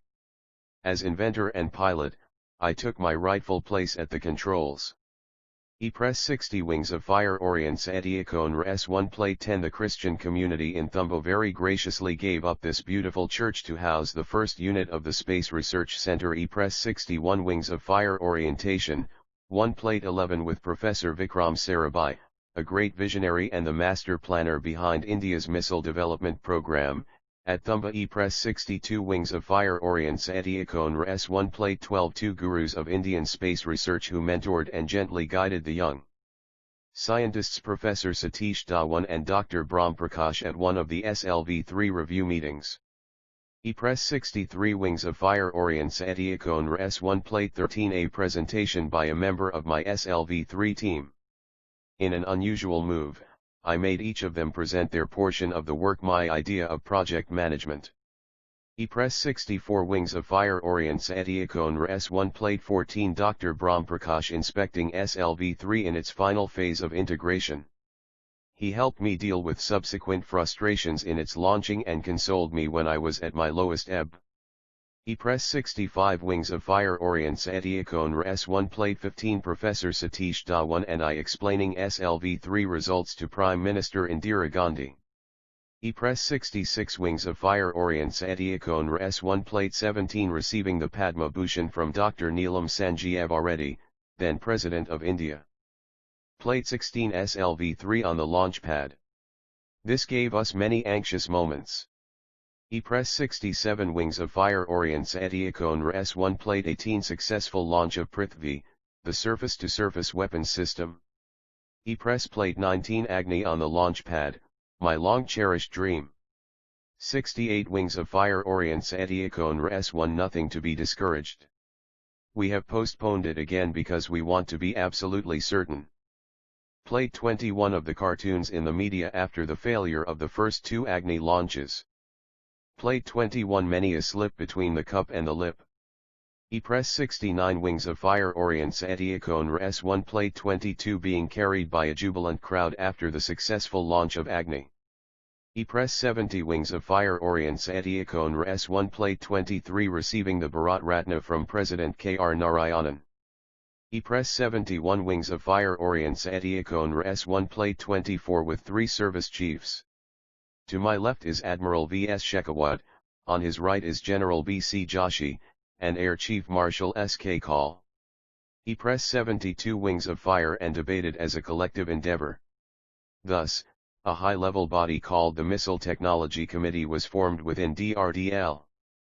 The concept of management by participation was evoked and earnest efforts were made to involve middle-level scientists and engineers in the management activities of the laboratory.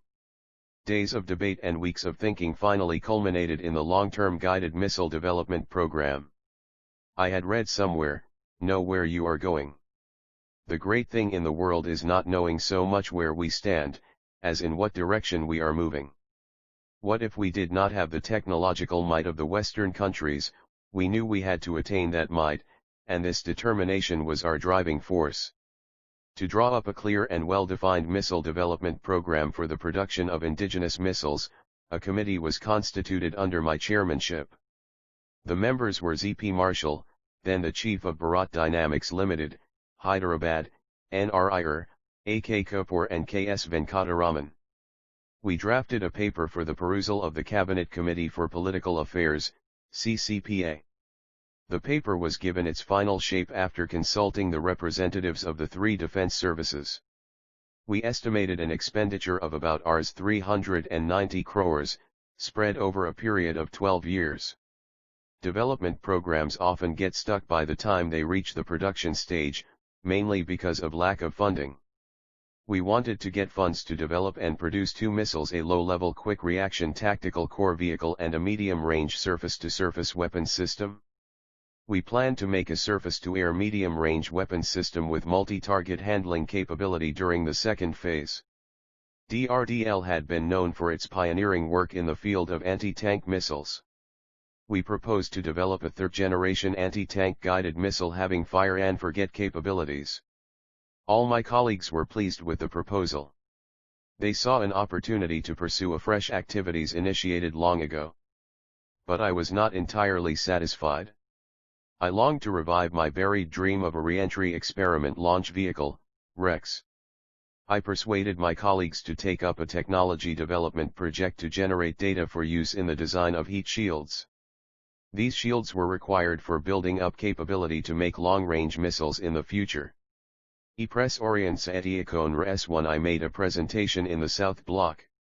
The presentation was presided over by the Defense Minister of the time R. Venkataraman, and attended by the three service chiefs, General Krishna Rao, Air Chief Marshal Dilbak Singh and Admiral Dawson. The Cabinet Secretary, Krishna Rao Sahib, Defense Secretary, S.M. Ghosh, and Secretary, Expenditure, R. Ganapathy were present. Everyone seemed to have all sorts of doubts about our capabilities, about the feasibility and availability of required technological infrastructure, about the viability, the schedule, and cost. Dr. Arunakalam stood by me like a rock throughout the entire question-answer session. Members were skeptical and apprehensive of drift, which they felt was common among scientists. Although some questioned our ambitious proposal, everyone, even the doubting Thomases, were very excited about the idea of India having her own missile systems. In the end, we were asked by Defense Minister Venkataraman to meet him in the evening, about 3 hours later. We spent the intervening time working on permutations and combinations. If they sanctioned only Rs 100 crores, how would we allocate it? Suppose they gave us Rs 200 crores, then what would we do? When we met the Defense Minister in the evening, I had a hunch we were going to get some funds at any rate. But when he suggested that we launch an integrated guided missile development program, instead of making missiles in phases, we could not believe our ears. We were quite dumbfounded by the Defense Minister's suggestion. After a long pause, Dr. Arunakalam replied, "We beg for time to rethink and return, sir." "You come back tomorrow morning please," the Defense Minister replied. It was reminiscent of Professor Sarabhai's zeal and vision. That night, Dr. Arunakalam and I labored together on reworking our plan. We worked out some very important extensions and improvements in our proposal, taking all the variables, such as design, fabrication, system integration, qualification, experimental flights, evaluation, updating, user trials, producibility, quality, reliability, and financial viability into account. We then integrated them into a single function of total accountability, in order to meet the needs of the country's armed forces with an indigenous endeavor. We worked out the concepts of design, development, 73 wings of fire production concurrency and proposed the participation of user and inspection agencies right from the drawing board stage. We also suggested a methodology to achieve state-of-the-art systems after all the years of developmental activities. We wanted to deliver contemporary missiles to our services and not some outdated inventory of weapons. It was a very exciting challenge that had been thrown to us. By the time we finished our work, it was already morning. Suddenly, at the breakfast table, I remembered that I was to attend my niece Zamila's wedding at Rameswaram that evening. I thought it was already too late to do anything.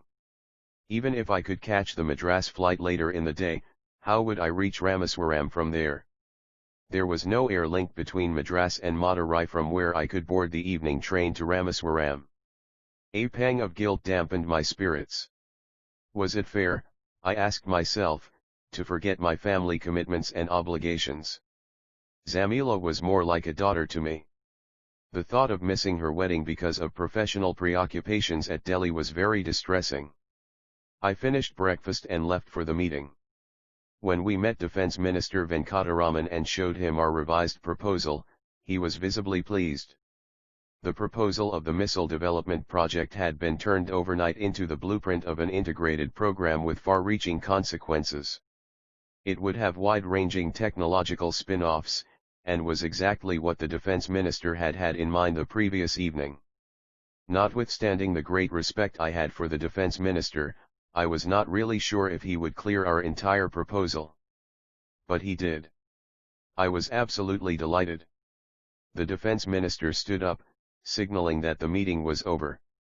Turning to me he said, "Since I brought you here, I was expecting you to come up with something like this. I am happy to see your work." In a split second, the mystery surrounding the clearance of my appointment as Director DRDL in 1982 was cleared. So it was Defence Minister Venkataraman who had brought me in. Bowing in thanks, I turned towards the door when I heard Dr. Arunakalam telling the minister about Zamila's wedding being scheduled for that evening at Rameswaram. It amazed me that Dr. Arunakalam should bring up this matter before the minister. Why would a person of his stature, sitting in E-Press Orient Satyakon S1 the all-powerful South Block, be concerned about a wedding which was to take place on a far-flung island in a small house on Mosque Street? I have always had a high regard for Dr. Arunakalam. He has, together with a command over language as he displayed on this occasion, an uncanny presence of mind.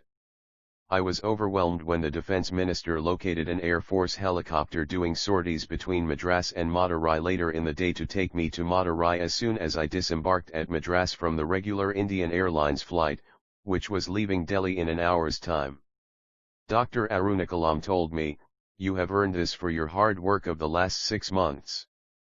Flying towards Madras, I scribbled on the back of my boarding pass, "Who never climbed the weary league can such a foot explore the purple territories on Rameswaram's shore." The Air Force helicopter landed close to the Indian Airlines aircraft as soon as it arrived from Delhi. Within the next few minutes I was on my way to Madurai.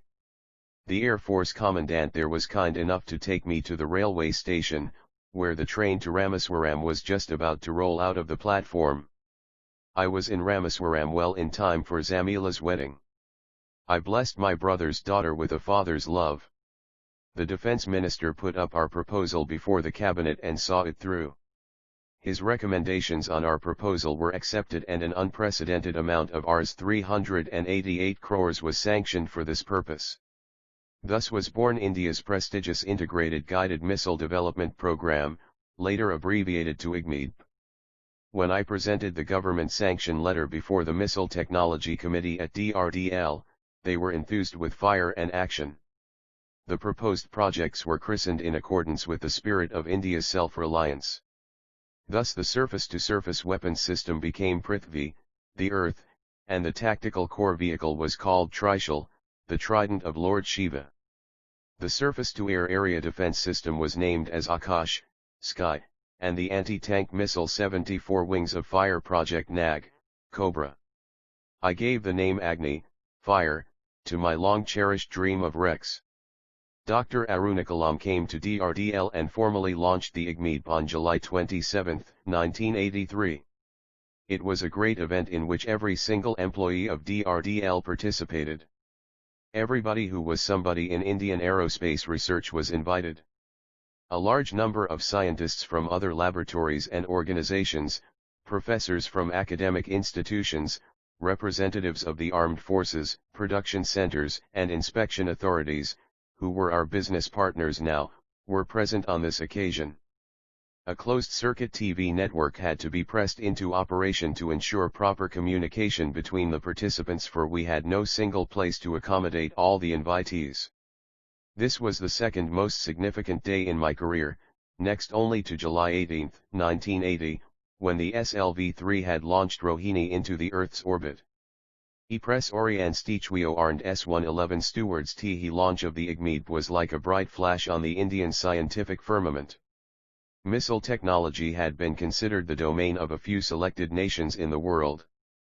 People were curious to see how, with what India had at that point of time, we were going to achieve all that was promised. The magnitude of the IGMED was really unprecedented in the country, and the schedules projected were quite quixotic by the norms and standards prevailing in the Indian R&D establishments.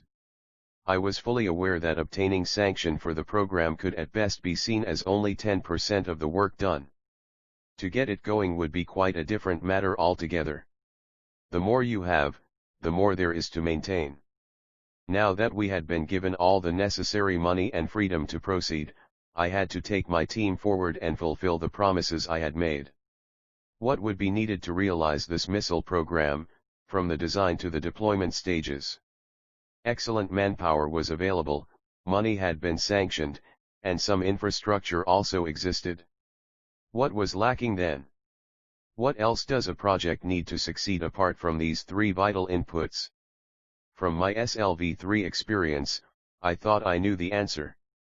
The crux was going to be outmastery over missile technology. I expected nothing from abroad.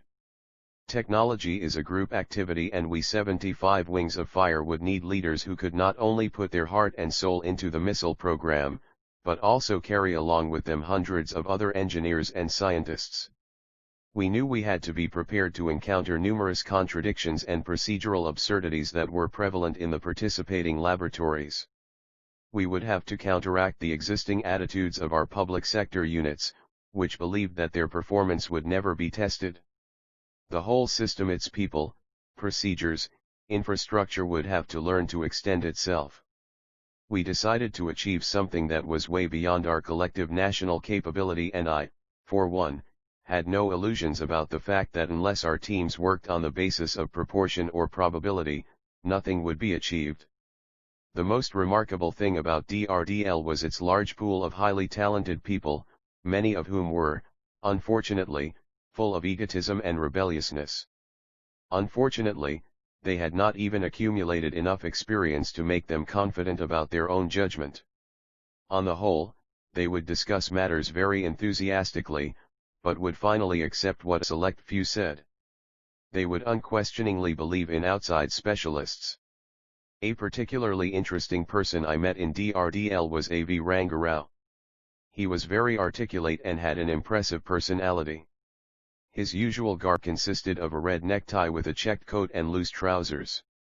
He would wear this in the hot climate of Hyderabad, where even a long-sleeved shirt and shoes are considered an avoidable inconvenience.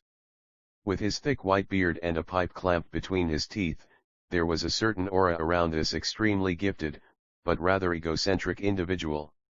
I consulted Rangarao on revamping the existing management system to achieve an optimum utilization of human resources.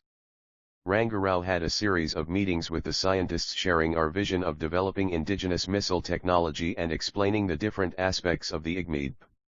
After prolonged discussions, we decided to reorganize the laboratory into a technology-oriented structure. We needed to accommodate a matrix type of structure for the execution of various activities needed for the projects. In less than 4 months, 400 scientists began to work on the missile program. Press orientstechwio arnd S1. During this period, the most important task before me was the selection of the project directors to lead individual missile projects. We had a very large pool of talent. In fact, it was a market of plenty.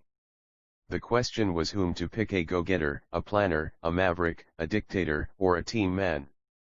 I had to get the right type of leader who could clearly visualize the goal, and channelize the energies of his team members who would be working at different work centers in pursuit of their own individual goals. It was a difficult game, some rules of which I had learnt while working on ISRO's high-priority projects for 2 decades. The wrong choice would jeopardize the entire future of the program. I had a detailed discussion with a large number of prospective scientists and engineers. I wanted these 5 project directors to train another 25 project directors and team leaders of tomorrow. Many of my senior colleagues naming them would be unfair, because it could be only my imagination tried to befriend me during this period. I respected their concern for a lonely man, but avoided any close contacts. Through loyalty to a friend, one can be easily led into doing something that is not in the best interests of the organization. Perhaps the main motive behind my isolation was my desire to escape from the demands of relationships, which I consider very difficult in comparison to making rockets. All I desired was to be true to my way of life, to uphold the science of rocketry in my country, and to retire with a clean conscience.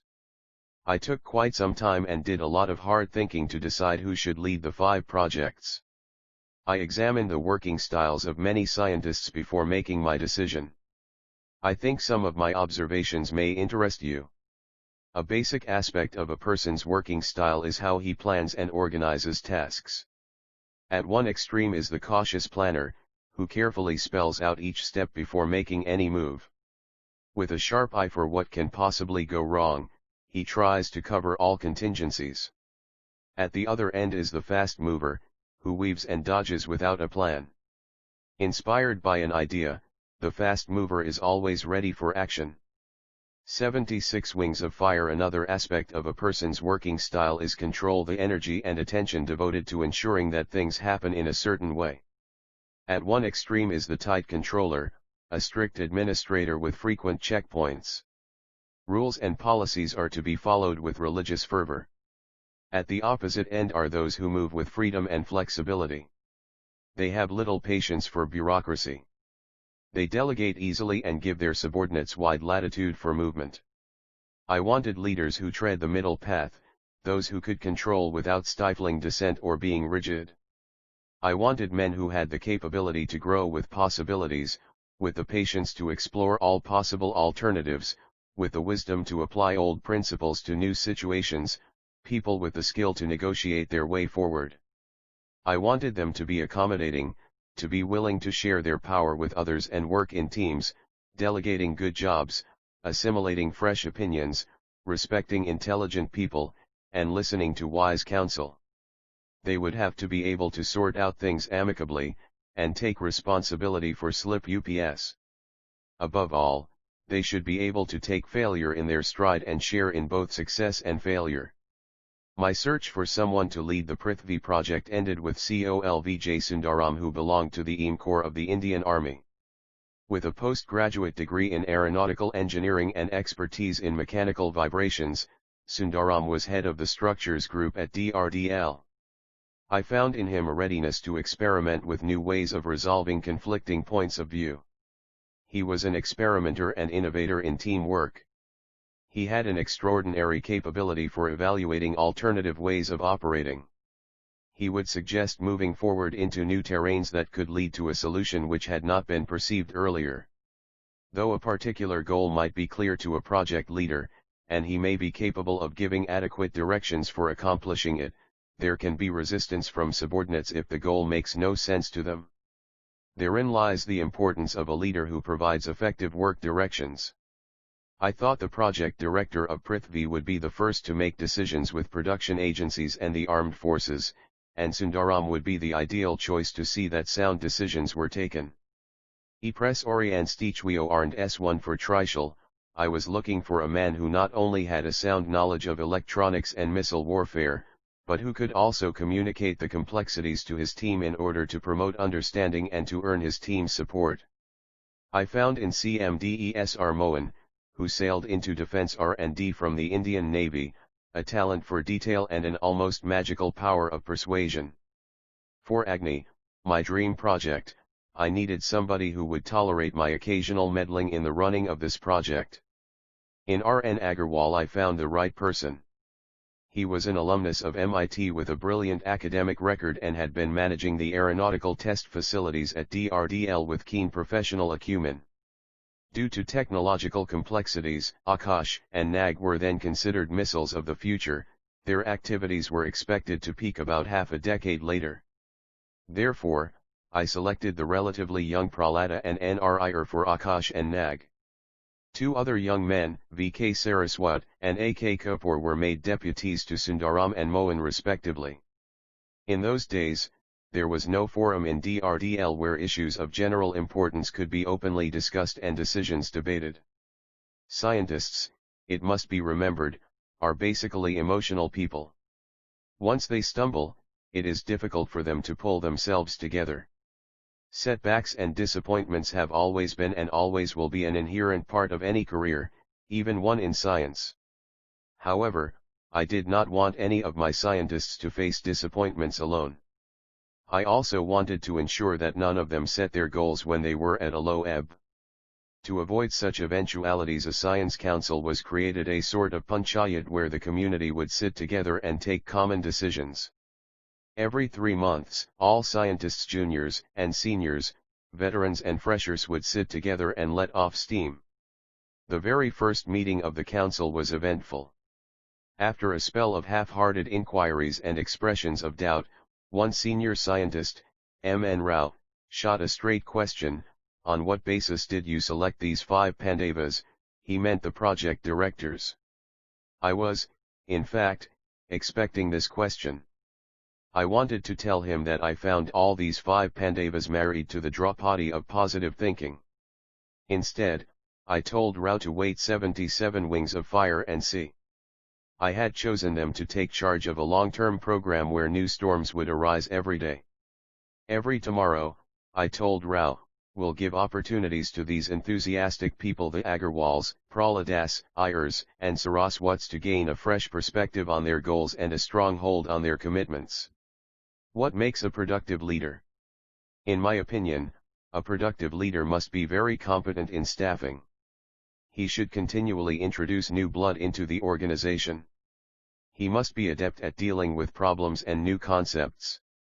The problems encountered by an R&D organization typically involve trade-offs among a wide variety of known and unknown parameters. Skill in handling these complex entities is important in achieving high productivity. The leader must be capable of instilling enthusiasm in his team. He should give appropriate credit where it is due, praise publicly, but criticize privately. One of the most difficult questions came from a young scientist: how are you going to stop these projects from going the devil way?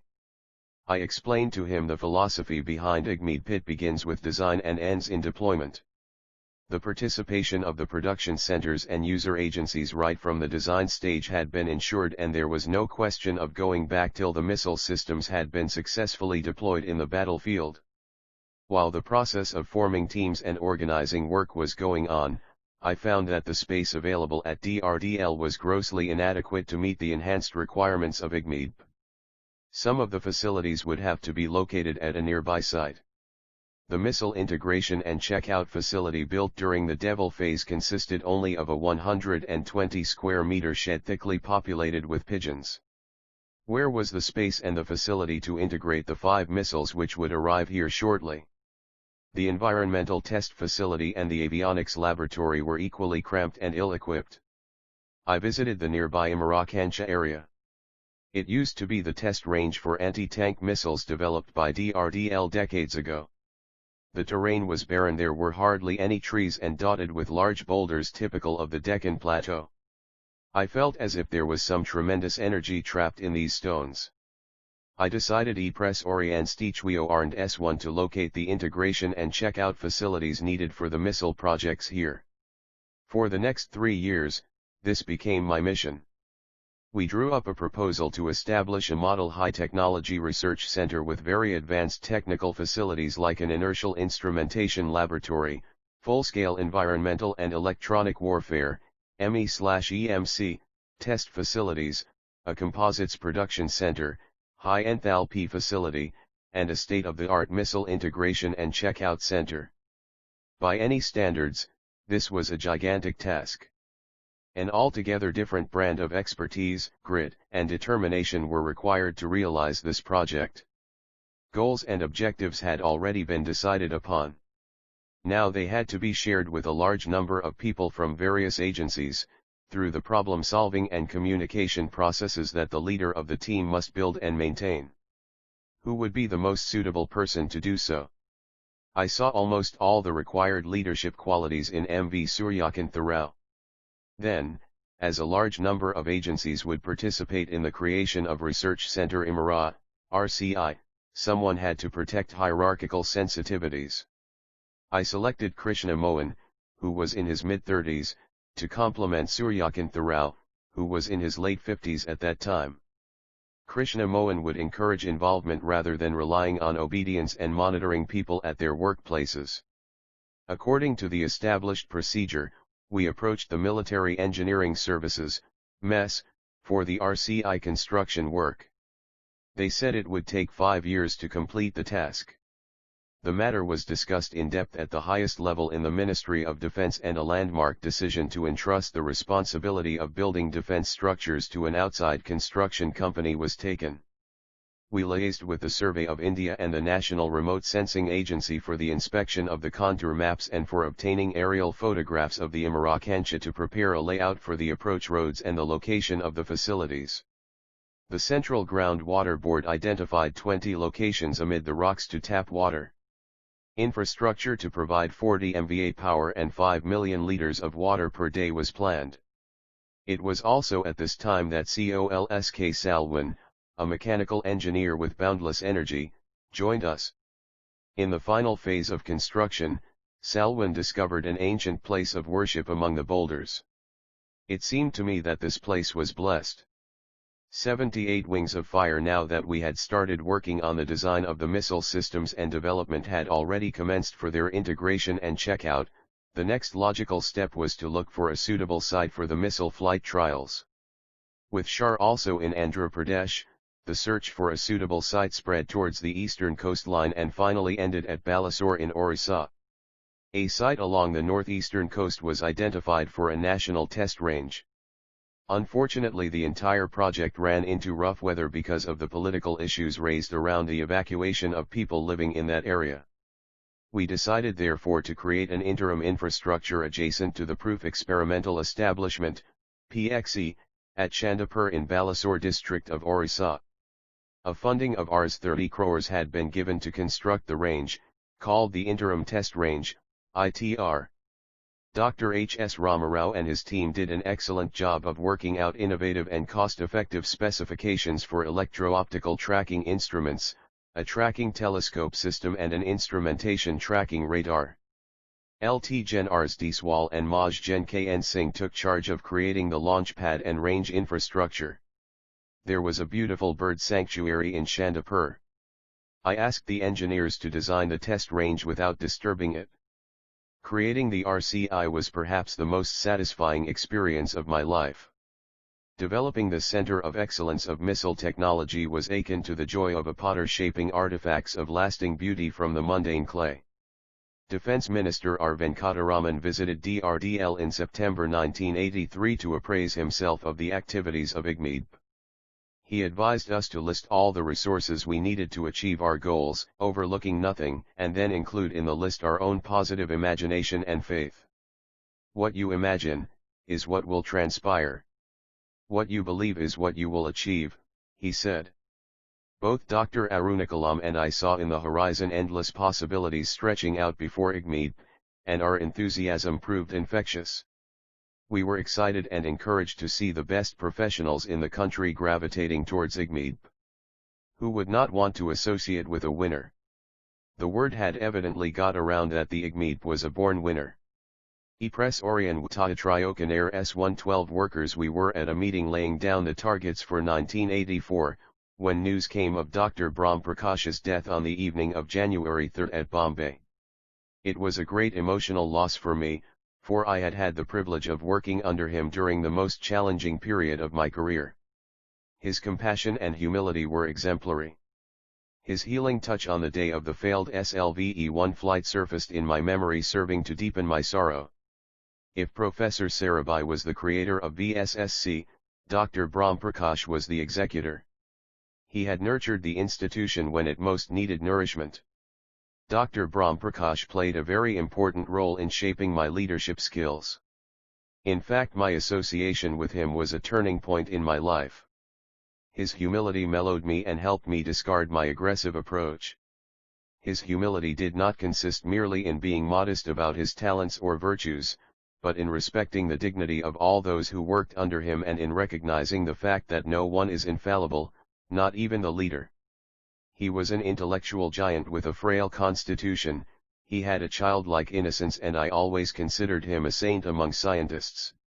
During this period of renaissance at DRDL, an altitude control system and an onboard computer developed by P. Banerjee, K.V. Ramanasai and their team was almost ready. The success of this effort was 79 wings of fire, very vital for any indigenous missile development program. All the same, we had to have a missile to test this important system. After many brainstorming sessions, we decided to improvise a Devil missile to test the system. A Devil missile was disassembled, many modifications made, extensive subsystem testing was done, and the missile checkout system was reconfigured. After installing a makeshift launcher, the modified and extended range Devil missile was fired on June 26, 1984 to flight test the first indigenous strap-down inertial guidance system. The system met all the requirements. This was the first and very significant step in the history of Indian missile development, which had so far been restricted to reverse engineering, towards designing our own systems. A long-denied opportunity was at last utilized by missile scientists at DRDL. The message was loud and clear. We could do it. It did not take long for the message to reach Delhi. Prime Minister Indira Gandhi expressed her desire to personally apprise herself of the progress of the IGMID. The entire organization was filled with an aura of excitement. On July 19, 1984, Shrimati Gandhi visited DRDL. Prime Minister Indira Gandhi was a person with a tremendous sense of pride in herself, in her work and in her country. I deemed it an honor to receive her at DRDL, as she had instilled some of her own pride into my otherwise modest frame of mind. She was immensely conscious that she was the leader of 800 million people. Every step, every gesture, every movement of her hands was optimized. The esteem in which she held our work in the field of guided missiles boosted our morale immensely. During the 1 hour that she spent at DRDL, she covered wide-ranging aspects of the IGMID, from flight system plans to multiple development laboratories. In the end, she addressed the 2,000-strong DRDL community. She asked for the schedules of the flight system that we were working on. When are you going to flight test Prithvi? Shrimati Gandhi asked. I said, June 1987. She immediately responded, let me know what is needed to accelerate the flight schedule. She wanted scientific and technological results fast. Your fast pace of work is the hope of the entire nation, she said. She also told me that the emphasis of the IGMID should be not only on schedule but also on the pursuance e press orientata triocanare S1 of excellence. No matter what you achieve, you should never be completely satisfied and should always be searching for ways to prove yourself, she added. Within a month, she demonstrated her interest and support by sending the newly appointed Defense Minister, S.B. Chavan, to review our projects. Shrimati Gandhi's follow-up approach was not only impressive, it was effective too. Today, everyone associated with aerospace research in our country knows that excellence is synonymous with the IGMID. We had our homegrown, but effective, management techniques. One such technique was concerned with follow-up of project activities. It basically consisted of analyzing the technical as well as procedural applicability of a possible solution, testing it with the work centers, discussing it with the general body of associates and implementing it after enlisting everybody's support. A large number of original ideas sprung up from the grassroots level of participating work centers. If you were to ask me to indicate the single most important managerial tactic in this successful program, I would point to the proactive follow-up. Through follow-up on the work done at different laboratories on design, planning, supporting services, and by the inspection agencies and academic institutions, rapid progress has been achieved in the most harmonious manner. In fact, the work code in the Guided Missile Program Office was, if you need to write a letter to a work center, send a fax, if you need to send a telex or fax, telephone, and if the need arises for telephonic discussions, visit the place personally.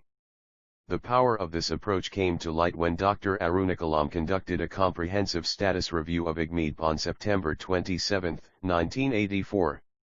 Experts from DRDO laboratories, ISRO, academic institutions, and production agencies gathered to critically review the progress made and problems faced in the first year of implementation. Major decisions like the creation of facilities at Imarakancha and the establishment of a test facility were crystallized during the review. The future infrastructure at the Imarakancha was given the name of Research Center Imara, RCI, retaining the original identity of the place. It was a pleasure to find an old acquaintance, T. Enshin, on the review board. Between SLV3 and now, we had developed a mutual 80 wings of fire affection. However, this time as the Defense Secretary, Shin's queries about the schedules and viability of financial propositions presented were much more pointed. Shin is a person who enjoys verbally bringing adversaries to their knees. Using his sharp-edged humor, Shin would make his opponents look ridiculous. Although he is prone to be loud and can turn argumentative on occasions, in the end he would always ensure maximization of all available resources towards a solution that was within implementation. At a personal level, Shin is a very kind-hearted and considerate person. My team was particularly pleased to answer his questions about the advanced technology employed in the IGMED. I still remember his uncanny curiosity about the indigenous development of carbon-carbon composites. And to let you into a small secret, Shin is perhaps the only person in the world who enjoys calling me by my full name, which contains 31 letters and 5 words of A.P.J. Abdul Kalam. The missile program had been pursued concurrently and had partners in design, development, and production from 12 academic institutions and 30 laboratories from DRDO, the Council of Scientific and Industrial Research, CSIR, ISRO, and industry. In fact, more than 50 professors and 100 research scholars worked on missile-related problems in the laboratories of their respective institutes. The quality of work achieved through this partnership in that 1 year had given me tremendous confidence that any development task could be undertaken within the country so long as we have our focused schedules. 4 months before this review, I think it was during April-June 1984, 6 of us in the missile program visited academic campuses and enlisted promising young graduates. We presented an outline of the missile program before the professors and the aspiring students, about 350 of them, and requested them to participate. I informed the reviewers that we were expecting around 300 young engineers to join our laboratories. Radham Narasimha, then director of the National Aeronautical Laboratory, used the occasion of this review to put up a strong case for technology initiative.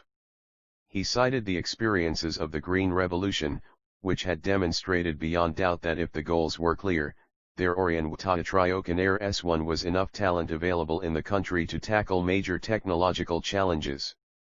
When India carried out its first nuclear explosion for peaceful purposes, we declared ourselves the 6th country in the world to explode a nuclear device. When we launched SLV-3, we were the 5th country to achieve satellite launch capability. When were we going to be the 1st or 2nd country in the world to achieve a technological feat? I listened carefully to the review members as they aired their opinions and doubts, and I learned from their collective wisdom. It was indeed a great education for me. Ironically, all through school, we were taught to read, write, and speak, but never to listen, and the situation remains much the same today. Traditionally, Indian scientists have been very good speakers, but have inadequately developed listening skills. We made a resolution to be attentive listeners. Are engineering structures not built on the foundation of functional utility? Does technical know-how not form its bricks? And, are these bricks not put together with the mortar of constructive criticism? The foundation had been laid, the bricks baked, and now the mortar to cement our act together was being mixed. We were working on the action plan that had emerged from the earlier month's review, when the news of Shrimati Gandhi's assassination broke. This was followed by the news of widespread violence and riots. A curfew had been imposed in Hyderabad city. We rolled up the PERT charts and a city map was spread out over the table to organize transport and safe passage for all employees. In less than an hour, the laboratory wore a deserted look. I was left sitting alone in my office. The circumstances of Shrimati Gandhi's death were very ominous. The memories of her visit barely 3 months ago further deepened my pain. Why should great people meet with such horrific ends? I recollected my father telling someone in a similar context, good and bad people live together under the sun as the black thread and the white are woven together in a cloth. When either one of the black or white thread breaks, the weaver shall look into the whole cloth, and he shall examine the loom also. When I drove out of the laboratory there was not a single soul on the road. I kept thinking about the loom of the broken thread. E-Press 81 Wings of Fire. Shrimati Gandhi's death was a tremendous loss to the scientific community. She had given impetus to scientific research in the country. But India is a very resilient nation. It gradually absorbed the shock of Shrimati Gandhi's assassination, although at the cost of thousands of lives and a colossal loss of property. Her son, Rajiv Gandhi, took over as the new Prime Minister of India. He went to the polls and obtained a mandate from the people to carry forward the policies of Mrs. Gandhi, the Integrated Guided Missile Development Program being a part of them. By the summer of 1985, all the groundwork had been completed for building the Missile Technology Research Center at Imarakancha. Prime Minister Rajiv Gandhi laid the foundation stone of the Research Center Imara, RCI, on August 3, 1985. He appeared very pleased with the progress made. There was a childlike curiosity in him which was very engaging. The grit and determination displayed by his mother when she visited us a year ago was also present in him, although with a small difference. Madam Gandhi was a taskmaster, whereas Prime Minister Rajiv Gandhi used his charisma to achieve his ends. He told the DRDL family that he realized the hardships faced by Indian scientists and expressed his gratitude towards those who preferred to stay back and work in their motherland rather than go abroad for comfortable careers. He said that nobody could concentrate on work of this type unless he was free from the trivialities of daily life, and assured us that whatever necessary would be done to make scientists' lives more comfortable. Within a week of his visit, I left for the USA with Dr. Aruna Kalam on an invitation from the United States Air Force. Radham Narasimha of National Aeronautical Laboratory and K.K. Ganapathy of HAL accompanied us. After finishing our work at the Pentagon in Washington, we landed in San Francisco on our way to Los Angeles to visit Northrop Corporation. I utilized this opportunity to visit the Crystal Cathedral built by my favorite author, Robert Schuller. I was amazed by the sheer beauty of this all-glass, four-pointed, star-shaped structure that is more than 400 feet from one point to another. The glass roof, which is 100 feet longer than a football field, seemed to float in space. This cathedral has been built at the cost of several $1 million through donations organized Orion Watayatriokan S1 by Schuller. God can do tremendous things through the person who doesn't care about who gets the credit. The ego involvement must go, writes Schuller. Before God trusts you with success, you have to prove yourself humble enough to handle the big prize. I prayed to God in Schuller's church to help me build a research center at the Imarakancha that would be my Crystal Cathedral. E-Press 82 Wings of Fire 13 Triumphant. The young engineers, 280 to be precise, changed the dynamics of DRDL. It was a valuable experience for all of us. We were now in a position to develop, through these young teams, a re-entry technology and structure, a millimetric wave radar, a phased array radar, rocket systems, and other such equipment. When we first assigned these tasks to the young scientists, they did not fully grasp the importance of their work. Once they did, they felt uneasy under the burden of the tremendous faith placed in them. I still remember one young man telling me, "There is no big shot in our team, how will we be able to break through? I told him, a big shot is a little shot who keeps on shooting, so keep trying. It was astonishing to see how in the young scientific environment, negative attitudes changed to positive and things that were previously thought impractical began happening. Many older scientists were rejuvenated simply by being part of a young team. It has been my personal experience that the true flavor, the real fun, the continuous excitement of work lie in the process of doing it rather than in having it over and done with. To return to the 4 basic factors that I am convinced are involved in successful outcomes: goal setting, positive thinking, visualizing, and believing.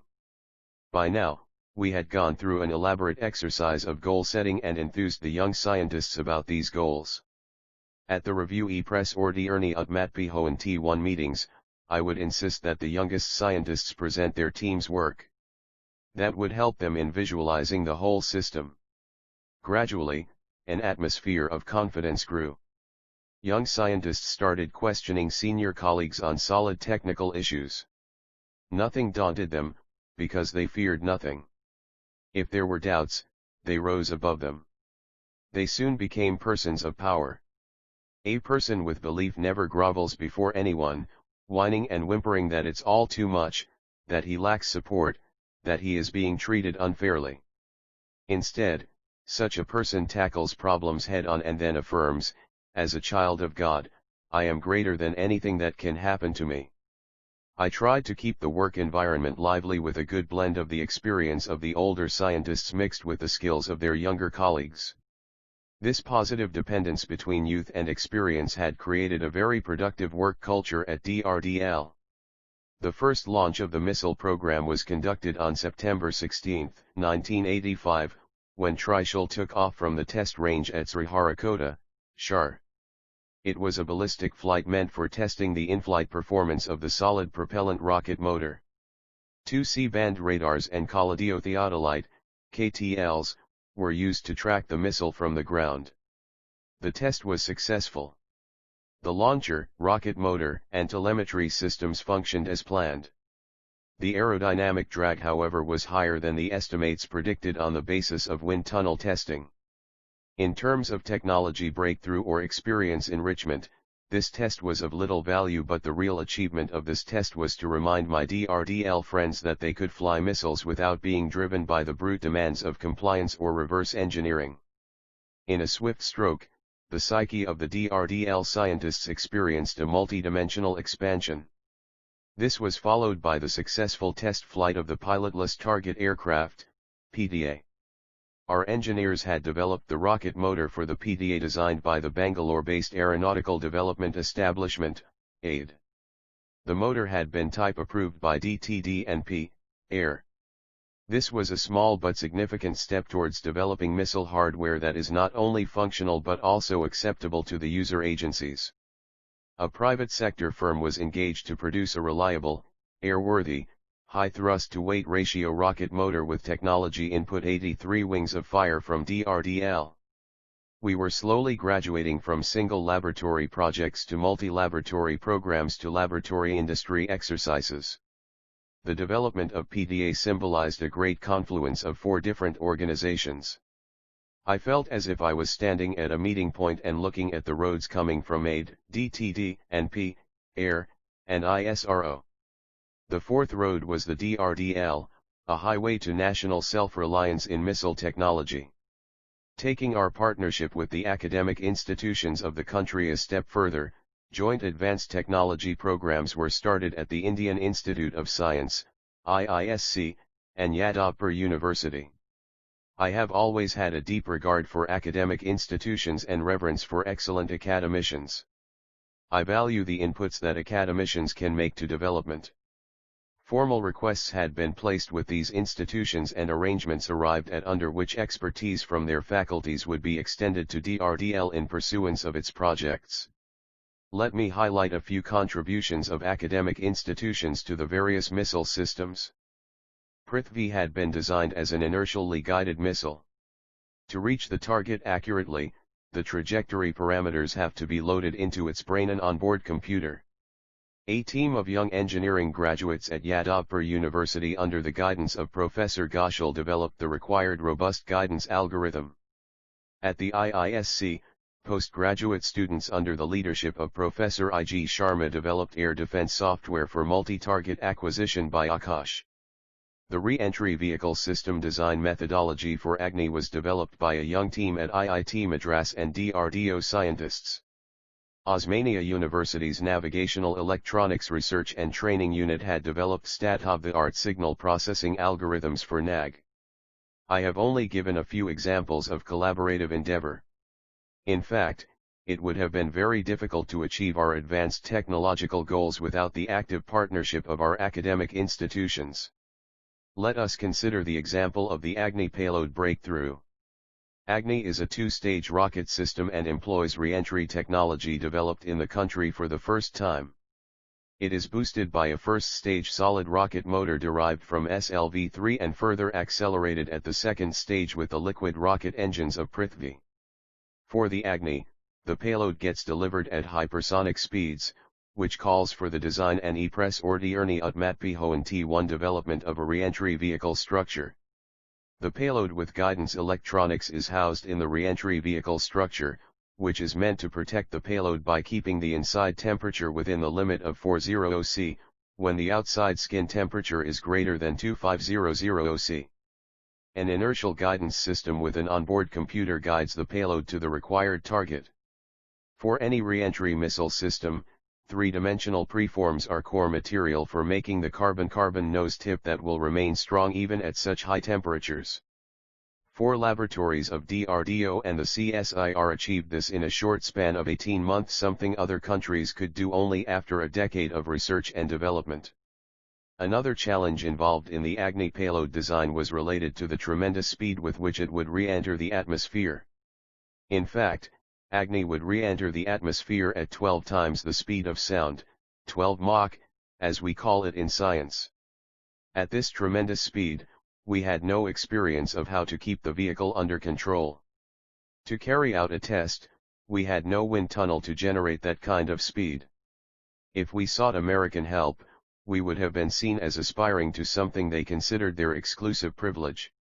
Even if they consented to cooperate, they would be certain to quote a price for their wind tunnel greater than our entire project budget. Now, the question was how to beat the system. Professor S.M. Deshpande of the IISc found 4 young, bright scientists working in the field of fluid dynamics and, within 6 months, developed the software for computational fluid dynamics for hypersonic regimes, which is one of its kind in the world. Another achievement was the development of a missile trajectory simulation software, Anukalpana by Professor I.G. Sharma of IISc to evaluate multi-target acquisition capabilities of an Akash-type weapon system. No country would have given us this kind of software, but we developed it indigenously.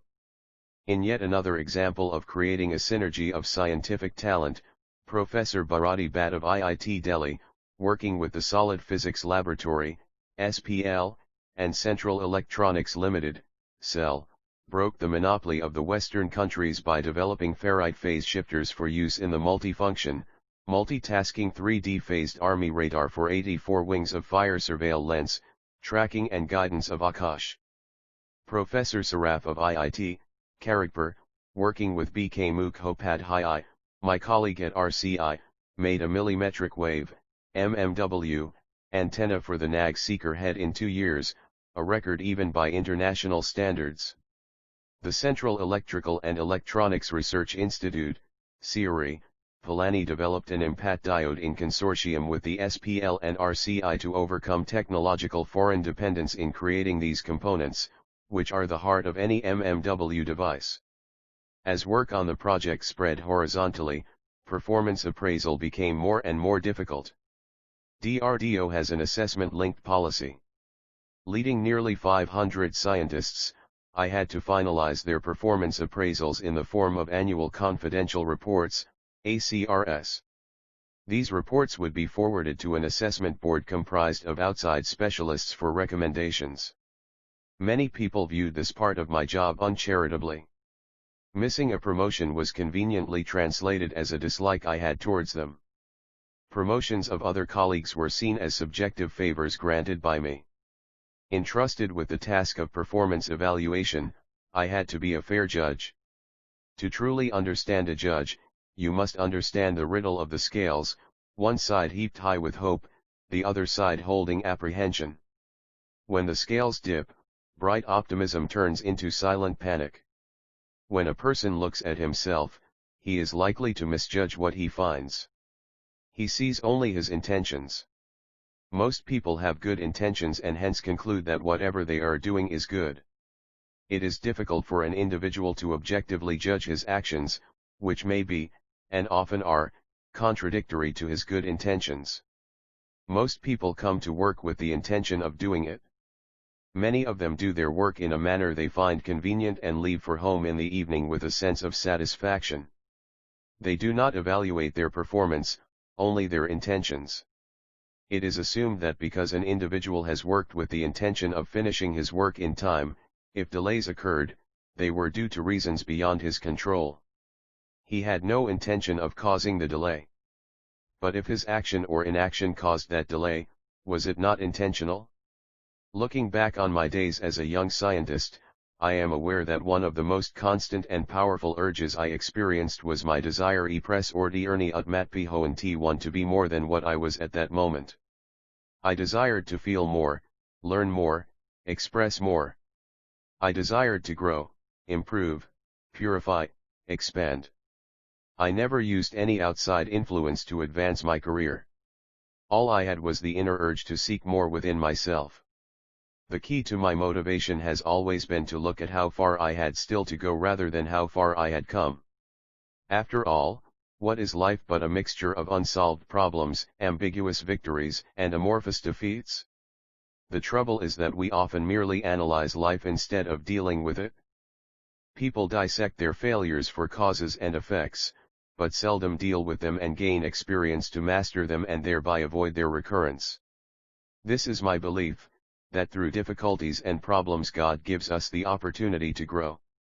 So when your hopes and dreams and goals are dashed, search among the wreckage, you may find a golden opportunity hidden in the ruins. To motivate people to enhance their performance and deal with depression is always a challenge for a leader. I have observed an analogy between a force field equilibrium and resistance to change in organizations. Let us imagine change to be a coiled spring in a field of opposing forces, such that some forces support change and others resist it. By increasing the supportive forces such as supervisory pressure, prospects of career growth and monetary benefits, or decreasing the resisting forces such as group norms, social rewards, and work avoidance, the situation can be directed towards the desired result but for a short time only, and that too only to a certain extent.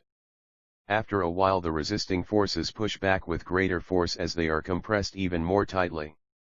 Therefore, a better approach would be to decrease the resisting force in such a manner that there is no concomitant increase in the supporting forces. In this way, less energy will be needed to bring about and maintain change. The result of the forces I mentioned above is motive. It is a force which is internal to the individual and forms the basis of his behavior in the work environment. In my experience, most people possess a strong inner drive for growth, competence, and self-actualization. The problem, however, has been the lack of a work environment that stimulates and permits them to give full expression to this drive. Leaders can create 85 wings of fire, a high productivity level, by providing the appropriate organizational structure and job design, and by acknowledging and appreciating hard work. I first attempted to build up such a supportive environment in 1983, while launching IGMED. The projects were in the design phase at that time. The reorganization resulted in at least 40% to 50% increase in the level of activity. Now that the multiple projects were entering into the development and flight testing stage, the major and minor milestones reached gave the program visibility and continuous commitment. With the absorption of a young team of scientists, the average age had been brought down from 42 to 33 years. I felt it was time for a second reorganization. But how should I go about it? I took stock of the motivational inventory available at that time. Let me explain to you what I mean by this term. The motivational inventory of a leader is made up of three types of understanding: an understanding of the needs that people expect to satisfy in their jobs, an understanding of the effect that job design has on motivation, and an understanding of the power of positive reinforcement in influencing people's behavior. The 1983 reorganization was done with the objective of renewal. It was indeed a very complex exercise handled deftly by A.V. Rangarao and Colr Swaminathan. We created a team of newly joined young scientists with just one experienced person and gave them the challenge of building the strap-down inertial guidance system, an onboard computer and a ram rocket in propulsion system. These exercises were being attempted for the first time in the country, and the technology involved was comparable with world-class systems. The guidance technology is centered around a gyro and accelerometer package, and electronics, to process the sensor output. The onboard computer carries the mission computations and flight sequencing. A ram rocket system breathes air to sustain its high velocity for long durations after it is put through a booster rocket. The young teams not only designed these systems but also developed them into operational equipment. Later Prithvi and then Agni used similar guidance systems, with excellent results. The effort of these young teams made the country self-reliant in the area of protected technologies. It was a good demonstration of the renewal press ordierni utmatpihoan T1 factor. Our intellectual capacity was renewed through contact with enthusiastic young minds and had achieved these outstanding results. Now, besides the renewal of manpower, emphasis had to be laid on augmenting the strength of project groups. Often people seek to satisfy their social, egoistic, and self-actualization needs at their workplaces. A good leader must identify two different sets of environmental features. One, which satisfies a person's needs, and the other, which creates dissatisfaction with his work. We have already observed that people look for those characteristics in their work that relate to the values and goals which they consider important as giving meaning to their lives. If a job meets the employee's need for achievement, recognition, responsibility, growth, and advancement, they will work hard to achieve goals. Once the work is satisfying, a person then looks at the environment and circumstances in the workplace. He observes the policies of the administration, qualities of his leader, security, status, and working conditions. Then, he correlates these factors to the interpersonal relations he has with his peers and examines his personal life in the light of these factors. It is the agglomerate of all these aspects that decides the degree and quality of a person's effort and performance. The matrix organization evolved in 1983 proved excellent in meeting all these requirements. So, while retaining the structure of the laboratory, we undertook a task design exercise. The scientists working in technology directorates were made system managers to interact exclusively with one project. An external fabrication wing was formed under P.K. Biswas, a developmental fabrication technologist of long standing, to deal with the public sector undertakings, PSUs, and private sector firms associated with the development of the missile hardware. This reduced pressure on the in-house fabrication facilities and enabled them to concentrate on jobs which could not be undertaken outside, which in fact occupied all the 3 shifts. Work on Prithvi was nearing completion when we entered 1988. For the first time in the country, clustered liquid propellant, LP, rocket engines with programmable total impulse were going to be used in a missile system to attain flexibility in payload range combination. Now, besides the scope and quality of the policy decisions Sundaram and I-86 Wings of Fire were providing to the Prithvi team, the project's success depended on creative ideas being converted into workable products and the quality and thoroughness of the team members' contribution. Saraswat with Y. Ganeshwar and P. Venugopalan did a commendable job in this regard. They instilled in their team a sense of pride and achievement. The importance of these rocket engines was not restricted to the Prithvi project, it was a national achievement. Under their collective leadership, a large number of engineers and technicians understood and committed themselves to the team goals, as well as the specific goals which each one of them was committed to accomplish personally. Their entire team worked under a self-evident sort of direction. Working together with the Ordnance Factory, Kirki, they also completely eliminated the import content in the propellant for these engines. Leaving the vehicle development in the safe and efficient hands of Sundaram and Saraswat, I started looking at the mission's vulnerable areas. Meticulous planning had gone into the development of the launch release mechanism, LRM, for the smooth lift-off of the missile. The joint development of explosive bolts to hold the LRM prior to the launch by DRDL and Explosive Research and Development Laboratory, ERDL, was an excellent example of multi-work center coordination. While flying, drifting into spells of contemplation and looking down at the landscape below has always been my favorite preoccupation. It is so beautiful, so harmonious, so peaceful from a distance that I wonder where all those boundaries are which separate district from district, state from state, and country from country. Maybe such a sense of distance and detachment is required in dealing with all the activities of our life. Since the interim test range at Balasore was still at least a year away from completion, we had set up special facilities at Shar for the launch of Prithvi. These included a launch pad, blockhouse, control consoles and mobile telemetry stations. I had a happy reunion with my old friend Mr. Kurup, who was the director, Shar Center by then.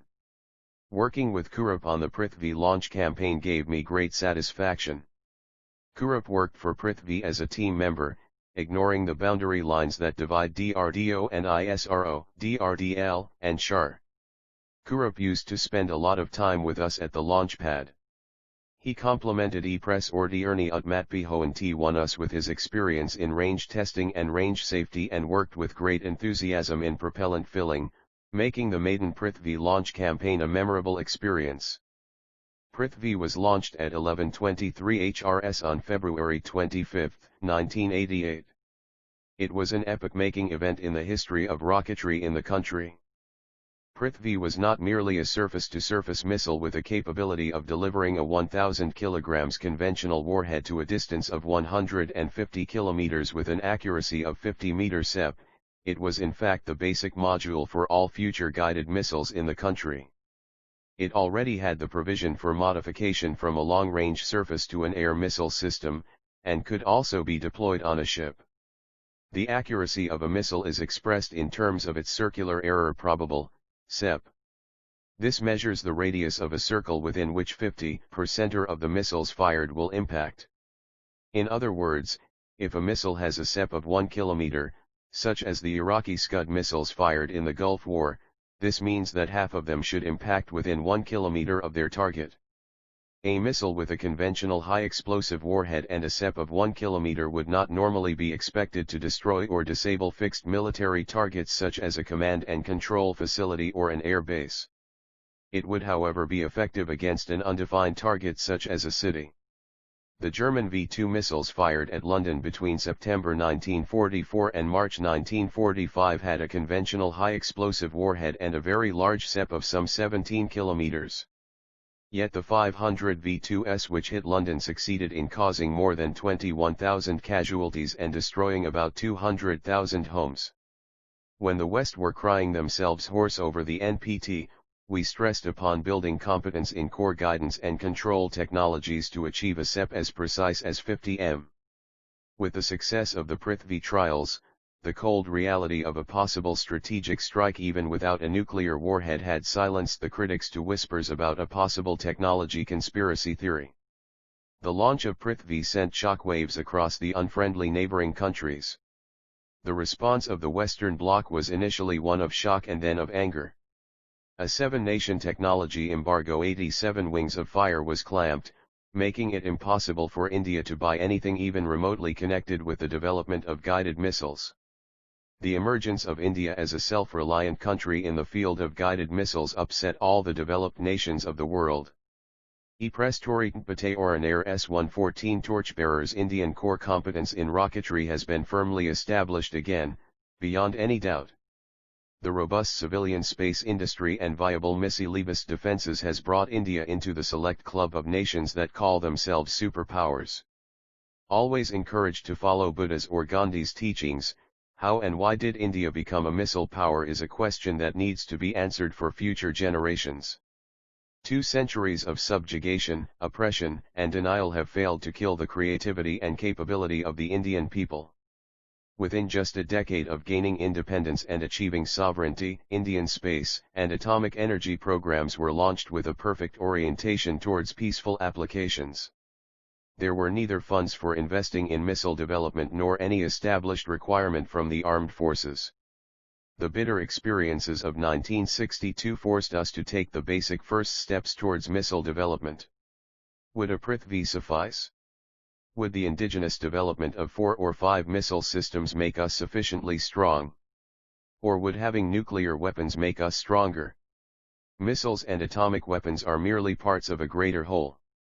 As I saw it, the development of Prithvi represented the self-reliance of our country in the field of advanced technology.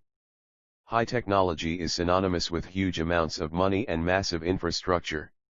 Neither of these was available, unfortunately. 88 wings of fire in adequate measure. So what could we do? Perhaps the Agni missile being developed as a technology demonstrator project, pooling all the resources available in the country, could provide an answer? I was very sure, even when we discussed Rex in ISRO about a decade ago, that Indian scientists and technologists working together had the capability to achieve this technological breakthrough. India can most certainly achieve state-of-the-art technology through a combined effort of the scientific laboratories and the academic institutions. If one can liberate Indian industry from the self-created image of being mere fabricating factories, they can implement indigenously developed technology and attain excellent results. To do this, we adopted a threefold strategy: multi-institutional participation, the consortium approach, and the empowering technology. These were the stones rubbed together to create Agni. The Agni team was comprised of more than 500 scientists. Many organizations were networked to undertake this huge effort of launching Agni. The Agni mission had 2 basic orientations: work and workers. Each member was dependent on the others in his team to accomplish his target. Contradiction and confusion are the 2 things most likely to occur in such situations. Different leaders accommodate concern for workers while getting work done, in their own personal ways. Some shed all concern for workers in order to get results.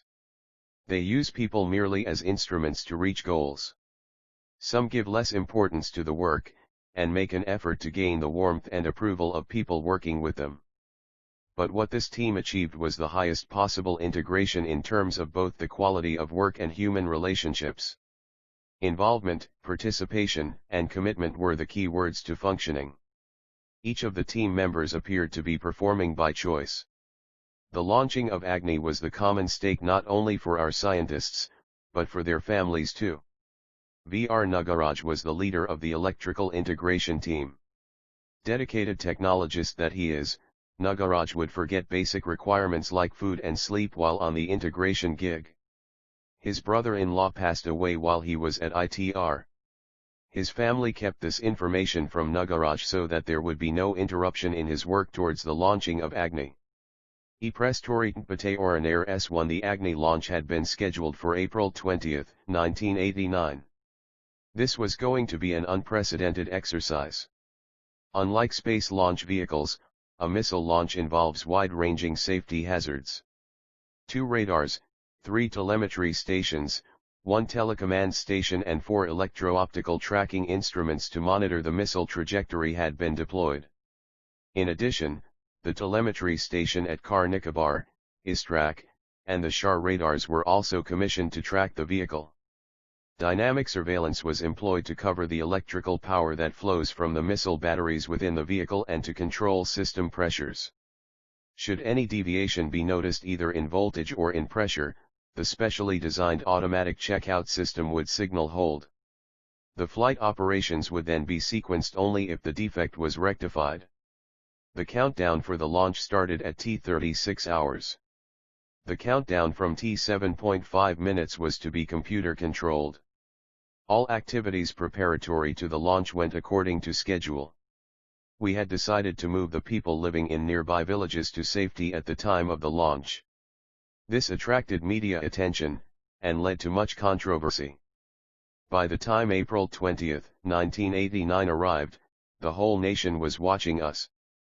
Foreign pressure was exerted through diplomatic channels to abort the flight trial, but the Indian government stood behind us like a rock and staved off any distraction to our work. We were at T14 seconds when the computer signaled hold, indicating that one of the instruments was functioning erratically. This was immediately rectified. Meanwhile, the downrange station asked for a hold. In another few seconds, multiple holds were necessitated, resulting in irreversible internal power consumption. We had to abort the launch. The missile had to be opened up to replace the onboard power supplies. A weeping Nagaraj, by now informed about the tragedy in his family, met me and promised that he would be back within 3 days. The profiles of these courageous people will never be written about in any history book, but it is such silent people on whose hard work generations thrive and nations progress. Sending Nagaraj off, I met my team members who were in a state of shock and sorrow. I shared my SLV-3 experience with them. I lost my launch vehicle in the sea but recovered successfully. Your missile is in front of you. In fact, you have lost nothing but a few weeks of rework. This shook them out of their immobility and the entire team went back to retrieve the subsystems and recharge them. 89 Wings of Fire. The press was up in arms, and fielded various interpretations of the postponement of the flight to suit the fancies of their readership. Cartoonist Sudhir Dar sketched a shopkeeper returning a product to the salesman saying that like Agni it would not take off. Another cartoonist showed one Agni scientist explaining that the launch was postponed because the press button did not make contact. The Hindustan Times showed a leader consoling press reporters, "There's no need for any alarm, it's a purely peaceful, non-violent missile." After a detailed analysis conducted virtually around the clock for the next 10 days, our scientists had the missile ready for launch on May 1, 1989. But, again, during the automatic computer checkout period at T10 seconds, a hold signal was indicated. A closer inspection showed that one of the control components, S1 TVC, was not working according to the mission requirements. The launch had to be postponed yet again. Now, such things are very common in rocketry and quite often happen in other countries too. But the expectant nation was in no mood to appreciate our difficulties. The Hindu carried a cartoon by Keshav showing a villager counting some currency notes and commenting to another, "Yes, it's the compensation for moving away from my hut near the test site. A few more postponements and I can build a house of my own." Another cartoonist designated Agni as IDBM, intermittently delayed ballistic missile. Amal's cartoon suggested that what Agni needed to do was use their butter as fuel. I took some time off, leaving my team at ITR to talk to the dressed Lairsi community. The entire DRDLRCI community assembled after working hours on May 8, 1989. I addressed the gathering of more than 2,000 persons. Very rarely is a laboratory or an R&D establishment given an opportunity to be the first in the country to develop a system such as Agni. A great opportunity has been given to us. Naturally, major opportunities are accompanied by equally major challenges.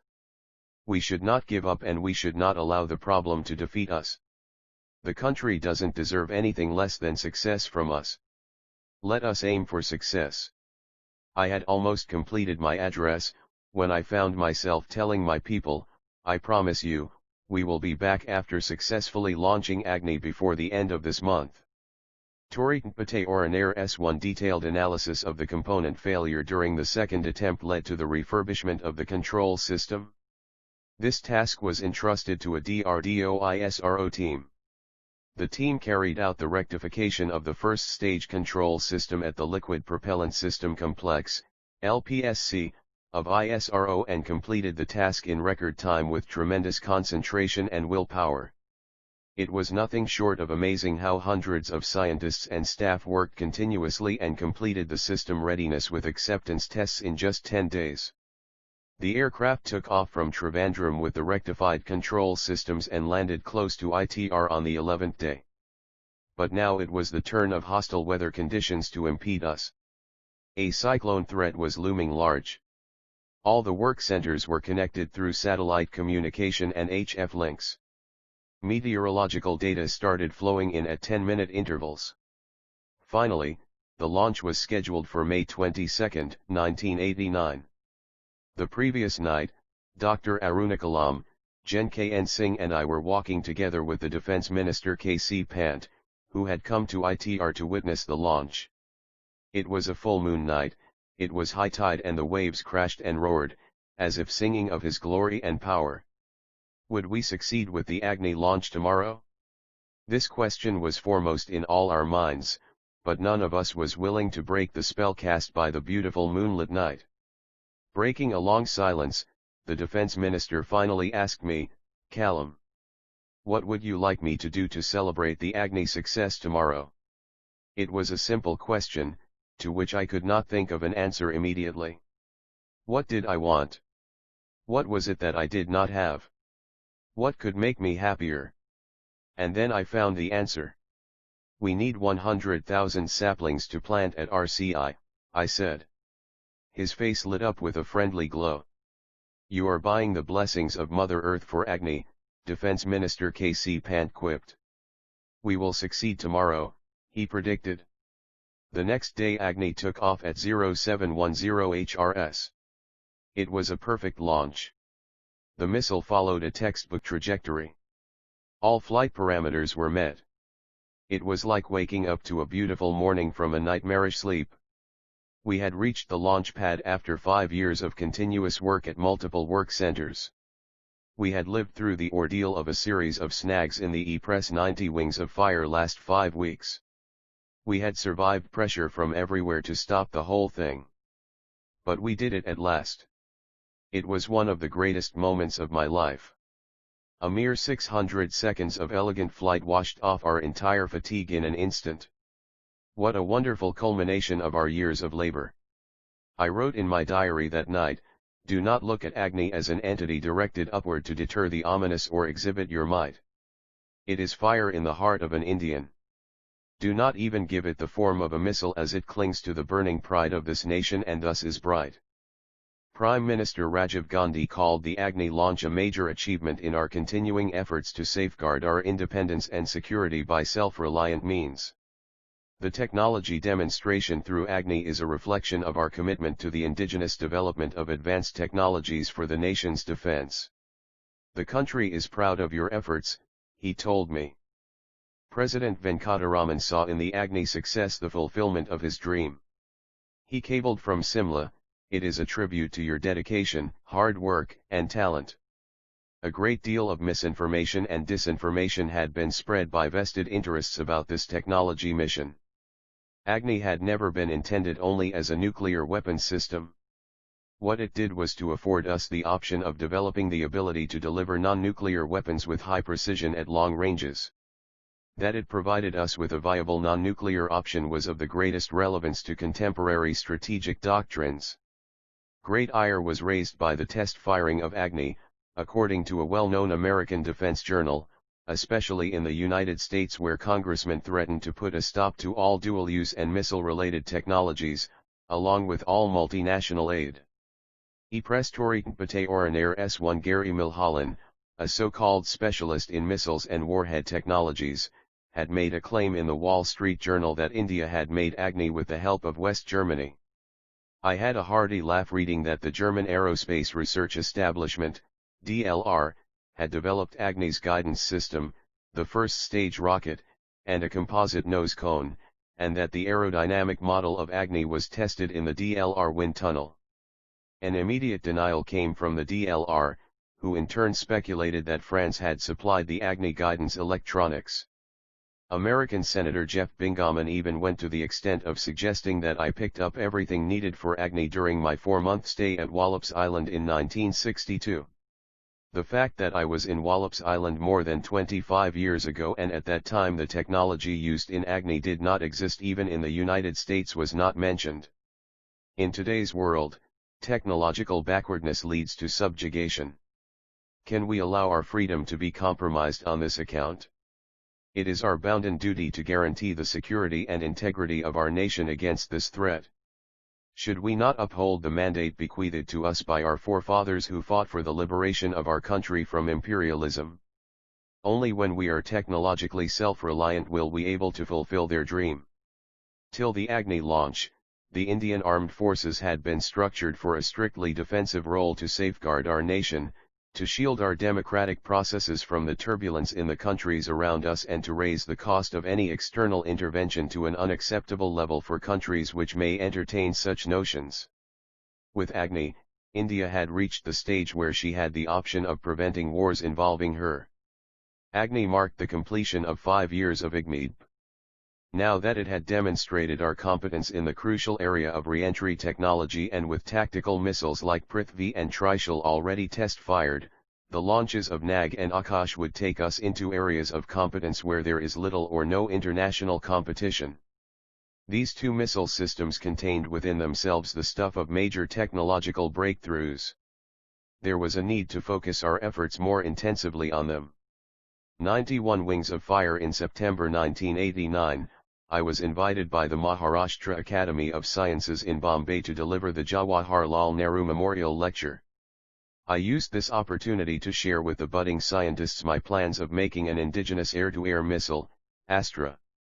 It would dovetail with the development of the Indian Light Combat Aircraft, LCA. I told them that our work in imaging infrared, IIR, and millimetric wave, MMW, radar technology for the Nag missile system had placed us in the vanguard of international R&D efforts in missile technology. I also drew their attention to the crucial role that carbon and other advanced composite materials play in mastering the re-entry technology. Agni was the conclusion of a technological effort that was given its start by Prime Minister Indira Gandhi when the country decided to break free from the paralyzing fetters of technological backwardness and slough off the dead skin of subordination to industrialized nations. The second flight of Prithvi at the end of September 1988 was again a great success. Prithvi has proved to be the best surface-to-surface missile in the world today. It can carry 1,000 kilograms of warhead to a distance of 250 kilometers and deliver it within a radius of 50 meters. Through computer-controlled operations, numerous warhead weight and delivery distance combinations can be achieved in a very short time and in battlefield conditions. It is 100% indigenous in all respects: design, operations, deployment. It can be produced in large numbers as the production facilities at BDL were concurrently developed during the development phase itself.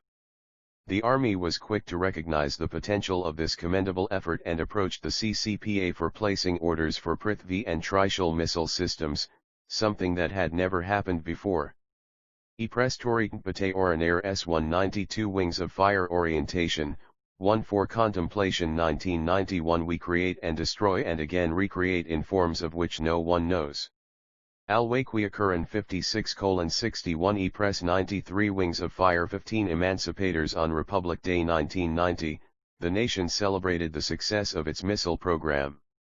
I was conferred the Padma Vibhushan along with Dr. Aruna Kalam. Two of my other colleagues, J.C. Bhattacharya and R.N. Agarwal, were also decorated with the Padma Shri Awards. It was the first time in the history of Free India that so many scientists affiliated to the same organization found their names on the awards list. Memories of the Padma Bhushan awarded a decade ago came alive. I still lived more or less as I had lived then, in a room 10 feet wide and 12 feet long, furnished mainly with books, papers, and a few pieces of hired furniture. The only difference was, at that time, my room was in Trivandrum and now it was in Hyderabad. The mess bearer brought me my breakfast of idlis and buttermilk and smiled in silent congratulation for the award. I was touched by the recognition bestowed on me by my countrymen. A large number of scientists and engineers leave this country at their first opportunity to earn more money abroad. It is true that they definitely get greater monetary benefits, but could anything compensate for this love and respect from one's own countrymen? Urmiant Katatun S1. I sat alone for a while in silent contemplation. The sand and shells of Rameswaram, the care of Iyadu Solomon in Ramanathapuram, the guidance of Reverend Father Sequeira in Trichy and Professor Pandalai in Madras, the encouragement of Dr. Mediratha in Bangalore, the hovercraft ride with Professor Menon, the pre-dawn visit to the Tulpat Range with Professor Sarabhai, the healing touch of Dr. Brahm Prakash on the day of the SLV-3 failure, the national jubilation on the SLV-3 launch, Madam Gandhi's appreciative smile, the post-SLV-3 simmering at VSSC, Drive. Raymana's faith in inviting me to DRDO, the IGMED, the creation of RCI, Prithvi, Agni, a flood of memories swept over me. Where were all these men now? My father, Professor Sarabhai, Dr. Brahm Prakash? I wished I could meet them and share my joy with them. I felt the paternal forces of heaven and the maternal and cosmic forces of nature embrace me as parents would hug their long-lost child. I scribbled in my diary, away fond thoughts, and vex my soul no more. Work claimed my wakeful nights, my busy days albeit brought memories of Rameswaram shore yet haunt my dreaming gaze. A fortnight later, Iyer and his team celebrated the awards for the missile program with the maiden flight of NAG. They repeated the feat again on the very next day, thus testing twice over the first Indian all-composite airframe and the propulsion system. These tests also proved the worth of the indigenous thermal batteries. India had achieved the status of having a third-generation anti-tank missile system with fire-and-forget capability on par with any state-of-the-art technology in the world. Indigenous composite technology had achieved a major milestone. The success of NAG also confirmed the efficacy of the consortium approach, which had led to the successful development of Agni. NAG uses two key technologies: an imaging infrared, IIR, system and a millimetric wave, mmW, seeker radar as its guiding eye. No single laboratory in the country possessed the capability of developing these highly advanced systems. But the urge to succeed existed, which resulted in a very effective joint effort. The semiconductor complex at E-Press 94 Wings of Fire Chandigarh developed the charge-coupled devices, CCD, array. The Solid Physics Laboratory, Delhi, made the matching mercury-cadmium telluride, MCT, detectors. The Defence Science Centre, DSC, Delhi, put together an indigenous cooling system based on the Giles-Thomson effect. The transmitter-receiver front end was devised at the Defence Electronics Application Laboratory, DEAL, Dehradun.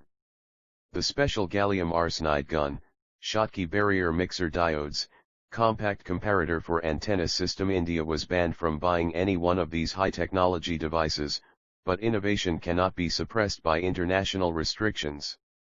I went to Madurai Kamaraj University the same month to deliver their convocation address. When I reached Madurai, I asked after my high school teacher Iyadure Solomon, who was by now a reverend and 80 years old. I was told that he lived in a suburb of Madurai, so I took a taxi and looked for his house. Reverend Solomon knew that I was going to give the convocation address that day. However, he had no way of getting there. There was a touching reunion between teacher and pupil. Dr. P.C. Alexander, the governor of Tamil Nadu, who was presiding over the function, was deeply moved on seeing the elderly teacher who had not forgotten his pupil of long ago, and requested him to share the dais. Every convocation day of every university is like opening the floodgates of energy which, once harnessed by institutions, organizations, and industry, aids in nation building, I told the young graduates. Somehow I felt I was echoing Reverend Solomon's words, spoken about half a century ago. After my lecture, I bowed down before my teacher. Great dreams of great dreamers are always transcended, I told Reverend Solomon. You have not only reached my goals, Kalam. You have eclipsed them, he told me in a voice choked with emotion. The next month, I happened to be in Trichy and used that opportunity to visit St. Joseph's College. I did not find Reverend Father Sequeira, Reverend Father Erhart, Professor Subramanyam, Professor Eyampirimal Konar, or Professor Thathathri Iyengar there, but it seemed to me that the stones of the St. Joseph's building still carried the imprint of the wisdom of those great people. I shared with the young students my memories of St. Joseph's and paid tribute to the teachers who had molded me. E-Press Urmi and Ktetun S1 we celebrated the nation's 44th Independence Day with the test firing of Akash. Prahlada and his team evaluated a new solid propellant booster system based on a composite modified double base propellant. This propellant with its unprecedented high-energy properties was crucial in assuring the long-range surface-to-air missiles. The country had taken an important step in ground-based air defense of vulnerable areas. Towards the end of 1990, Yadavpur University conferred on me the honor of Doctor of Science at a special convocation. I was a little embarrassed at finding my name mentioned along with that of the legendary Nelson Mandela, who was also honored at the same convocation. What could I possibly have in common with a legend like Mandela? Perhaps it was our persistence in our missions. My mission of advancing rocketry in my country was perhaps nothing when compared with Mandela's mission of achieving dignity for a great mass of humanity, but there was no difference in the intensity of our passions. Be more dedicated to making solid achievements than in running after swift but synthetic happiness, was my advice to the young audience. The Missile Council declared 1991 the year of initiative for DRDL and RCI. When we chose the route of concurrent engineering in IGMED, we selected a rough track. With the completion of developmental trials on Prithvi and Trishul, our choice was on test now. I exhorted my colleagues to commence user trials within the year. I knew that it was going to be a tough task, but that was not going to discourage us. Rear Admiral Mohan retired and his deputy, Kapoor, was to take over Trishul. I had always admired Mohan's understanding of missile command guidance. This sailor-teacher scientist could outwit any other expert in the country in this field.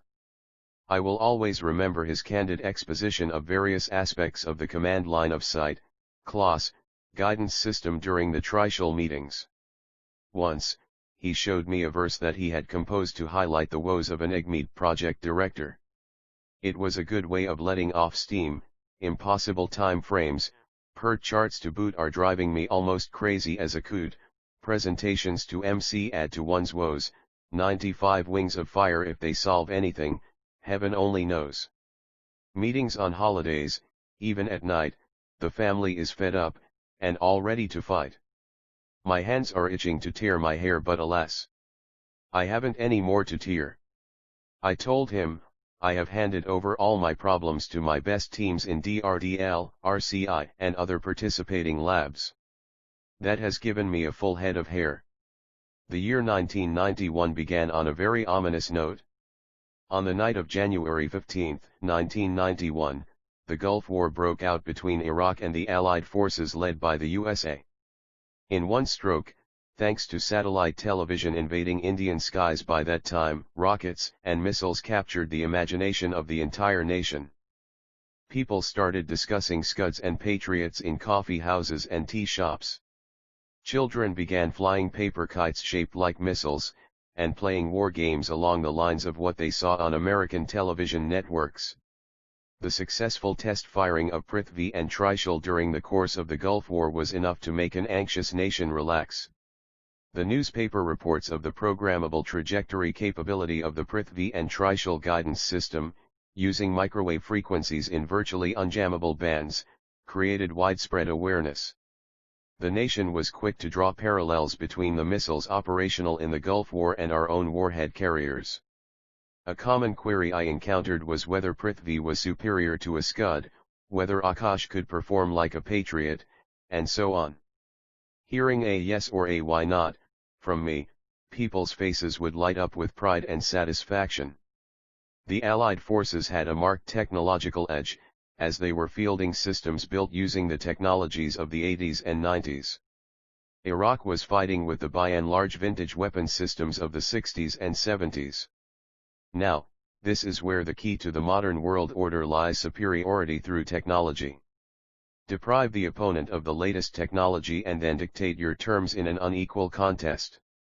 When the Chinese war Ermi and Katatun S1 philosopher, Sun Tzu ruminated over 2,000 years ago that what matters in war is not decimating the enemy army physically but breaking his will so as to make him concede defeat in the mind, he seems to have visualized the domination of technology in the 20th century theaters of war.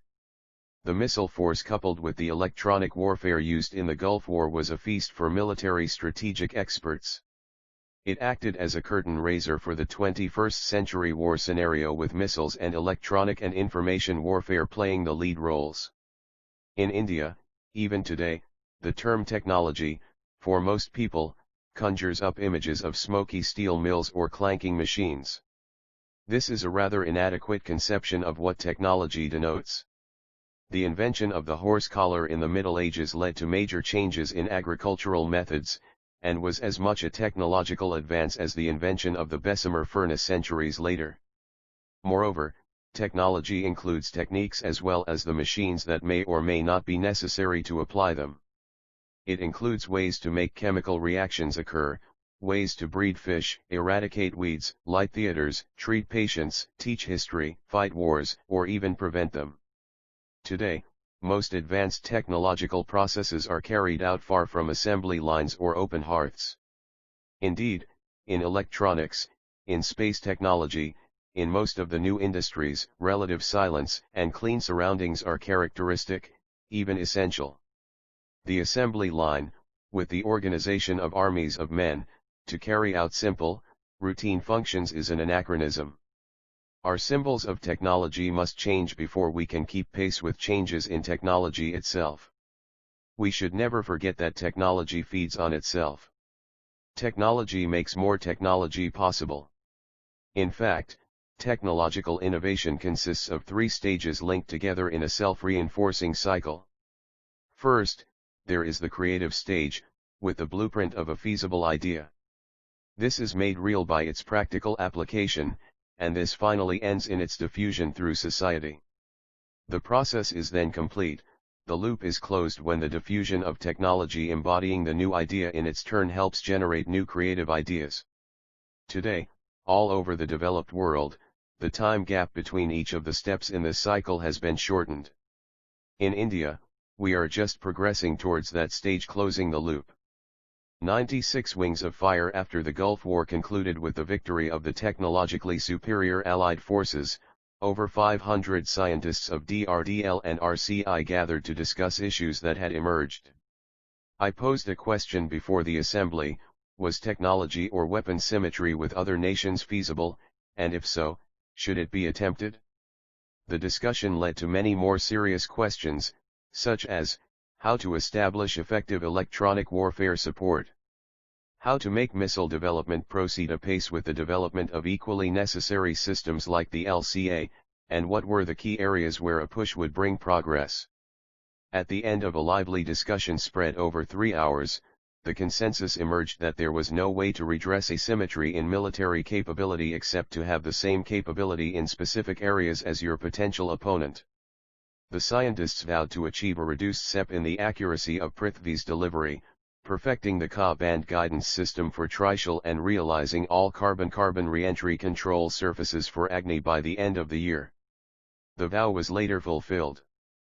The year also saw 2 launched Nag flights, and the maneuver of Trishul at 7 meters above sea level, at speeds which exceeded 3 times the speed of sound.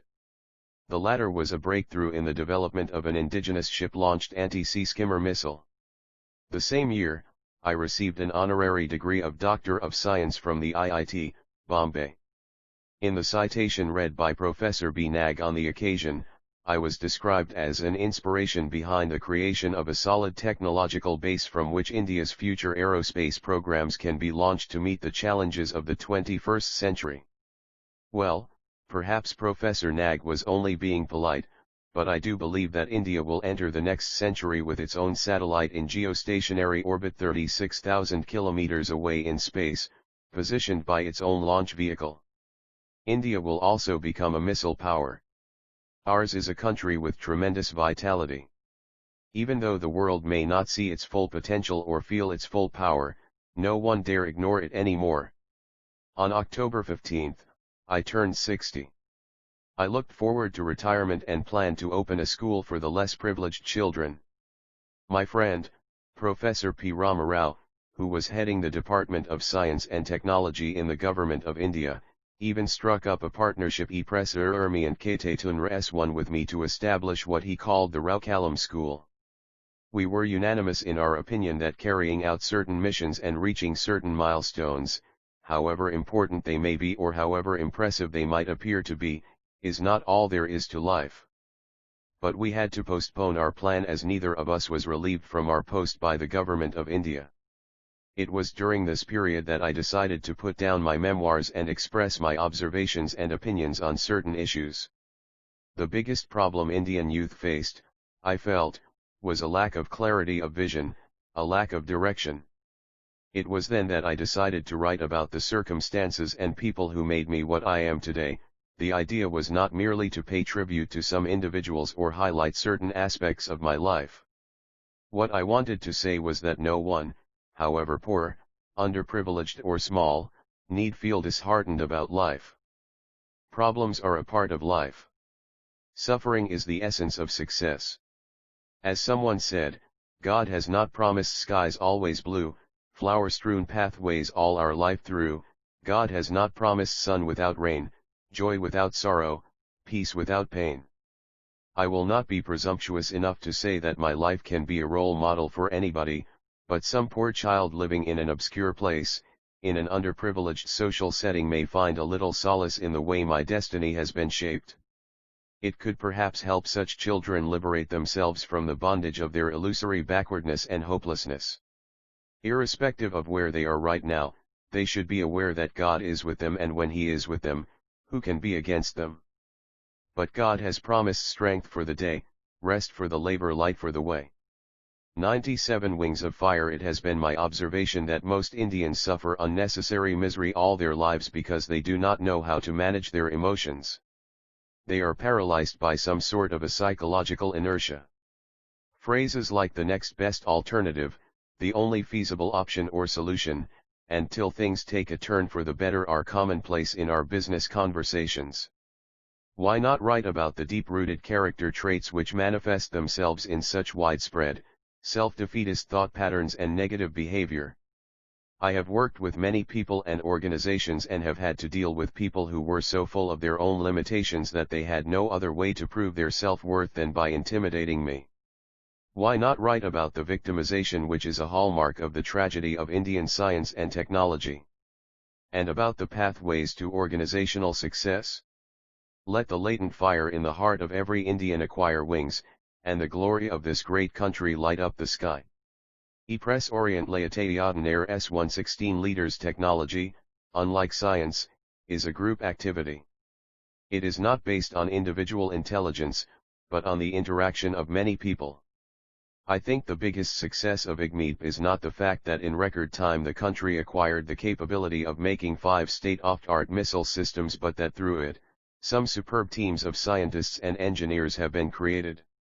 If someone asks me about my personal achievements in Indian rocketry, I would put it down to having created a challenging environment for teams of young people to work in. In their formative stages, teams are much like children in spirit. They are as excitable, as full of vitality, enthusiasm, curiosity, and the desire to please and excel. As with children, however, these positive attributes can be destroyed by the behavior of misguided parents. For teams to be successful, the environment must offer scope for innovation. I confronted many such challenges during the course of my work at DTDNP, AIR, ISRO, DRDO, and elsewhere, but always ensured for my teams an environment which allowed innovation and risk-taking. When we first began creating project teams during the SLV3 project and later in IGMEP, people working in these teams found themselves in the front line of their organization's ambitions. Since a great deal of psychological investment had been made in these teams, they became both highly visible and highly vulnerable. They were personally expected to make a disproportionate contribution to win collective glory. 98 Wings of Fire. I was aware that any failure in the organizational support system would negate the investment in team strategies. The teams would be relegated to the league of average working groups and might fail even there, unable to meet the high expectations set for them. On several occasions, the organization was on the verge of losing its nerve and imposing restraints. The high level of uncertainty and complexity associated with team activity very often proves to be a trap for the unwary. In the early years of the SLV3 project, I often had to counter nervousness of the top people because progress was not tangibly or immediately visible. Many felt that the organization had lost control over SLV3, that the team would run on unchecked, and cause chaos and confusion. But on all occasions, these fears were proved imaginary. There were many people in powerful positions in organizations, for example at VSSC, who underestimated our responsibility and commitment to organizational objectives. Dealing with such people was a crucial part of the whole operation, and this was performed dexterously by Dr. Brahm Prakash. When you work as a project team, you need to develop a complex view of the success criteria.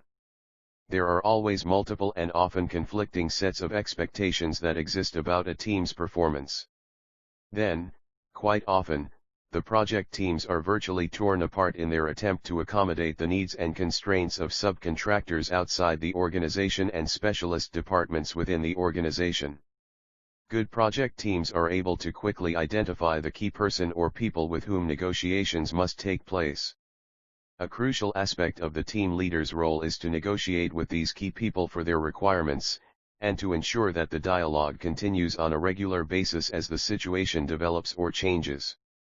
If there is one thing outsiders dislike, it is unpleasant surprises. Good teams ensure that there are none. The SLV3 team developed their own internal success criteria. We articulated our standards, expectations, and objectives.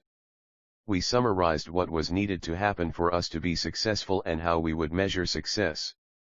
For instance, how we were going to accomplish our tasks, who would do what and according to what standards, what were the time limits and how would the team conduct itself with reference to others in the organization. E-Press Orient Layateyadan S1. The process of arriving at the success criteria within a team is an intricate and skilled one because there are a lot of things going on below the surface. On the surface, the team is simply working to achieve the project's goals. But I have repeatedly seen how people are poor at articulating what they want until they see a work center doing something they don't want them to do. A project team member must in fact act like a detective. He should probe for clues as to how the project is proceeding, and then piece together different bits of evidence to build up a clear, comprehensive, and deep understanding of the project's requirements. At another level, the relationship between the project teams and the work centers should be encouraged and developed by the project leader. Both parties must be very clear in their minds about their mutual interdependence and the fact that both of them have a stake in the project. At yet another level, each side should assess the other's capabilities and identify areas of strength and weakness in order to plan what needs doing and how it should be done. In fact, the whole game can be seen as a process of contracting. It is about exploring and arriving at an agreement on what each party expects of the other, about realistically understanding the constraints of the other party, and about communicating the success criteria while defining some simple rules about how the relationship is to work, but above all, it's the best means of developing clarity in the relationship, both at the technical and personal levels, in order to avoid any nasty surprises in the future. Inagmeet Sivathanupillai and his team did some remarkable work in this area through their homegrown technique, PACE, which stands for Program Analysis, Control, and Evaluation. Each day between 12 noon and 1 p.m., they would sit with a project team and a particular work center that was on the critical path and assess the level of success among themselves. The excitement of planning ways to succeed and the vision of future success provide an irresistible form of motivation which, I have found, always makes things happen. The concept of technology management has its roots in the developmental management models which originated in the early 60s out of a conflict between harmony-seeking and output-oriented management structures. There are basically two types of management orientations: primal, which values an economic employee, and rational, 99 wings of fire, which values an organizational employee. My concept of management is woven around an employee who is a technology person. While the primal management school recognizes people for their independence, and rational management acknowledges them for their dependability, I value them for their interdependence. Whereas the primal manager champions independent enterprise and the rational manager serves cooperation, I moot interdependent joint ventures, getting the forces together, networking people, resources, time schedules, costs, and so on. Abraham Maslow was the first person to suggest the new psychology of self-actualization at a conceptual level. In Europe, Rudolf Steiner and Ray Gravans developed this concept into the system of individual learning and organizational renewal. The Anglo-German management philosopher, Fritz Schumacher, introduced Buddhist economics and authored the concept of small is beautiful. In the Indian subcontinent, Mahatma Gandhi emphasized grassroots-level technology and put the customer at the center of the entire business activity. J.R.D. Tata brought in progress-driven infrastructure.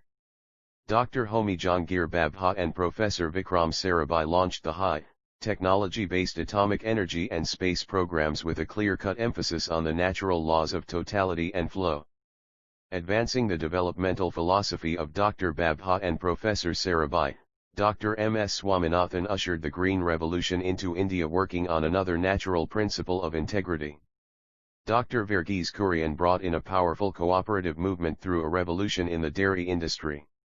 Professor Satish Dhawan developed mission management concepts in space research. These are but a few examples of individuals who have not only articulated but also implemented their ideas, thus changing forever the face of research and business organizations all over the world.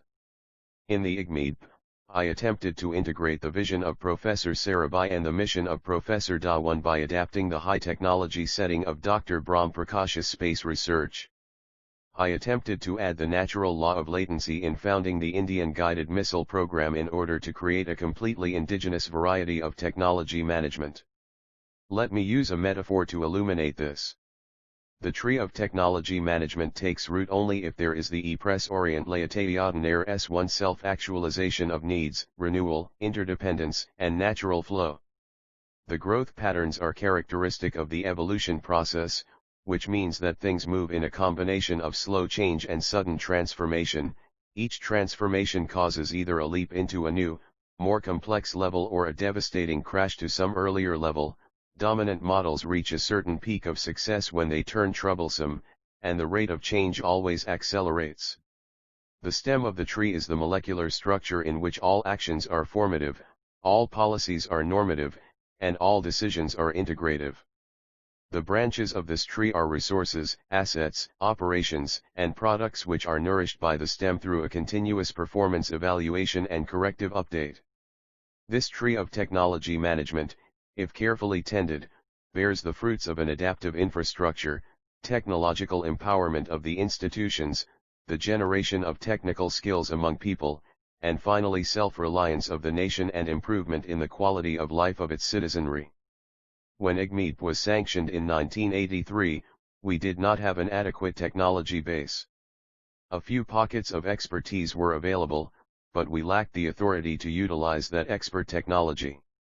The multi-project environment of the program provided a challenge, for 5 advanced missile systems had to be simultaneously developed. This demanded judicious sharing of resources, establishing priorities, and ongoing induction of manpower.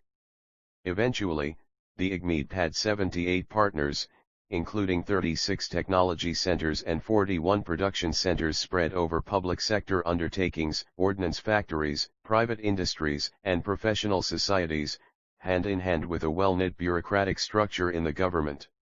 In the management of the program, as much as in the technological inputs, we attempted to develop a model that was appropriate, even tailor-made, for our very specific needs and capabilities. We borrowed ideas that had been developed elsewhere, but adapted them in the light of what we knew were our strengths and what we recognized as the constraints we would be compelled to work under. All in all, the combination of appropriate management and our cooperative endeavors helped to unearth the talent and potential that lay unused in 100 wings of fire: our research laboratories, government institutions, and private industries. The technology management philosophy of IGMED is not exclusive to missile development. It represents the national urge to succeed and an awareness that the world will never again be directed by muscle or money power. In fact, both these powers will depend on technological excellence. Technology respects only technology.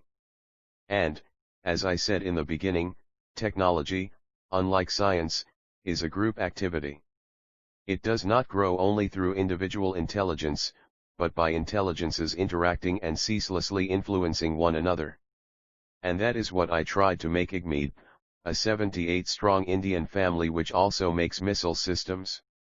There has been much speculation and philosophizing about the life and times of our scientists, but not enough exploration in determining where they wanted to go and how they reached there. In sharing with you the story of my struggle to become a person, I have perhaps given you some insight into this journey. I hope it will help at least a few young people to stand up to the authoritarianism in our society. A characteristic feature of this social authoritarianism is its insidious ability to addict people to the endless pursuit of external rewards, wealth, prestige, position, promotion, approval of one's lifestyle by others, ceremonial honors, and status symbols of all kinds. To successfully pursue these goals, they have to learn elaborate rules of etiquette and familiarize themselves with customs, traditions, protocols, and so on. The youth of today must unlearn this self-defeating way of life. The culture of working only for material possessions and rewards must be discarded. When I see wealthy, powerful, and learned people struggling to be at peace with themselves, I remember people like Ahmet Jalaluddin and Iyadu Ray Solomon. How happy they were with virtually no possessions. On the coast of Coromandel, where the earthy shells blow, in the middle of the sands lived some really rich souls. One cotton lungi and half a candle, one old jug without a handle, these were all the worldly possessions. E Press Orient Laetayadner s one of these kings in the middle of the sands.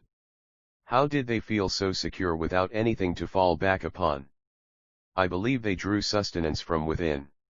They relied more on the inner signals and less on the external cues that I have mentioned above.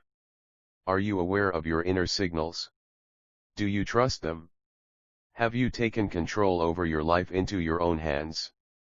Take this from me, the more decisions you can make avoiding external pressures, which will constantly try to manipulate you, the better your life will be, the better your society will become. In fact, the entire nation will benefit by having strong, inward-looking people as their leaders. A citizenry that thinks for itself, a country of people who trust themselves as individuals, would be virtually immune to manipulation by any unscrupulous authority or vested interest. Your willingness to use your own inner resources to invest in your life, especially your imagination, will bring you success. When you address a task from your own uniquely individual standpoint, you become a whole person. Everyone on this planet is sent forth by Him to cultivate all the creative potential within us and live at peace with our own choices. We differ in the way we make our choices and evolve our destiny. Life is a difficult game. You can win only by retaining your birthright to be a person. And to retain this right, you will have to be willing to take the social or external risks involved in ignoring pressures to do things the way others say they should be done. What will you call Sivajubramania Iyer inviting me to have lunch in his kitchen? Zohara, my sister, mortgaging her gold bangles and chains to get me into engineering college? Professor Sponder insisting that I should sit with him in the front row for the group photograph? Making a hovercraft in a motor garage setup? Sudhakar's courage? Dr. Brahm Prakash's support? Narayanan's management? Venkataraman's vision? Arunakalam's drive? Each is an example of a strong inner strength and initiative. As Pythagoras had said 25 centuries ago, above all things, reverence yourself. I am not a philosopher. I am only a man of technology. I spent all my life learning rocketry. But as I have worked with a very large cross-section of people in different organizations, I had an opportunity to understand the phenomenon of professional life in its bewildering 101 wings of fire complexity. When I look back upon what I have narrated so far, my own observations and conclusions appear as dogmatic utterances. My colleagues, associates, leaders, the complex science of rocketry, the important issues of technology management, all seem to have been dealt with in a perfunctory manner. The despair and happiness, the achievements and the failures differing markedly in context, time, and space all appear grouped together. When you look down from an aircraft, people, houses, rocks, fields, trees, all appear as one homogeneous landscape, it is very difficult to distinguish one from another. What you have just read is a similar bird's-eye view of my life seen, as it were, from afar. My worthiness is all my doubt, his merit all my fear, contrasting which my quality does however appear.